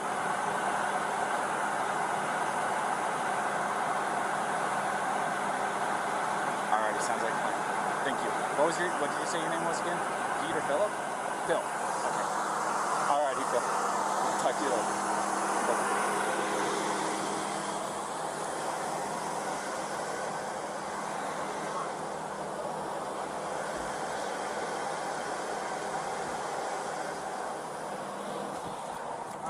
Hey, Brian. Can I take 2 minutes of your time real quick back here?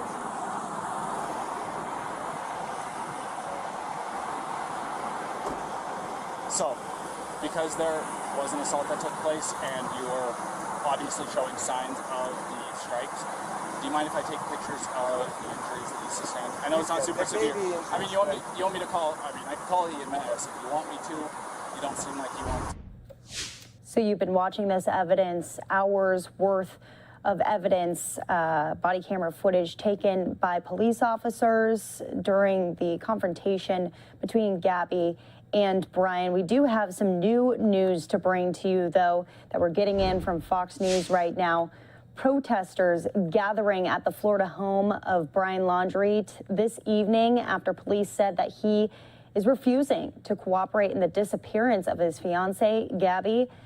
Some people carrying signs urging him to speak, while others chanted, Where is Gabby? You can see the amount of people who are parked on the street here, just trying to have some sort of pull in this story here that is devastating so many people across the country. Why isn't Brian Laundrie speaking out? Well, just in the past hour, Brian Laundrie's sister breaking the silence on the disappearance of her brother's, what we all understood would be his fiance. She said to ABC, quote, "Obviously me and my family want Gabby to be found safe." She went on to say, "She's like a sister and my children love her, and all I want to do is for her to come home safe and found, and this to be just a big misunderstanding." That's what she, again, told ABC. That's from Cassie Laundrie, the sister of Brian Laundrie. Brian has retained a lawyer and has remained silent about the disappearance of Gabby late last month. Petito's family has pleaded with Laundrie and the rest of his family to come forward with any type of information. We saw that in that press conference earlier today. A letter from the Petito family saying in part, quote, "We believe you know the location where Brian left Gabby. We beg you to tell us." That's what they were asking of the family of the Laundries. Brian Laundrie's attorney says that law enforcement has to follow protocol in all leads that they got. And Brian Laundrie does, in fact, have the constitutional right to stay quiet at this time. But some experts are saying that an arrest could be imminent for Brian Laundrie. If we get any other pictures or videos from there on the ground, as you can see, golf carts driving back and forth in the streets, just asking, begging for Brian to come out with any information on the location of Gabby Petito. We've been taking you through this evidence. We're going to stay with that for a little bit longer here on Live Now from Fox. We have the luxury of being able to show you all of these things in full. Sometimes you can't really see that on other news outlets. You get to see just a small soundbite. Well, we're showing you the whole thing. So we stepped away from it right at the point where police officers were telling Brian that they were going to instead charge Gabby with the altercation. They had a domestic altercation between the two. And so they are figuring out what they're going to do for the evening while they're being separated. That's what officers are telling Brian Laundrie right now. So we're going to pick it back up right here again. I know it's not super severe. I mean, you want me to call, I mean, I can call EMS if you want me to. You don't seem like you want to go that far. If you don't take a photo, you can take a photo. Yeah, I need to take pictures for my evidence because otherwise it's going to be your say, her say, my say, and the court's going, so I have to do this part of it, alrighty? So it's just going to be a couple of pictures.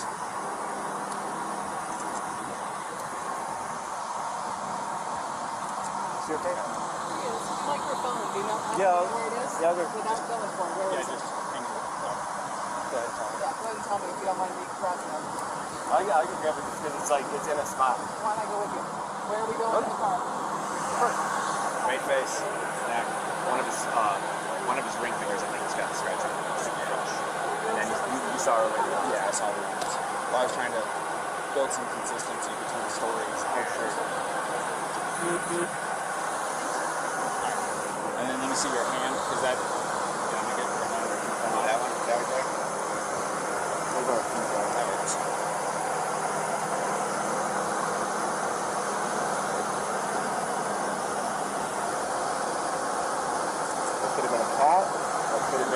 I know you said this is from a wire, but I'm going to take a picture of it just in case, and I'll document that you're saying that's from a wire, not from her. It's just I want to document everything, you know.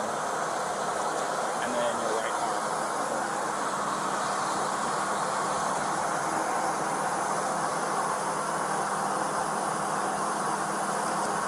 Do you have anything on the other arm, on your back, chest, anything like that? Let me get your neck real quick as well. Do you want to kind of tilt your head off to the right and look up? This way? And then look up. I don't know. And then this is just for precautions. Do you mind lifting your shirt for me? We can go back here if you want some privacy. I want to, like I said, I want to do a very thorough job. I want to make sure that you don't have any additional injuries you don't need to know about. I don't know how it happened. I'm good. You might here, put your collar down for me a little bit. On the other side. So I talked to my contact over there at ZKB. The people that can help with hotel rooms and stuff like that are out of the office. I'm just playing phone tag with a couple people trying to get it all lined up because certain people have access to the corporate card, he doesn't. So we're trying to get everything lined up. This is going to take us a few minutes to get that lined up, get her cited and stuff like that. Like I said, we're going to be handing her a piece of paper that has some of its dates, stuff like that, and she'll be able to give you all that information once you grab that. Okay? So, you want to hang tight? Well, yeah. You want to go ahead and finish getting your stuff with this fine gentleman here? She's got her cell phone. She's calling her parents just to feel better. She doesn't want to not be with him today. There's no choice in the matter. Yeah. So Brett's nobody's calling the supervisor, at least that's what he said.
So we're going to skip forward just a little bit in this body camera footage when they go back to speak to Gabby about the arrangements for that night.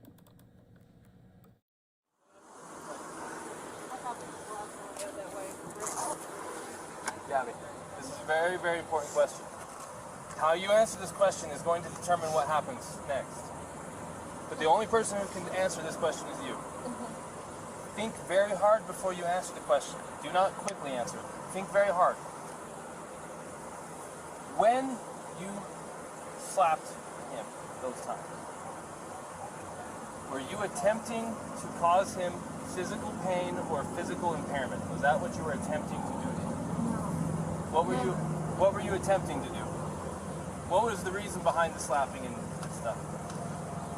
What was it you were attempting to accomplish by slapping? I was trying to get him to stop calling me something. Well, it doesn't sound to me like she attempted to injure him. It's your call.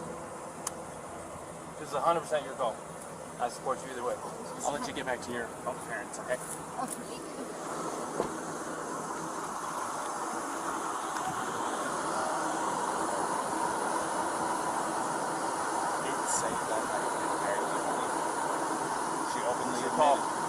She openly admitted to me earlier that she was striking him in the arm. Or he said that she was striking him in the arm. He said she was, and that's what caused him to hit the curb. She said that she got hurt. I might have this too mixed up, probably. No, she said that too, that she started distracting him by hitting him, and then he probably looked at her, and that's why the mark found the window sign. And she said it was her fault because she was distracting him by hitting him. But she said she didn't try to hurt him, it wasn't malicious. She thought that he wasn't listening to her. So assault is an attempt with unlawful force or violence to do bodily injury to another. The code for bodily injury, the definition says, bodily injury is infliction of pain or physical impairment or illness. So you can go. Now I'm recording, and society and the judges and everyone can judge me for this. I am looking at a 110-pound female and her fiance who have no means to be separated. He doesn't want to pursue it. She's not a threat to him, more than slight abrasions from her fingernails. I don't care if we use the actual letter of the law to not charge. But I also don't care because it literally does possibly make perfect sense to go full-on domestic assault and do the whole thing. This is your opportunity to make the decision. Let's.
Go ahead.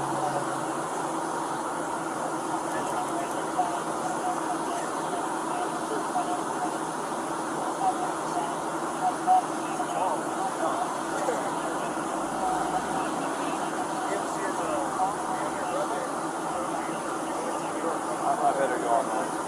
You got this? I'm making this decision. I'm going to cite him. I'm going to go Caldor, the first. Would you feel more comfortable handling that guy? Yeah. Go handle that guy. Go handle that guy? Okay. If you're more comfortable. Well, it's 6 one way, half dozen the other. It's up to you. I mean, it's a headache whether I go left or it's a headache whether I go right. Another option is to not charge them but separate them for the night. If they find themselves together again, what is it to you? You separated them. You provided for his safety. If he doesn't have enough sense to stay away and you got him separated, it's on him. We can't babysit him all night. That's not what I do. So it's up to them. I'm not really. You can separate him and say, don't let us cool off till tomorrow. If they don't let it cool off and we hear about it, we'll hear about it. They're camping in the park tonight. We'll let you know. And if there's some fighting going on, you already was Mr. Nice Guy. You already gave him a chance.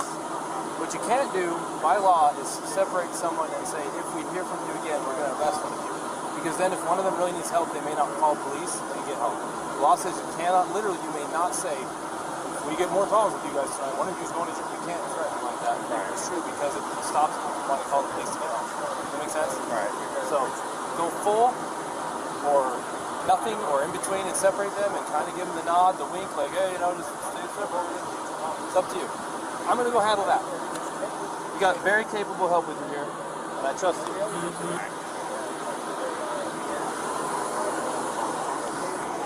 I will. Alrighty, man. So we're still going to be going through. I do need some things from you, though. Do you mind if I get a picture of your driver's license? Yeah, of course. I was thinking it was your cards like that. This is me. Uh-oh. I know this man has hair. You said that this is still your mailing address, right? Mm-hmm. Still the right way. Alright, and then... Ryan, what is your phone number?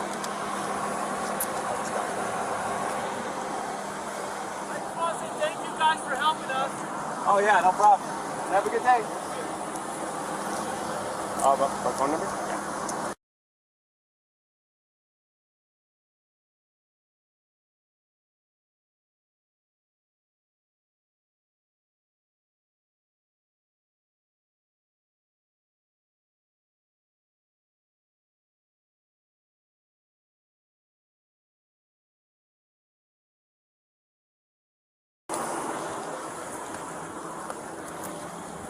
Alright, there we are. Can I get your phone number?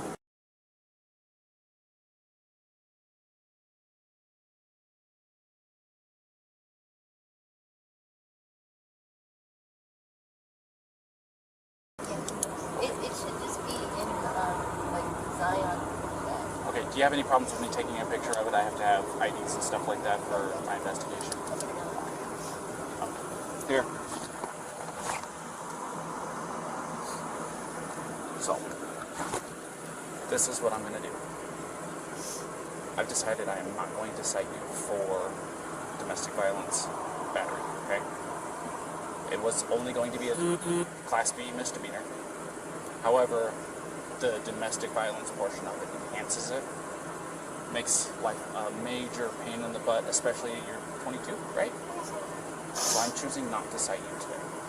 So you are not going to be charged with anything. Alright? But this is what I do have to do. I am separating between you tonight. Okay? I want you guys both to be tonight away from each other, relax, breathe, crying, because there's no reason to be crying now, okay? This is, I understand that this can feel like it's a nightmare, but you're coming out as the golden flower on top of it, okay?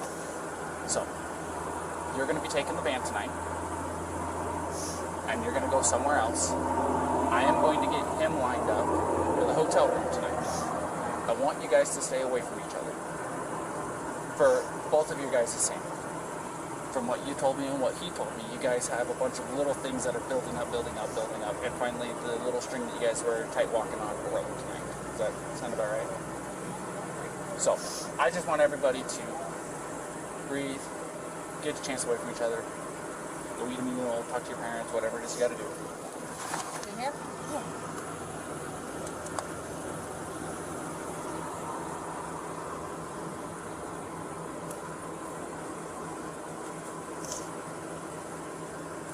Just hold this up.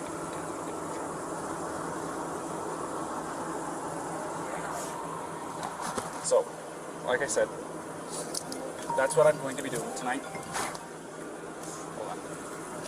This is Officer Robbins. Oh.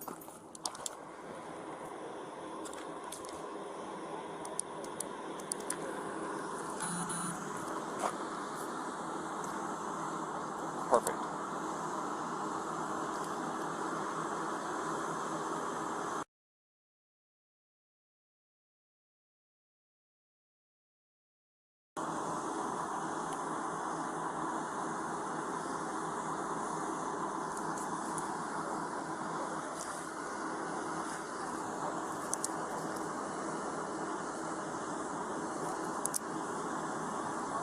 Awesome. Thank you, Phil. Is this your cell phone that I called?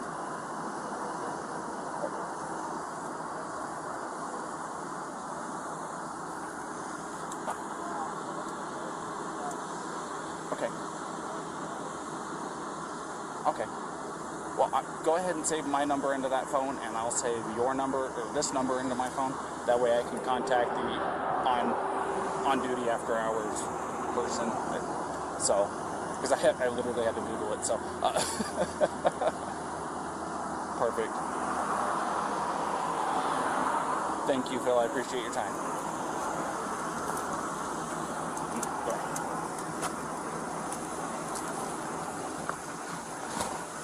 All right. So, I've got him a hotel room tonight. So, here in just a minute, I have to keep you guys separated. For right now, don't contact each other or don't wave at him, okay? Do you want me to say anything to him? Because I can do that for you. You want me to let him know that you love him and that you'll see him tomorrow and stuff like that? I can do that for you. Make sure he doesn't forget a phone charger. Definitely good. Oh, he's bad about that too? Yeah. Okay, I'll make sure that he has a phone charger, okay? And if I have anything else, please keep your cell phone on so I can call you if I have any questions, alright? Okay. Alright, so just kind of sit tight for me real fast and I'm going to talk to Brian.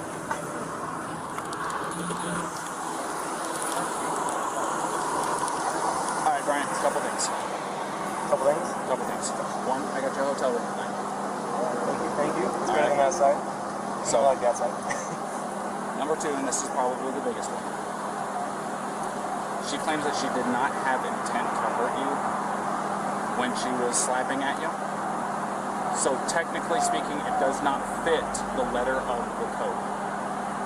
So I am not going to be charging her with DV. Domestic violence. Exactly. So this is what I am going to do, however. I'm not going to release you guys together. I want you guys to stay away from each other tonight. Okay? She's agreed to it. take some time to yourselves. You guys both have the exact same story as to what led up to the incident. So, taking some time tonight, specifically, taking tonight away from each other is going to be the major breaker in all of this. I think that will help you guys, especially tomorrow when you guys meet up. So she does have a couple of messages for you. One, she says she loves you. She's looking forward to seeing you tomorrow. Two, don't forget a cell phone charger.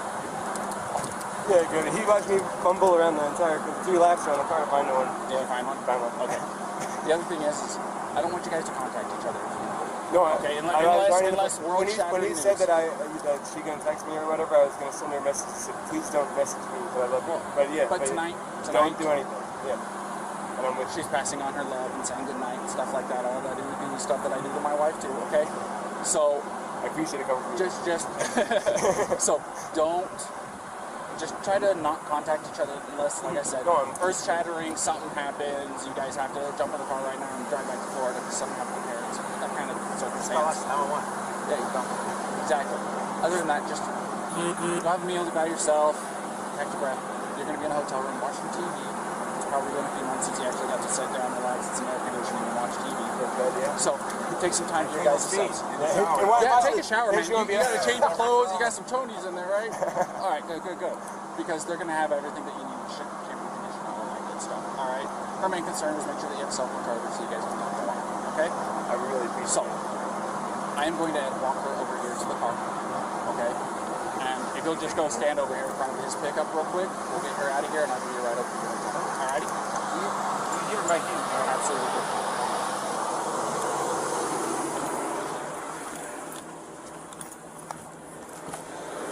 Alrighty, Gabrielle, you want to step out for me? As you can see, I have keys in my hand, which is good news, okay? So, something that I do, that I emphasize to him, and I don't know if I emphasize to you or not, don't text each other tonight. He wants to pass on the same message you passed to him. He's really looking forward to talking to you again, but I told him, and you, unless there's earth-shattering emergency news, don't text tonight, okay? Even with the good nights, I love you. He's saying good night now. He's saying he loves you now, and you guys can talk tomorrow morning, okay? He's going to go to the hotel. I'm going to give you the keys to the van. I'm going to let you all have it. Alrighty? So, here's that. I'm giving him a ride over to the hotel, okay? So, everything's going to be okay. Will it be a far drive for me to get him in the morning? I'm just curious. I'm not going to tell you where he's going to be at tonight. I know. Like I said, I want you guys to be separated. But I can tell you this. I just don't usually drive the van, so I just want to make sure it's not like far away. No. It's okay. It's basically from here to Moonflower. Okay. Okay? It's not far at all. So, let's get you in the van. Let's get you on your way. Alrighty? You want that Gatorade, by the way? Okay. You got enough water?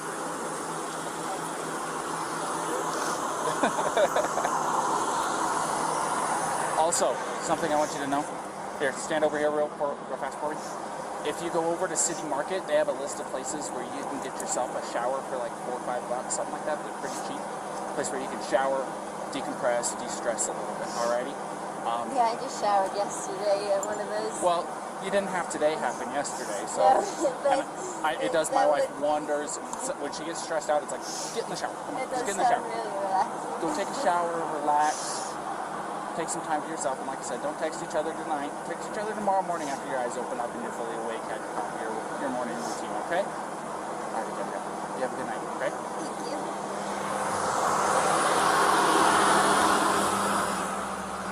All right.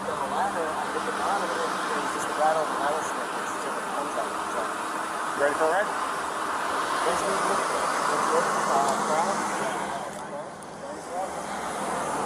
My door's open. Just climb in the back seat for me. Yeah. You can put your backpack back there too. Thank you. I appreciate it. Sorry about that approach. I don't know what the hell I was doing. It's alright. It was an interesting pull-in, so. Thanks again. Daniel, by the way, if I didn't formally introduce myself, I'm Daniel. I'm 229, so if you hear that, you know who you're talking to. Ryan. See, I hear you guys all the time. This is too much. So. What's your first name? It was nice meeting you guys. We'll see ya.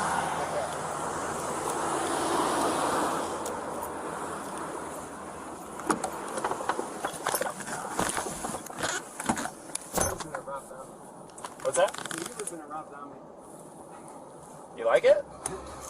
I was wondering if you get to play your own personal music in the Heck yeah, dude. I got my own phone hooked up to this thing. You just jam it all day. Yeah. Hey, man, it's not too hard to go a few hours without having anything interesting happen or anything to get the old blood pumping real good, you know what I mean? So. I stuck my hand just because I didn't want to scare you when you pulled over. Oh, no, you're. That wasn't a traditional stop, to say the least. So, don't feel bad.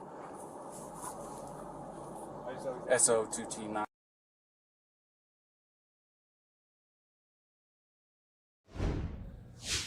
Okay, so that's going to do it. We played out all of that body camera footage for you of the situation between Gabby Petito and Brian Laundrie. Some lawyers saying it's nothing. It doesn't mean anything for the case. Others saying that that will definitely be brought up in court by prosecutors. It's all a waiting game at this point in time. I do want to alert everyone to a video we showed you not too long ago obtained by Fox News. Protesters showing up to Brian Laundrie's house in Florida. You can see the golf cart driving through the streets right now while others are chanting, "Where is Gabby?" People just pleading for Brian to come forward with any information as he drove back home in the van alone without Gabby. Gabby nowhere to be seen to this point.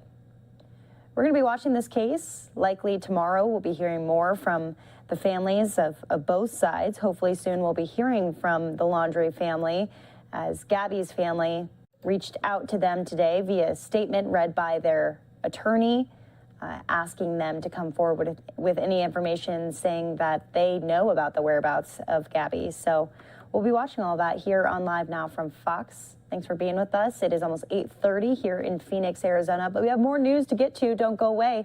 We'll see you back here in a few minutes.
And welcome back here to Live Now from Fox. We want to move forward with some of the latest from the White House right now. A live look from Capitol Hill there, from Washington, D.C. Sorry, President Biden taking his case to the American people about his economic vision for middle-class Americans.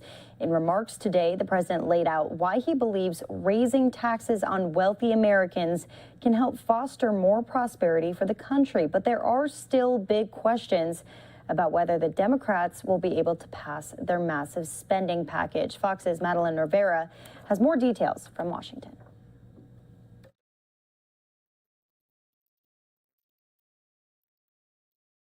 President Biden is drumming up public support for his Build Back Better agenda.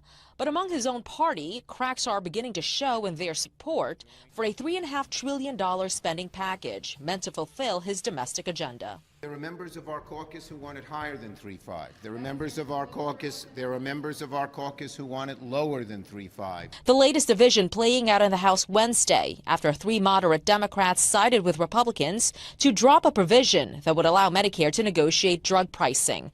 Meanwhile, progressives are warning against a smaller bill. However, in an evenly divided Senate and a House where Speaker Nancy Pelosi can only afford to lose 3 votes, too many defections could threaten the package. We have no time to waste. We have to get this done by the end of the month. The president is trying to bolster the bill by saying it would be paid for, in part by higher taxes on corporations and wealthy Americans. Some are skeptical. If you count inflation, that could get worse with $3.5 trillion in new spending. Then everybody is getting hit with taxes. Some Republicans who supported the infrastructure bill now say they may oppose it if it's ultimately tied to the larger social spending package. In Washington, Mallory Rivera, Fox News. And we want to go back out to that full press conference from today with President Biden. Let's listen in. Critical components of the economic plan that I put before the Congress. I know we still have a long way to go, but I'm confident the Congress will deliver to my desk both the bipartisan physical infrastructure plan and the Build Back Better plan that I have proposed. And I've said many times before, I believe we're at an inflection point in this country. One of those moments where the decisions we're about to make can literally change the trajectory of our nation for years and possibly decades to come. Each inflection point in this nation's history represents a fundamental choice. I believe that America at this moment is facing such a choice. And the choice is this: are we going to continue with an economy where the overwhelming share of the benefits go to big corporations and the very wealthy? Or are we going to take this moment right now to set this country on a new path? One that invests in this nation, creates real sustained economic growth, and that benefits everyone, including working people and middle-class folks. That's something we haven't realized in this country for decades. The data is absolutely clear. Over the past 40 years, the wealthy have gotten wealthier, and too many corporations have lost their sense of responsibility to their workers, their communities, and the country. Just look at the facts. CEOs used to make about 20 times the average worker in the company that they ran. Today, they make more than 350 times what the average worker in their corporation makes. Since the pandemic began, billionaires have seen their wealth go up by $1.8 trillion. That is, everyone was a billionaire before the pandemic began. The total accumulated wealth beyond the billions they already had has gone up by $1.8 trillion. Simply not fair. And how is it possible that 55 of the largest corporations in this country paid $0 in federal income taxes? They made over $40 billion in the year 2020, and they paid zero. Think about that. $0 in federal taxes on $40 billion in profits. How is it possible that the wealthiest billionaires in the country can entirely escape paying income tax on what they've made? How is it possible for millionaires and billionaires that can pay a lower rate of tax than teachers, firefighters, or law enforcement officers? Here's the simple truth. For a long time, this economy has worked great for those at the very top. While ordinary, hardworking Americans, the people who built this country, have been basically cut out of the deal. And I've said this from the time I announced I was going to run. I believe this is a moment of potentially great change. This is our moment to deal working people back into the economy. This is our moment to prove the American people that their government works for them, not just for the big corporations and those at the very top. When I was sworn in as president, the nation was struggling to pull out of the worst economic crisis since the Great Depression. Job growth was anemic, with just over 60,000 new jobs per month in the 3 months before I was sworn in. Then we went to work, and passed the American Rescue Plan back in March. And it worked. It's still working. Over the last 3 months, we've been creating on average 750,000 new jobs per month. Our economy is growing at the fastest rate we've seen in nearly 40 years. Our recovery is unique in the world. We're the only developed country in the world whose economy is now bigger than it was before the pandemic. While this is all good news, I know many Americans are still struggling to make it through each and every day. For too many, it's harder and harder to pay the bills, food, gas, rent, healthcare. I get it.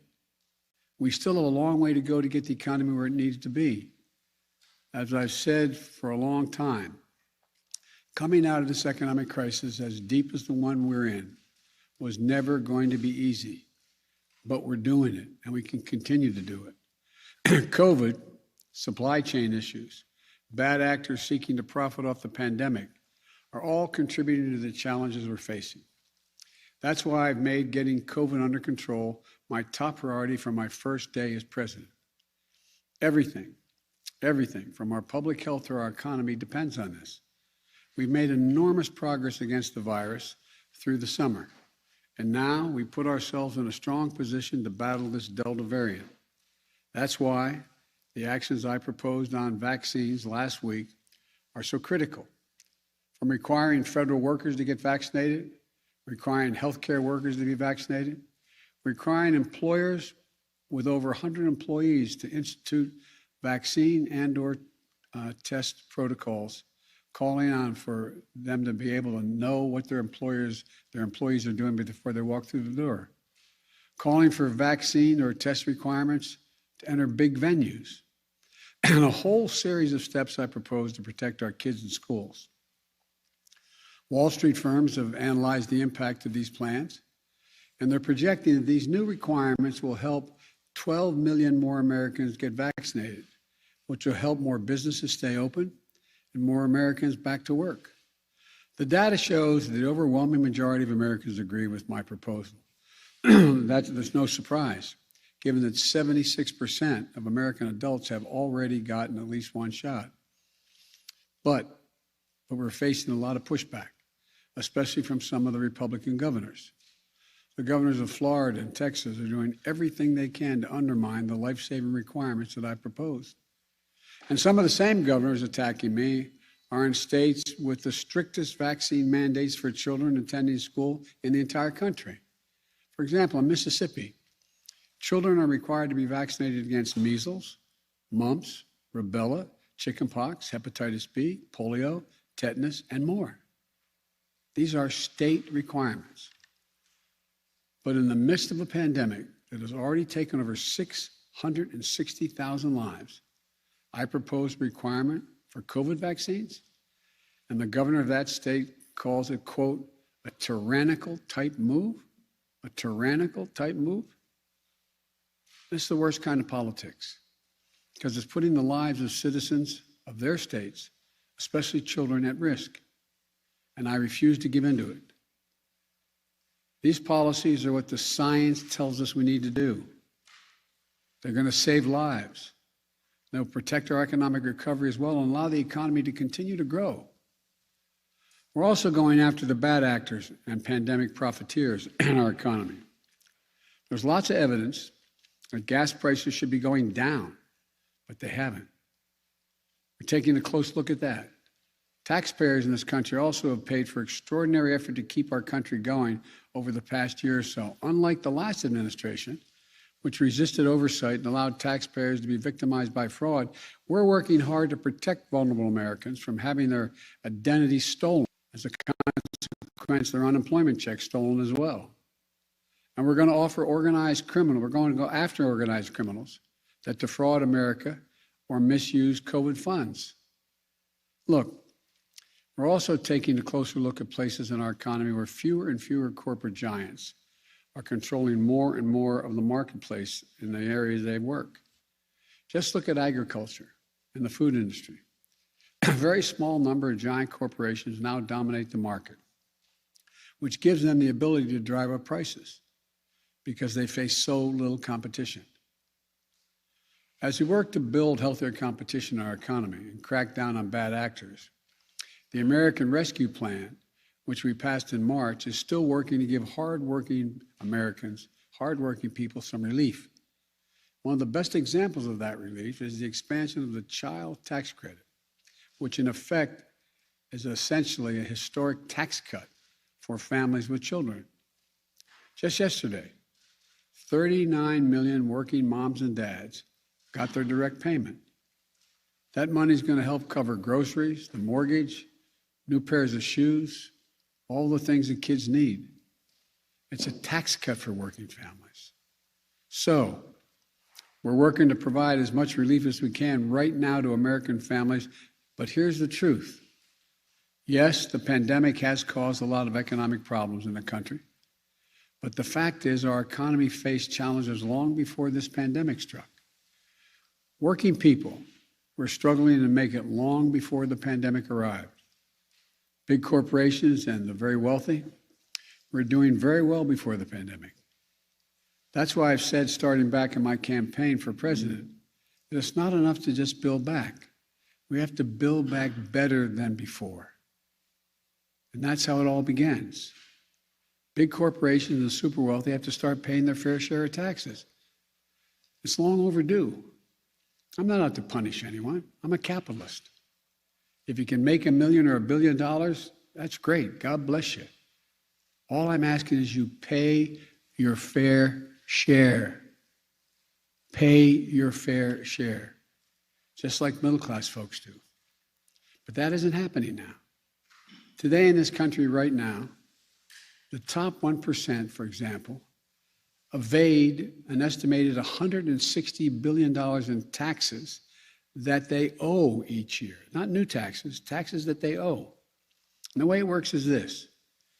If you're a typical American, like I suspect most of the press people sitting in front of me here, you pay your taxes. Why? Because you get a W-2 form.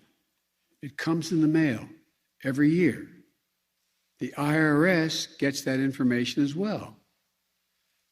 Your taxes get deducted from your paycheck, and you pay what is owed beyond that. That's why 99% of working people pay the taxes they owe. But that's not how it works for people with tens of millions of dollars. They play by a different set of rules, and they're often not employees themselves. So the IRS can't see what they make and can't tell if they're cheating. That's how many of the top 1% get away with paying virtually nothing. It's estimated by serious economists that that number is about $160 billion collectively owed each year that doesn't get paid. It's not an even playing field. My plan would help solve that. For example, it would give the IRS the resources it needs to keep up with the lawyers and accountants and the super wealthy.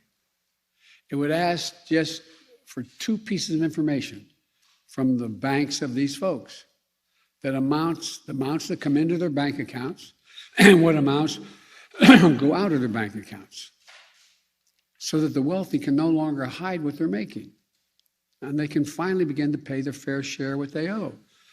That isn't about raising their taxes. It's about the super wealthy finally beginning to pay what they owe, what the existing tax code calls for. Just like hardworking Americans do all over this country every tax day. Look, and like I said just a few minutes ago, 55 of the most profitable corporations in America paid 0 in federal income taxes on what amounted to $40 billion in profit. Not a penny. That's not right. My economic plan will change that. Not punish anybody, just make them pay their fair share. But my Republican friends in Congress don't want to change the law. So what are they doing? They're attacking me and my plan, which is fine. But if you're going to have a debate, let's have an honest debate. My Republican friends are attacking my plan, saying it's big spending. Let me remind you, these are the same folks who just 4 years ago passed the Trump tax cut, totaling almost $2 trillion in tax cuts. A giant giveaway to the largest corporations in the top 1%. And listen to this, almost none of that $2 trillion tax cut was paid for. It just ballooned the federal deficit. In fact, the unpaid bills racked up by the last administration are projected to increase the national debt by more than $8 trillion over time. What I'm proposing is totally different from that approach for three reasons. First, my plan is paid for. It's fiscally responsible because our investments are paid for by making sure that corporations and wealthy Americans pay their fair share. Second, we're not going to raise taxes on anyone making under $400,000. That's a lot of money. Some of my liberal friends are saying it should be lower than that. But only corporations and people making over $400,000 a year are going to pay any additional tax. And third, not only will no one making under $400,000 see their taxes go up, the middle class are going to get some tax cuts, some breaks. My plan benefits ordinary Americans, not those at the top who don't need the help. It's a historic middle-class tax cut, cutting taxes for over 50 million families. My Republican friends are making a different choice, though. They'd rather protect the tax breaks of those at the very top than give tax breaks to working families. It's that simple. But let me ask you this. Where is it written that all the tax breaks in the American tax code go to corporations and the very top? I think it's enough. I'm tired of it. For me, it's pretty simple. It's about time working people got the tax breaks in this country. That's what my plan does. And here's what it also does. By asking big corporations and the very wealthy to pay their fair share, it makes it possible to invest in America, to invest in the American people. According to leading economists, forecasters like Moody's and major international financial institutions, my plan will create jobs, make us more competitive, and grow our economy and lessen, not increase, inflationary pressure. I don't know if it's been handed out today, but by the way, 15 Nobel laureates in economics released a letter yesterday arguing that exact same point. They said, and I quote, and this is from 15 Nobel laureates in economics, quote, because this agenda, the one I'm talking about, mine, because this agenda invests in long-term economic capacity and will enhance the ability of more Americans to participate productively in the economy, it will ease long-term inflationary pressures. It will ease it. Let me highlight just a few provisions of my plan. I know this is long and I apologize, but it's important, I think. My plan lowers the cost of daycare and childcare and elder care for families. And the added benefit of allowing millions of people, mostly women, who are not able to go back to work because of very young family members or elderly people they're taking care of. Allow them to go back to work. It's estimated in the millions can't go back. It lowers health care premiums for millions of families. It lowers prescription drug costs by giving Medicare the power to negotiate lower drug prices. And it strengthens Medicare by adding dental, vision, and hearing coverage if you're on Medicare. It also extends the tax cut for families with kids that we passed in the American Rescue Plan in March. All of this will mean thousands of dollars in savings for the average American family on some of the toughest and most important bills they have to pay every month. My Republican friends talk a lot about inflation, but if you want to talk about actually lowering the cost of living for people in this country, my plan does just that. By strengthening the capacity of our economy, it will also reduce inflationary pressures over the long run. Here's something else my plan does. It confronts the crisis of extreme weather events that we're seeing all around us and around the world, but just here in America. We see it everywhere. We know it's real. In just the past few weeks, and there's more to come, I've seen the destruction of hurricanes in Louisiana, where winds got up to gusts to 179 miles an hour. The deadly toll from flooding in New York, where 20 inches of rain in New Jersey, more than 11 inches of rain in some areas. More than 5 million acres of our lands and communities have burned to the ground in wildfires just this year alone. That's more than the size of the entire state of New Jersey burned to the ground. When I was out in California, I flew over some of these areas. In addition, there's a severe drought in the West and the Midwest.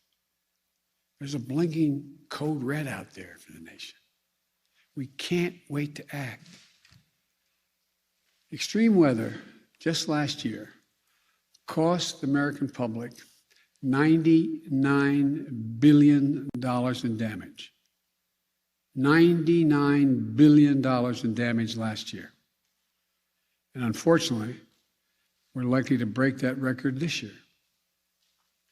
And the evidence is overwhelming that every dollar we invest in resilience saves $6 down the road when the next fire doesn't spread as widely or the power station holds up against a storm. We need to rebuild with resilience in mind, so roads are built higher, levees are built made more stronger, transmission lines are better protected, and so much more. You know, I hope we're past debating climate change in this country. Now we have to act, and we have to act fast. And my plan does that. Let me end with this. This pandemic has been god-awful for so many reasons. The lost lives, as I said, over 660,000. The jobs, the businesses lost, the lost time in school for our kids. But it does present us with an opportunity. We can build an economy that gives working people a fair shot this time. We can restore some sanity and fairness to our tax code. We can make the investments that we know are long overdue in this nation. That's exactly what my bipartisan infrastructure plan does. I should say our bipartisan infrastructure plan does. Investments in roads, bridges, highways, clean water in every home and every school, universal broadband, quality, affordable places for families to live. And we can invest in our people, giving our families a little help with their toughest expenses, like daycare, childcare, elder care, prescription drugs, health care, preparing the young people to compete against any country in the world with preschool and community college. We can confront this crisis of extreme weather and climate change and not only protect our communities, but create new opportunities, new industries, and new jobs.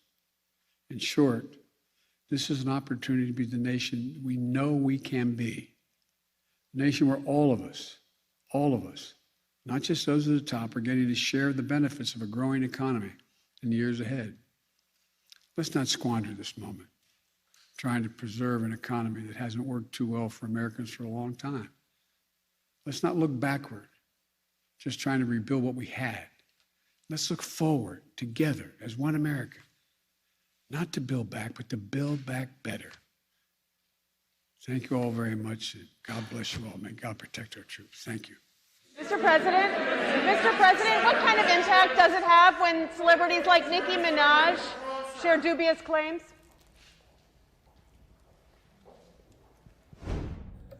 President Biden not taking any questions at his briefing today, just focusing primarily on the economy and the infrastructure bill that has not yet passed through Congress. We're going to take a 2-minute break here on Live Now. When we come back, more top stories from across the country.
Welcome back here to Live Now. Some of your top stories that we are following today. The battle over vaccine mandates continues in some states. This coming as FDA advisors prepare to review data from possible Pfizer booster shots.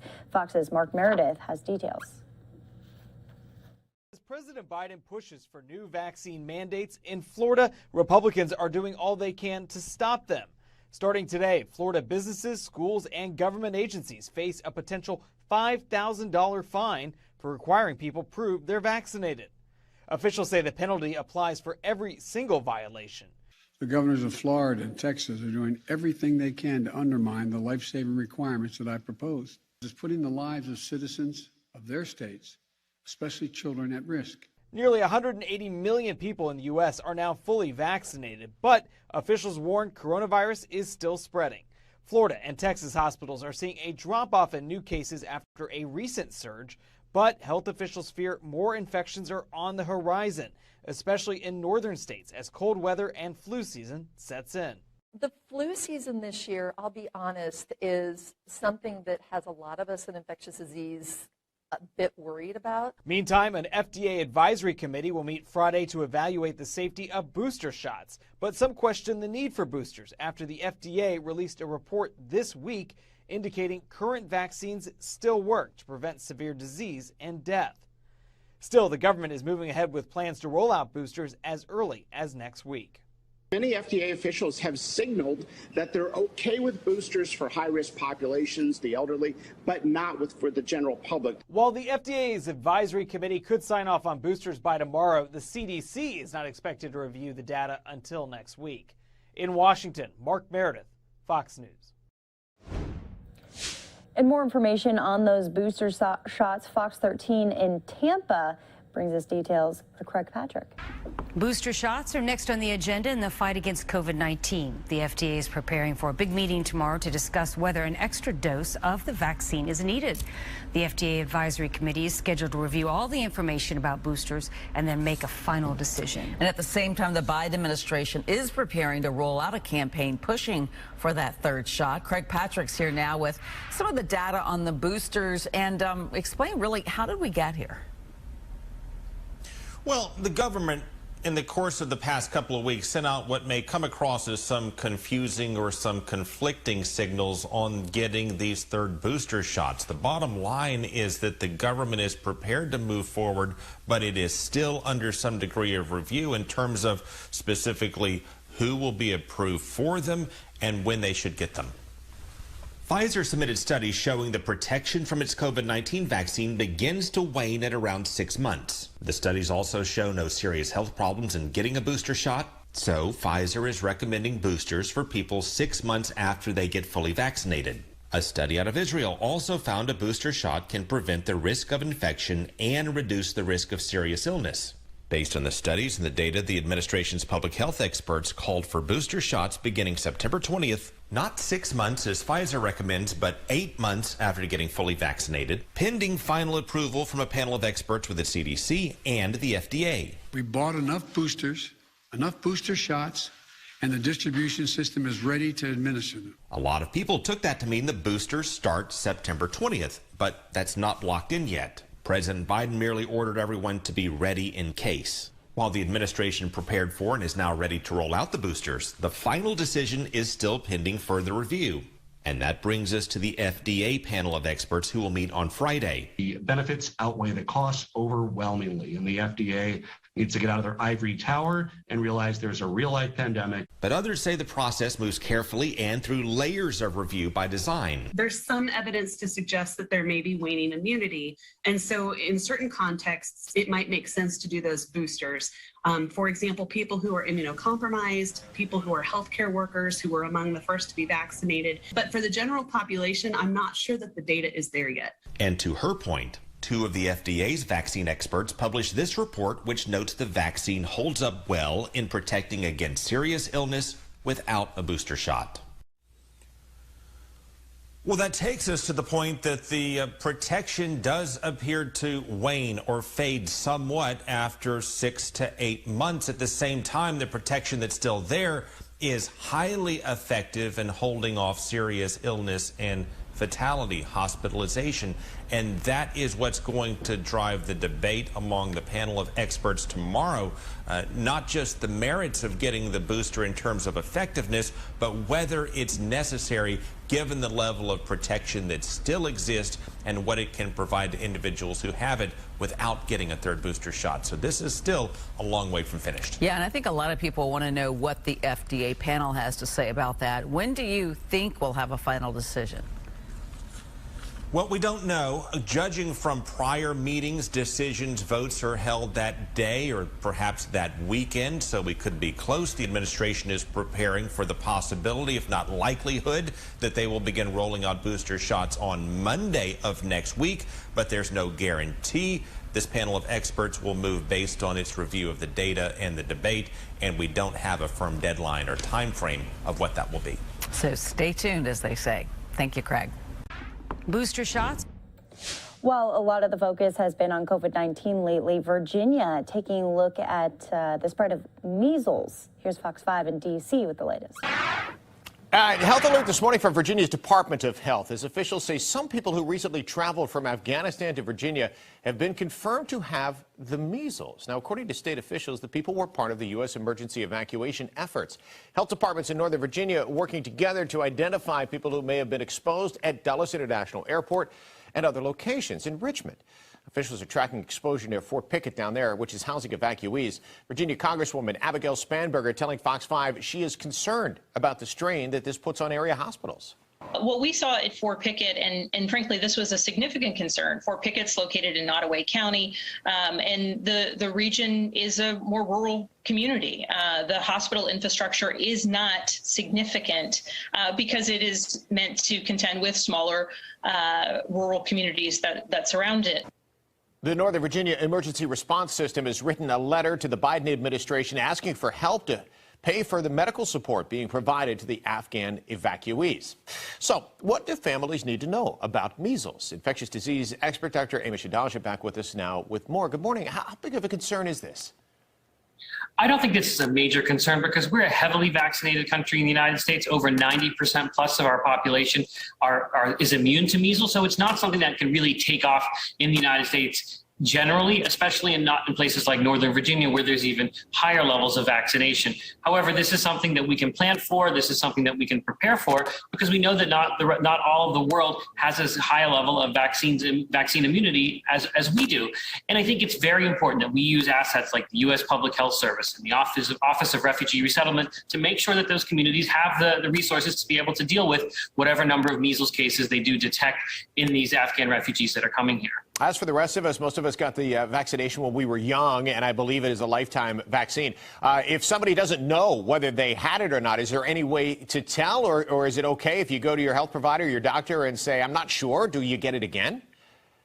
You can get an antibody test or you can just get it again. If you were born before 1957, you can assume that you were immune to measles because it was such a widespread infection at that time. But there are vaccine records that your doctor's office might have or that you might have in your state immunization registry. But there's no harm in getting a third dose of the MMR, but you can get an antibody test to know if you are immune as well. All right, so that's a good advice there. Now, as far as the immunization, if you do have to get that, can you get it the same time as if you got a COVID vaccination? Do they work together, or do you have to wait a certain amount of time between them? You could get an MMR and the COVID vaccine at the same time. There's no reason to delay or to separate those two. All right. Now, there's obviously going to be concern once you hear this. Like you said, there's a small risk that this potentially could spread. But if it does, what should folks watch out for?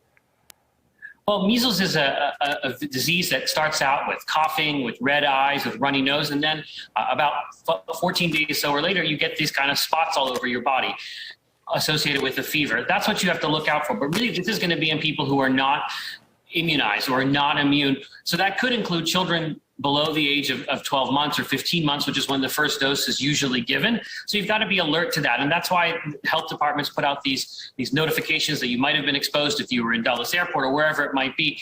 And then you can talk to your doctor, talk to your public health agency, and there is support for that type of investigation. And I think it's important that these hospitals, these small hospitals, do get support, because it can be expensive to do that contact tracing, because remember, measles is a very contagious infectious disease, and the exposures can be pretty big compared to the exposures, for example, that we talk about with COVID-19. But again, I think we have to kind of weigh the fact that we're a very heavily vaccinated country. We know how to handle measles. We've got competent people at the Public Health Service, and we also have a mission here to do right by these people from Afghanistan. Yeah, and the highly contagious part, I think, is what gets everybody's attention. But the bottom line, it sounds like even if you were out at Dulles, as long as you have that vaccination, you should be okay, right?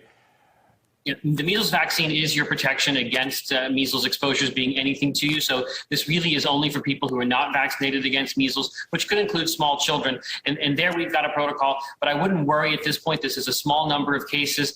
Just remember, a couple of years ago, we had 1,200 cases of measles in the United States. But, this is something I think that they're on top of, and hopefully we'll see these flights resume soon, because I think they need to. All right. Dr. Adalja, thanks for joining us. As always, good to talk to you. And taking us into our next story, live look from the Capitol right there. The Capitol complex back behind fencing ahead of a rally in support of those who stormed the building in January. And a top general is under fire for a phone call he made just days following the attack. Fox News correspondent Lauren Blanchard explains from Washington. Fencing now up around the Capitol, protecting against a repeat of January 6th. This Saturday, there's a planned rally to protest the incarceration of insurrectionists. It comes as the chairman of the Joint Chiefs of Staff, General Mark Milley, is being protected by the White House, State Department, and Pentagon from calls for his resignation. I have confidence in General Milley. An upcoming book reveals during the last administration, General Milley made calls to the Chinese before the election and just days after the January 6th attack at the Capitol to try to calm Chinese fears of an attack. The book also reports Milley told others he needed to be included in any decision-making if former President Trump were to try to launch a nuclear weapon. The Pentagon says all the calls were done in the open and were not unusual. Wait until we hear what General Milley and others have to say, who are actually the principals involved here. Many lawmakers say they want to hear from General Milley before they call for his resignation. These are allegations in a book, and we have to verify, and if they're true, then General Milley is going to have to go. But for some Republicans, the accusations of going around the former president are enough. There were multiple members of the administration that thought they knew better than the president. That's a very dangerous thing. On September 28th, General Milley is scheduled to appear at a hearing on Afghanistan. There, lawmakers have promised to question him on the book's reporting. In Washington, Lauren Blanchard, Fox News. So at the beginning of Lauren's story, she was talking about that planned protest that's coming up this weekend on Saturday. Here's Fox 5 with a breakdown of what to expect. The work is underway now. It started at First and Constitution, and you can see all the fencing that's already in place. A Capitol Police spokesman said it could take a full 24 hours for all of the barriers to be up. Also today, we learned Capitol Police have asked for the ability to call in the National Guard if needed on Saturday. The question remains, how many people are actually going to come out for this rally? The organizer, Matt Brainerd, says he still doesn't know. Could be a few hundred, could be less. I talked to him tonight about security concerns. We've cooperated with the Capitol Police, the Park Police, Metropolitan Police. We've got additional security, diplomatic security team to help make the event be smooth. We've got volunteers who are going to be there to help keep everybody safe. We're encouraging everybody to leave in groups together so that they can't be targeted. Brainerd is a former Trump campaign staffer, but he says Trump gear will not be allowed at this rally, that people will be asked to turn their shirts inside out. Nothing for any politician or cause besides supporting those arrested in the Capitol riot. When I asked him if that included those who so brutally assaulted police, he took a lot of issue with the question. He says he's made it clear it is not for those people. It is only in support of those accused of nonviolent offenses, people he claims are political prisoners. He says they are being stripped of their rights and persecuted simply because they are conservative. It begs the question, what about the 100 or so people arrested and charged under the Trump administration before Biden's inauguration? So does that mean the Trump administration was persecuting conservatives? So I think that, what date was Biden inaugurated? 20th. So there were like 14 days there, I guess. And there were a lot of people who were arrested in that time under the Trump administration. And most of the people that were arrested were probably covered by the letter that we sent in early January. This has nothing to do with who the president is. This is wrong no matter what. As we know, FBI Director Chris Wray, appointed by Trump, is still serving to this day under Biden. This rally Saturday is also calling for justice for Ashley Babbitt, the rioter shot and killed by a Capitol Police officer. That officer was later cleared by his department and the DOJ. I spoke to Babbitt's husband on Monday, and he told me the last thing he wants to see is any violence in his wife's name. There have been two similar rallies here in D.C. organized by Matt Brainerd. He says one had only about 20 people, the other about 150. And he says he organized this one here in front of the Capitol for the publicity. Back to you. Great information right there, and we'll have full coverage coming up this weekend on anything that happens at the Capitol. We're going to take a 2-minute break. When we come back, more consumer news for you on this Thursday evening. We'll see you in a few.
Welcome back here to Live Now from Fox. Some consumer stories for you now. Optimism is back when it comes to spending, but prices are different and habits are just changing. Here's Fox 13 in Tampa with more.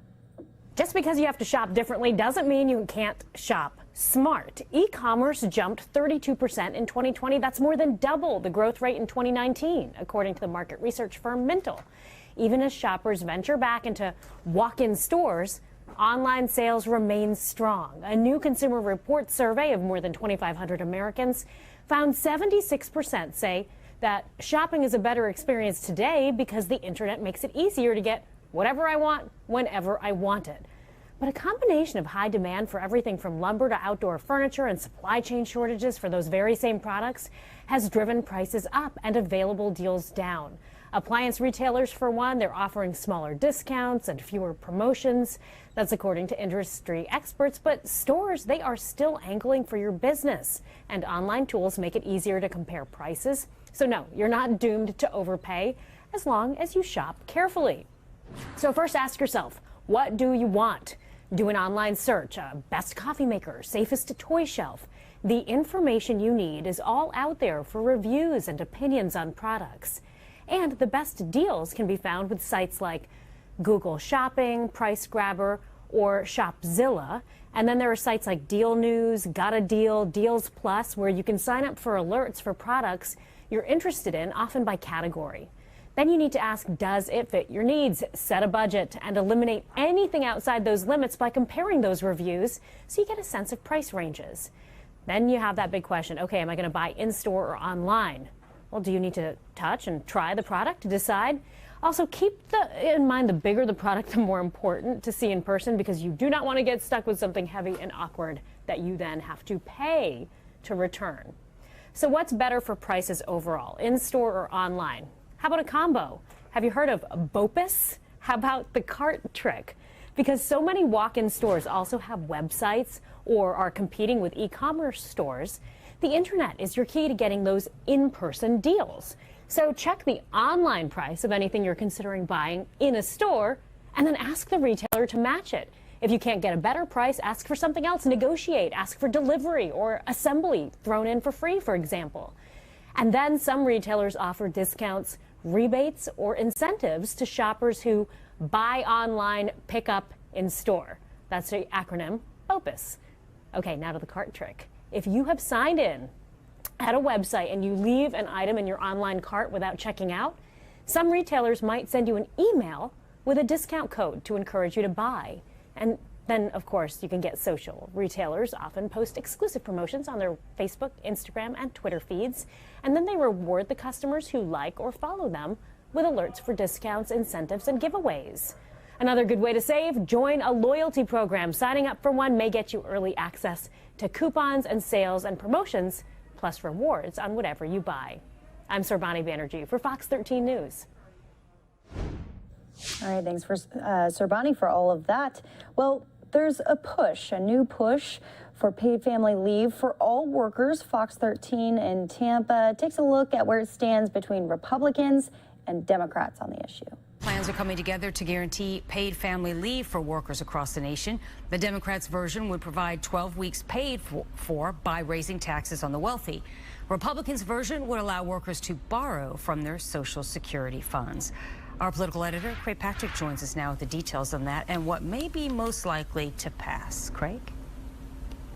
Well, there is a better than even chance that Congress this year or soon will ultimately guarantee some form of paid leave. It's something that some companies offer, some don't. The logic here is that it shouldn't be based on where you work, that all companies should be required to offer paid leave, certainly under circumstances of family changes like a birth or an adoption. And since Democrats barely control both chambers in Congress, their version of the plan will start with first because that one does have the better chance of being passed and signed into law.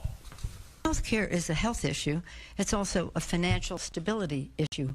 Under current law, companies with 50 or more employees have to offer up to 12 weeks of unpaid family and medical leave. The Democrats' plan would expand it to cover more companies and most workers and make it paid leave instead of unpaid. And remember how the IRS expanded tax credits to companies to reimburse them for giving paid time off for getting vaccine shots? Well, under this plan, the government would also cover companies' costs of providing this paid time off for family or medical issues. For companies that don't already provide this, this would pay most workers 2/3 of their wages for up to 12 weeks with a cap of $4,000 a month. And it would cover the cost of this program by increasing taxes on individuals making more than $400,000 a year. And President Biden says it will fuel our economy. Paid leave. More people will enter the workforce. These steps will enhance our productivity, raising wages without raising prices. But this is part of the $3.5 trillion plan that does not have enough votes to pass because of the overall costs. And as Democrats slim down their budget plan to try to get it through, this paid family leave provision may not make the cut. Republicans know it, and that's why Senator Marco Rubio is leading the call for the GOP plan to provide paid family leave. He just reintroduced the new Parents Act that he tried to pass in 2018. Millions of Americans are thrown into economic distress when a new child is born and they have to go weeks without a paycheck. Under this Republican plan, people who need a few weeks off for the birth or adoption of a child could temporarily tap into their Social Security benefits. In other words, an advance on money they'd otherwise get when they retire. Under this plan, parents could draw money now in exchange for pushing back or delaying the date they could get those retirement benefits later. We're not creating a new entitlement. We're not creating a new program. We're simply creating an option that allows people to use an existing program, part of an existing program, earlier. And with that, Senator Rubio and Senator Romney and other supporters of this approach say, well, look, this is a way to be able to provide paid family leave in such a way that it's not placing a financial burden on companies, or in the case of the government reimbursing them through tax credits, not placing ultimately a burden on taxpayers. But critics say, look, in doing this, it would be depleting Social Security at the very time that Social Security is in financial distress, or at least based on recent analyses, is on track to not being able to pay out full benefits, only 79% by the year 2034. And they say this would hasten Social Security's demise. And they also say that's family leave, but not family and medical leave, which the Democratic plan does include. The debate between those two different plans are going to heat up certainly in the coming days. All right. Thank you, Craig. And when can we expect a vote on either one of these proposals, and what will the outcome likely be? Well, the vote on the Democratic version of the plan would likely come first, almost certainly, as a matter of fact. We don't know exactly when. A best guess would be perhaps early next month based on the pace they're currently on. And the results of that vote, action or inaction, would likely drive the action, if there is any, on the Republican plan. I know you'll stay on top of it, Craig Patrick. Fox 13 Tampa right there, bringing us all those really great segments. We're moving into another great segment. If you're watching the news right now, if you're a news junkie, you've likely heard of this. Maybe you've even watched it before.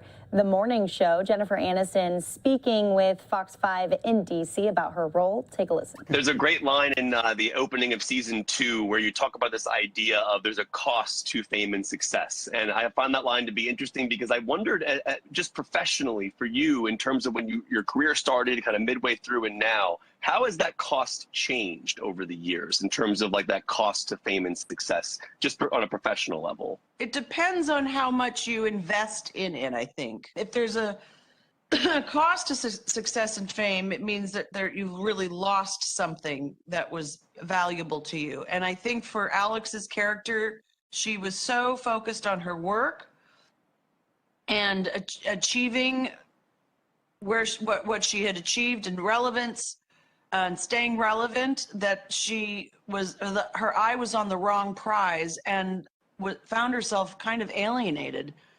Lost her family basically, and lost everything in terms of her what matters. You know, I love that season 2 is kind of this idea of the months leading up to the pandemic, and I feel like the pandemic has shifted a lot of people's perspectives in terms of creatively. I'm just wondering for you in terms of what the pandemic did for you in terms of life perspective. Did it shift at all what you found important in terms of work-life balance? Well, first of all, how important and how precious life is, and how easily things can shift.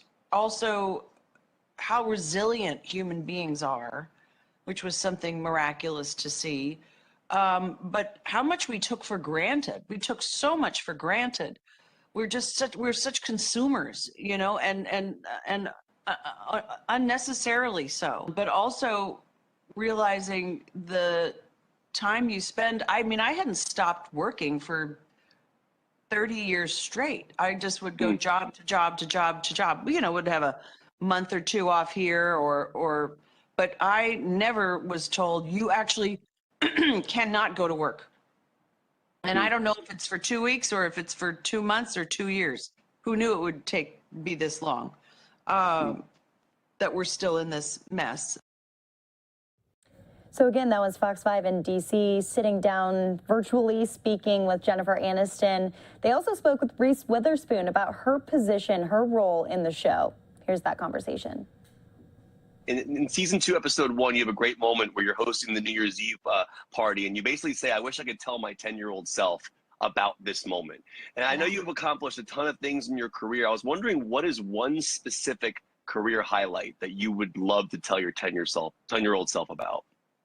Oh, gosh. I mean, I have to say, I mean, this year was incredible with my company and Hello Sunshine, you know, just becoming so selling and becoming a company that's really talking about putting women at the center of films. I never thought I would be an executive. I never thought I would be an entrepreneur. I never knew that I would be a businesswoman in so many ways, but it's been enormously fulfilling to have a business that incorporates my passion for storytelling.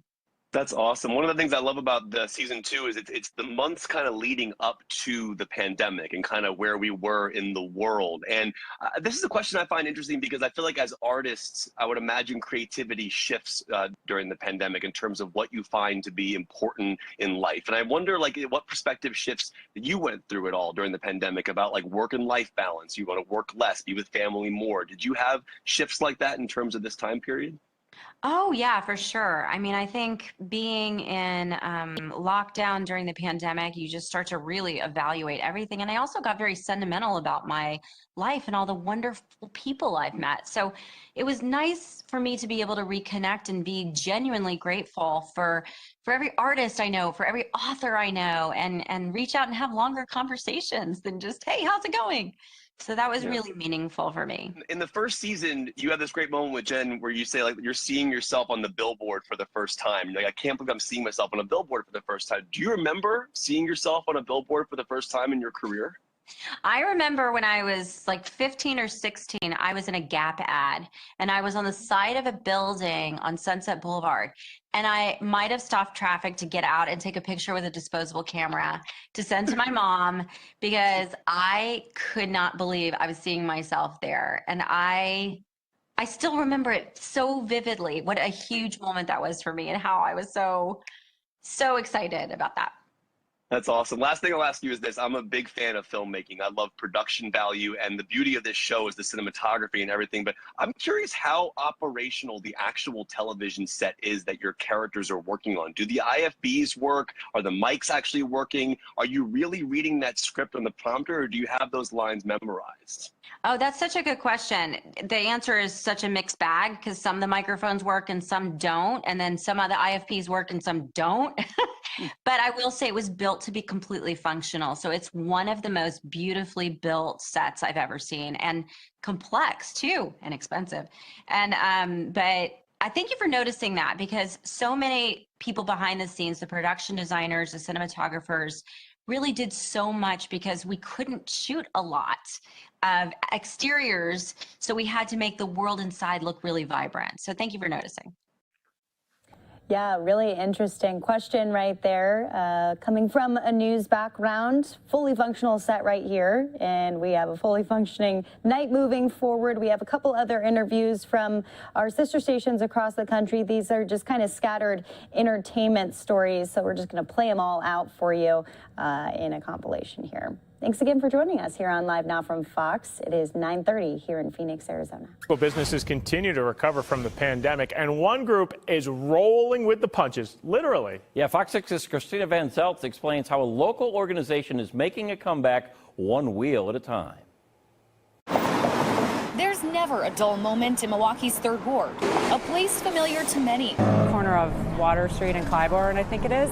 Goes side to side. But there are some new kids on the block. Next to the pickleball courts. Rolling in. Wiggle, wiggle out. From all parts of town. Yes. There's a huge skate culture. Spin. That people don't know about. 4 wheels to each foot. Chop, chop. The group known as Roll Train. Kind of like Soul Train, but on wheels. Is rocking out. Spin on the right. Until the wheels fall off. This is mostly 1, 2. Rhythm skating, some people call it. It's exercising with a twist. We're just waking those legs up. A dance class made for anyone willing one more time to let the good times roll. From people that have never been on skates to people that have been on skates, but it was like 1984. But business wasn't always so smooth. It's been kind of stop and start because of the pandemic. After losing studio space due to COVID-19, the co-owners tried to turn business around back to the center by selling skates to those who picked up the hobby during the pandemic. And then we ran out of skates because then the supply chain fell apart. It was a rough patch until the group found this level blacktop. Now people are vaccinated. We're finally back to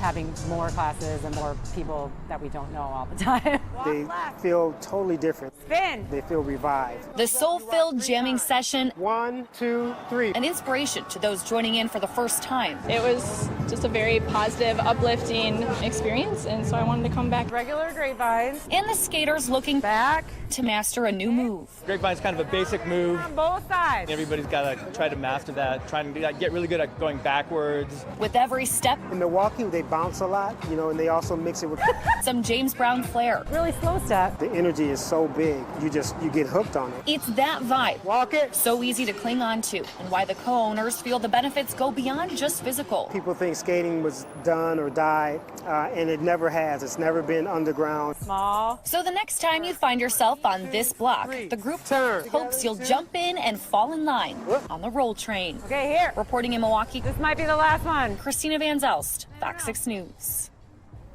That's quite awesome. If you want to catch the Roll Train group in action, the group is performing at Summerfest September 18th at 3 in the afternoon. And we have more information on our website, fox6now.com. As an actor who's actually involved in the project, I'm curious what life perspective it gives you. How does it shift how you feel about things and kind of what you learned just as on a personal level? Yeah, I mean, for me, it was the exact same thing. When I read the script, I was kind of baffled that, I couldn't understand that this is actually something that could happen to anyone. That it legal is, and I learned it's not only an American, story in that sense. It happens apparently all over the world.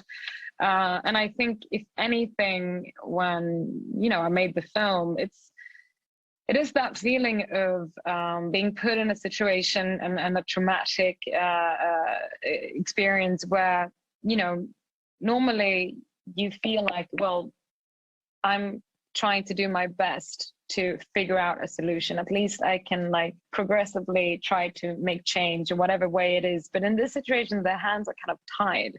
Yeah. And it's an issue that almost everyone would, if you was told, well, if you have been brought up in one country and lived your entire life there, and you were legally adopted into that country, how would that government be able to then deport you? I mean, it just doesn't make any sense.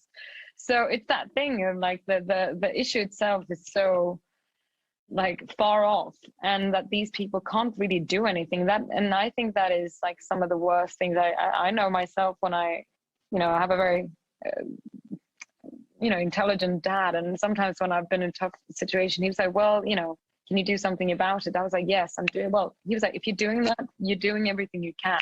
And that always, makes people feel, better. But I think that's when I realized when I shot it, the fact that you're so helpless was one of the most difficult thing, and what I can just imagine for these families going through this.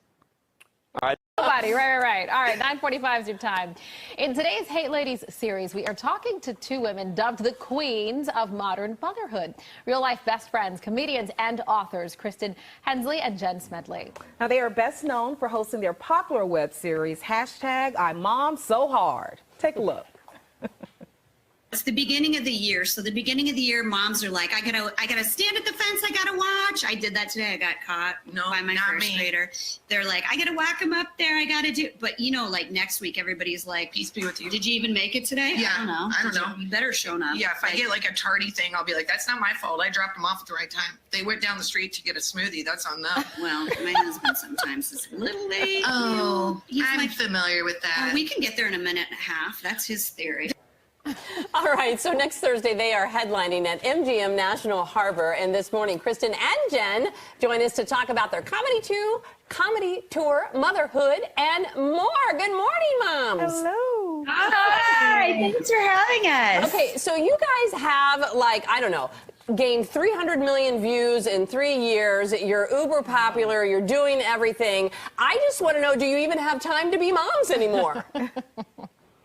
Yeah, and then you're humbled very quickly. You're reminded that no, in your household, you are the least popular person.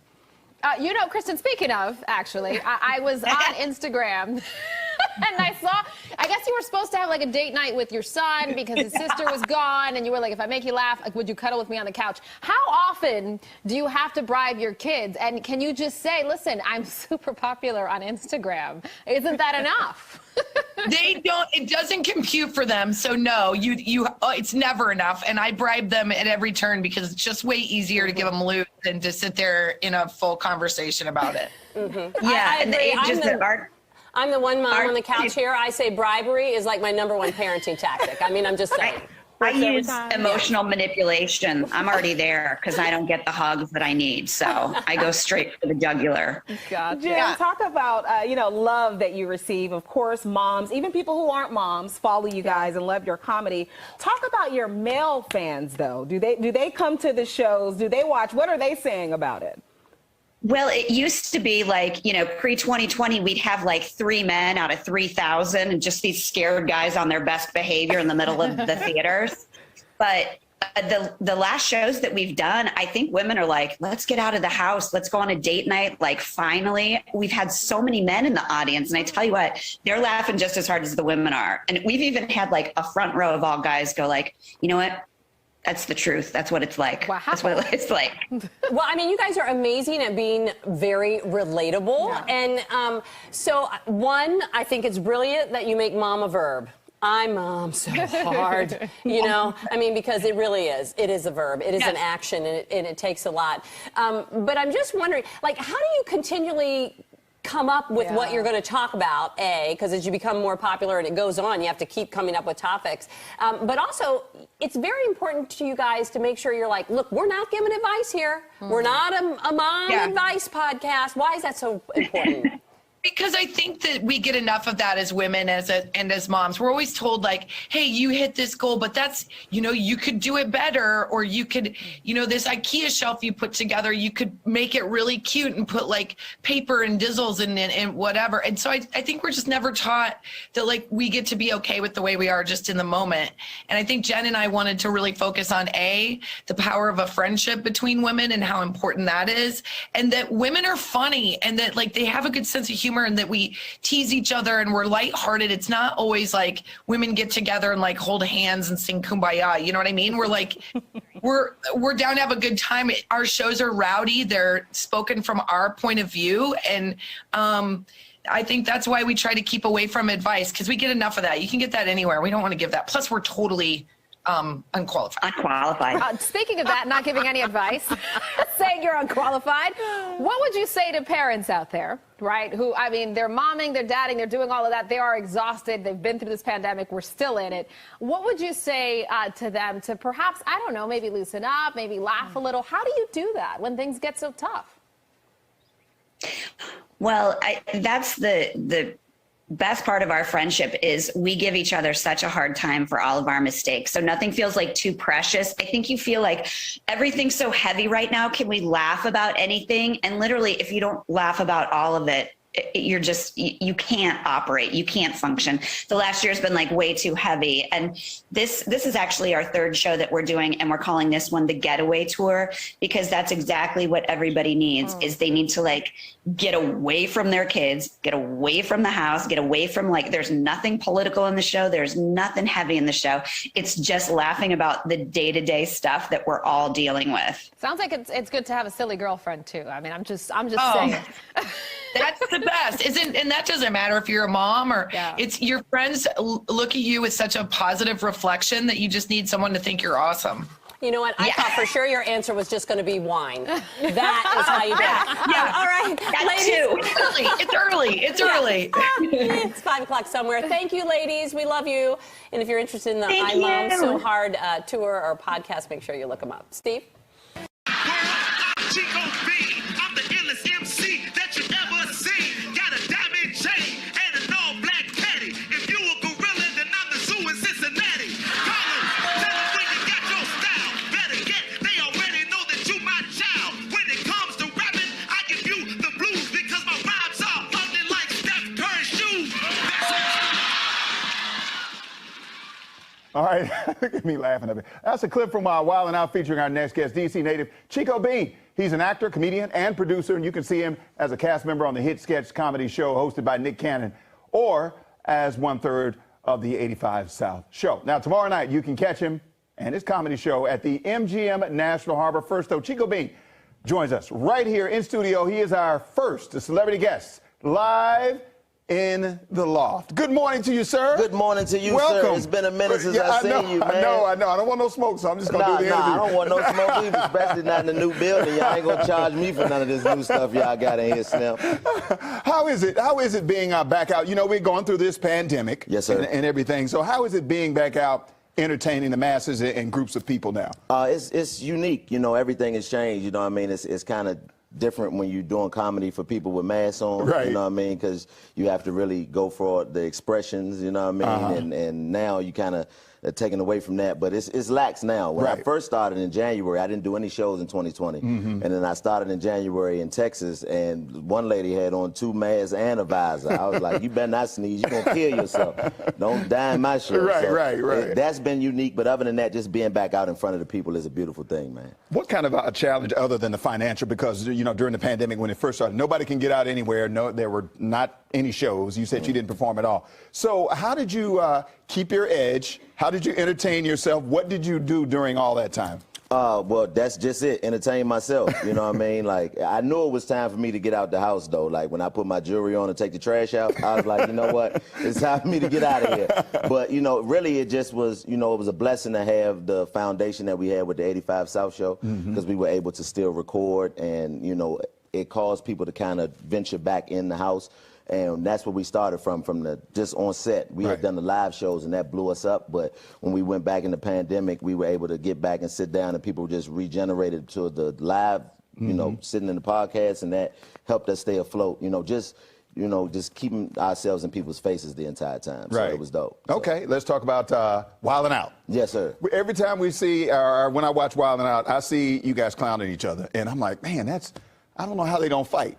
No, really? I don't know how it doesn't get. Would you fight? Like, no, I'm not a fighter. I'm a lover, not a fighter. I mean, but still, like if somebody was to clown you. I'm just, you'd be able to take it. Yeah, so I'd have to take it. That same mentality. You know what I mean? You're not going to mess the money up, man. No matter what none of these lovely ladies say to you on this set, you ain't going to get up and flip the couch over, because your check might be messed up. My check will be definitely messed up. But we love it. You know, that's really the thing. And you know, you take somebody like Nick, for example. Nick is Nick Cannon presents Wildin' Out. And if he can take the jokes, then who are we not to be able to take them? So, right. You know, and it's like comedy camp, you know what I mean? It's fun for us. We're all comedians. You have more of the problem comes with the celebrity guests come in and they not really willing to be talked about. Really? That's a problem. But that can be a problem. But now we're at a point in the show where, you know, the veteran people that you see, a lot of us that you see on that picture behind you, we can care less. You're just going to have to be mad at us.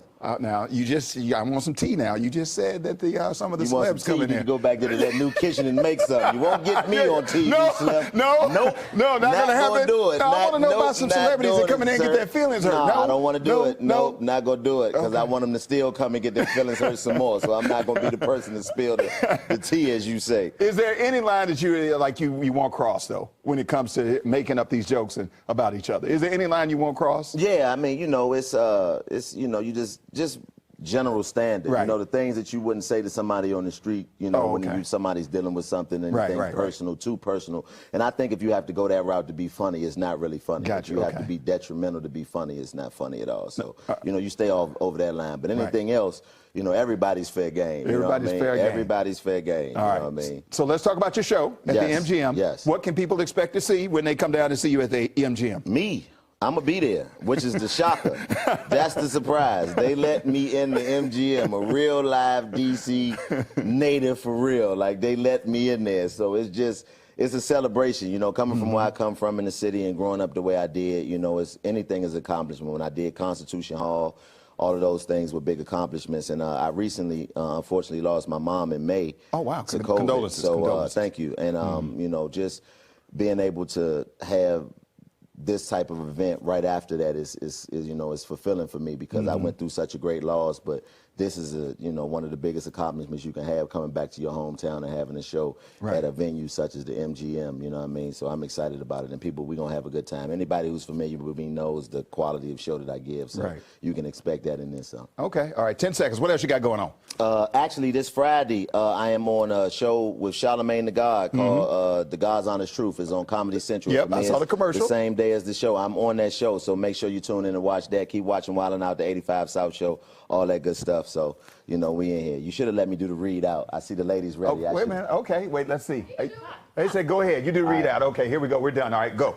Time for some lights, camera, McCarthy. This morning is talking to a megastar and rising star in Hollywood. Up first, it's a film, Hot of the West. Who wrote this? There's a smoke. I'm glad I did take this, and y'all didn't have to read that. Who wrote this? That's why we said thank you. Why would they put that up there like that? Think Hot of the. Don't switch it now. You gonna make it look like I can't read in front of my family? What type of? You seen it wasn't me. I swear to God, y'all. It was messed up. Preach. They don't have any fun on that show. Good. We needed that energy going into the rest of the evening here. We're going to take a 2-minute commercial break. When we come back, more stories to be hitting on here on Live Now from Fox.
Welcome back here to Live Now from Fox. I'm Daytona Everett. I want to take you around to a couple live looks that we have from across the country. Capitol Hill right there, as we said, fencing being put up ahead of protests planned for Saturday. We'll be giving you full coverage on that. A look at the White House as well, as in just a few minutes here, we're going to be going into Press Secretary Jen Psaki holding her White House briefing today, touching on a number of issues, including the future of the economy in the United States. President Biden speaking on that today. You'll hear from him as well. You'll also be hearing from Mayor Bill de Blasio out of New York City. He talked vaccines. So a lot more to get to in these overnight hours. We appreciate all of you watching today. We'll be keeping our eyes on developments when it comes to the Gabby Petito case, as we saw protesters showing up to Brian Laundrie's home. Her boyfriend, he still hasn't spoken to police yet. He has not been cooperating with the investigation. Anything could happen over the evening and into tomorrow. We had 2 press conferences today from police. We heard from the family as well. Likely more to come tomorrow. So keeping our eyes on that, as well as all of the other top stories across the country. For now, though, let's listen into the White House press briefing earlier today.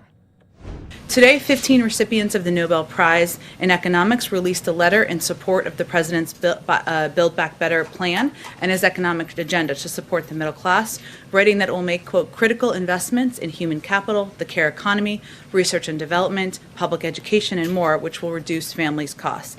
Importantly, these distinguished economists echo the President's case that the infrastructure deal and Build Back Better package will both lower costs for families and, quote, ease long-term inflationary pressures by investing in our economic capacity and allowing